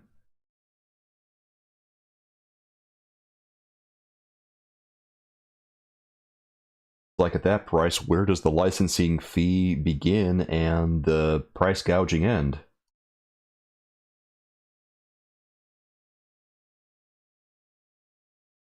Oh my god, did the new Spider-Man sell so well? Oh no. Did it actually sell well? Because I really wasn't paying attention to whether or not it sold well, but did it? Because I didn't get that many views on my video of it. Well, I know, like, not that many views for, like, me. Because anytime I make anything about Marvel Legends, I get 1,000 views. But I'm just talking about me personally. Here, I'm taking a quick look. Did this actually sell well? Spider-Man. Or are you guys just, like, trolling me right now? Where is it? Gamerverse. There it is. Nope, still up for pre-order. Okay, well, I guess it didn't sell that well. I missed the $3 starting lineups. Honorgar says that's a slap in the face to everyone who paid $50. Hope they give refunds for the difference. They won't. Yeah, if you paid $50 for a starting lineup, you're probably not getting a refund. Almost definitely no. Got them for close to 30 with my coupons on Fanatics. They sold the starting lineup on few sports websites. Wait. Collect to Disconnect says free shipping to way better than Hasbro Pulse prices and shipping. Yeah, pretty much everything's better than Hasbro Pulse prices and shipping. From how many more Spider-Man figures do you think they will release this year? Well, with the new Spider-Man game coming out, it would be a good idea for them to release a few more. But knowing the way that they're doing things, probably not that many. Like, Hasbro always does like what's counterintuitive. Instead of leaning into Spider-Man, they're leaning into obscure characters like the Squadron Supreme, which, you know, cool to see them, but is anyone going to buy them? No, they're going to peg warm. And Yondu, he's probably the most well-known of all the recent releases.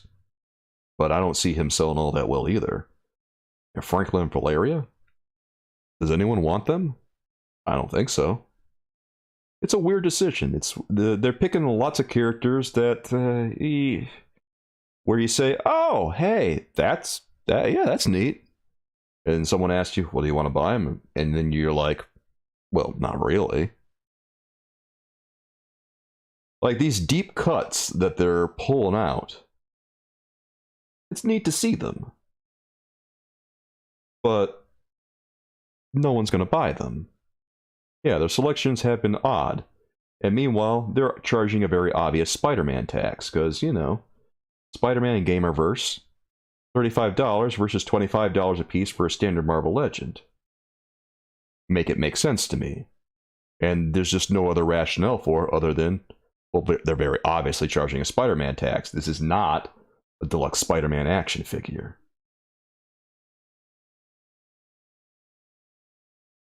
Doesn't have tattoos. Okay, well, of course they omitted the tattoos. It's probably like licensing and stuff for the tattoos. Either that or the paint job is just too much work for them. Yeah, traffic cone, that's what I'm saying. Literally just sell fewer D-listers and more A-listers. They're releasing all these D-listers and being like, whoa, we don't make profit.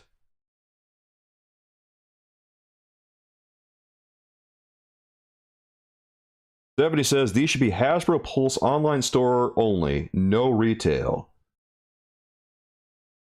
I will be more generous and say they should just be online exclusives over at some store or something. Like, if you want to make them, if you want to release Squadron Supreme and make them an online exclusive at, like, I don't know, Fan Channel or something, whatever, go ahead and do that. The characters that no one wants, they don't need general releases. But if you got like Spider-Man, well, duh, you want to release him.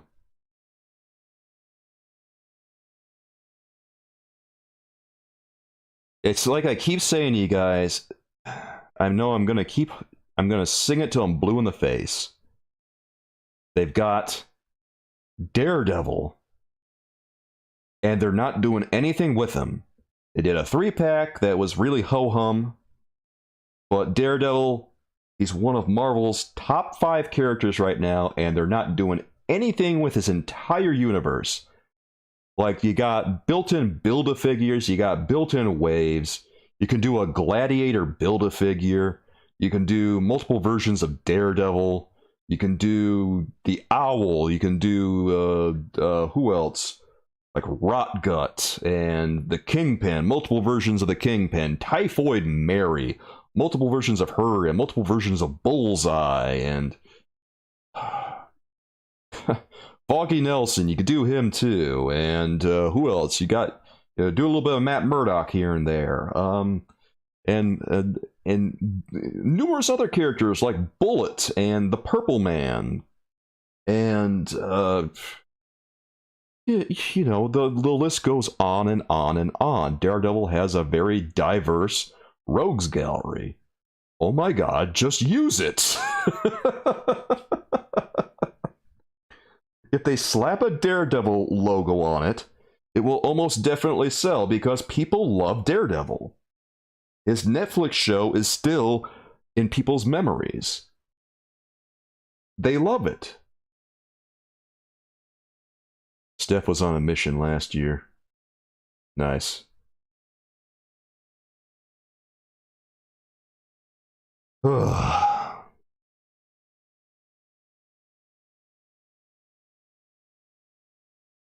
right, my friends. Click to disconnect. He says he's actually going to mod your Daredevil symbol from the 3-pack this weekend. Well, good luck, man. I hope it turns out well. Salty about 3-pack Daredevil. Shouldn't have been a 3-pack. It shouldn't have been a 3-pack. I agree with that. It shouldn't have been a 3-pack. Why? I don't know. I'm kind of miffed that they did a Daredevil and then everyone hand-waved it. And meanwhile, the Daredevil that they released on the Renew Your Vows body actually turned out to be shorter than the Renew Your Vows Spider-Man. Like, people just hand-wave that, and that annoyed me because, you know, if you know anything about Daredevil, you know that he's always taller than Spider-Man is. And everyone's harping on, like, scaling for DC Multiverse and stuff, and then you get Daredevil and he's shorter than Spider-Man is. And meanwhile, Daredevil's always getting hand-me-downs from other characters. Why is Daredevil getting hand-me-downs when he's one of Marvel's most popular characters? He is more popular than Captain America and Iron Man. And I'm not joking.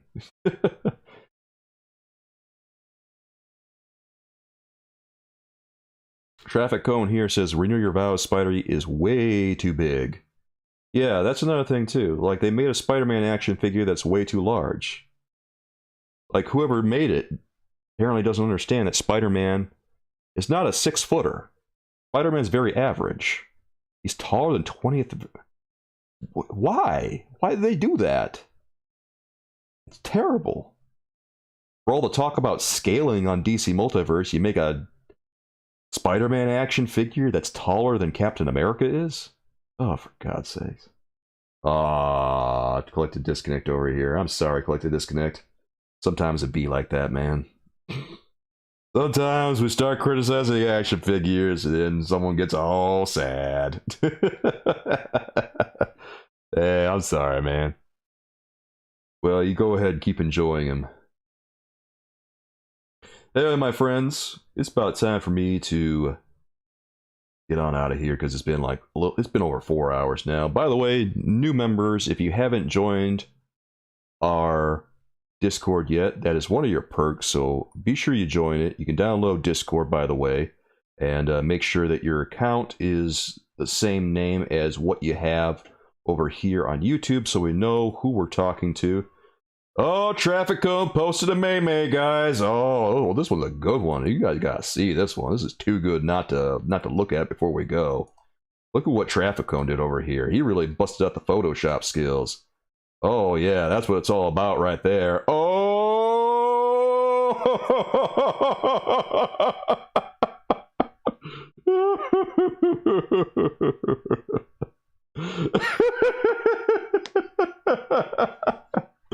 Oh my God, yes.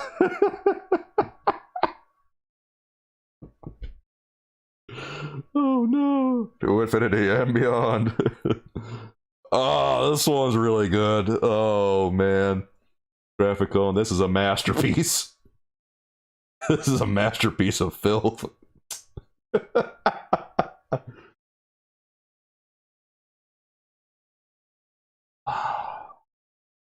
I love this May so much. I love all the Mays we're getting out of this guy. Great live. Glad you had a good time, guys. Thanks again for joining me, my friends. Alright, I look forward to seeing it collect to disconnect. Before we end, I'll say, if you want to support what I do, and you enjoy what you see here, you enjoy the content, consider a membership, my friends. I always appreciate it. Thanks for all the generosity from everyone tonight. I really appreciate it, guys. And also,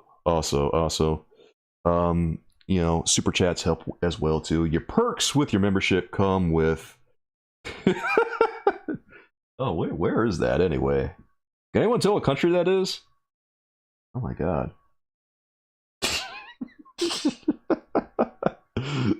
With your membership comes priority response to comments, as well as members only videos, early access to videos, and members only Discord, as well as members only live streams, and emotes with a badge next to your name in chat. Good time tonight, guys. Thanks again for being here with me, and thanks again to everyone for the generosity tonight. I really appreciate it. Always, guys. Till next time, my friends, with love from me to you, I'll see you guys soon. Bye-bye, everyone.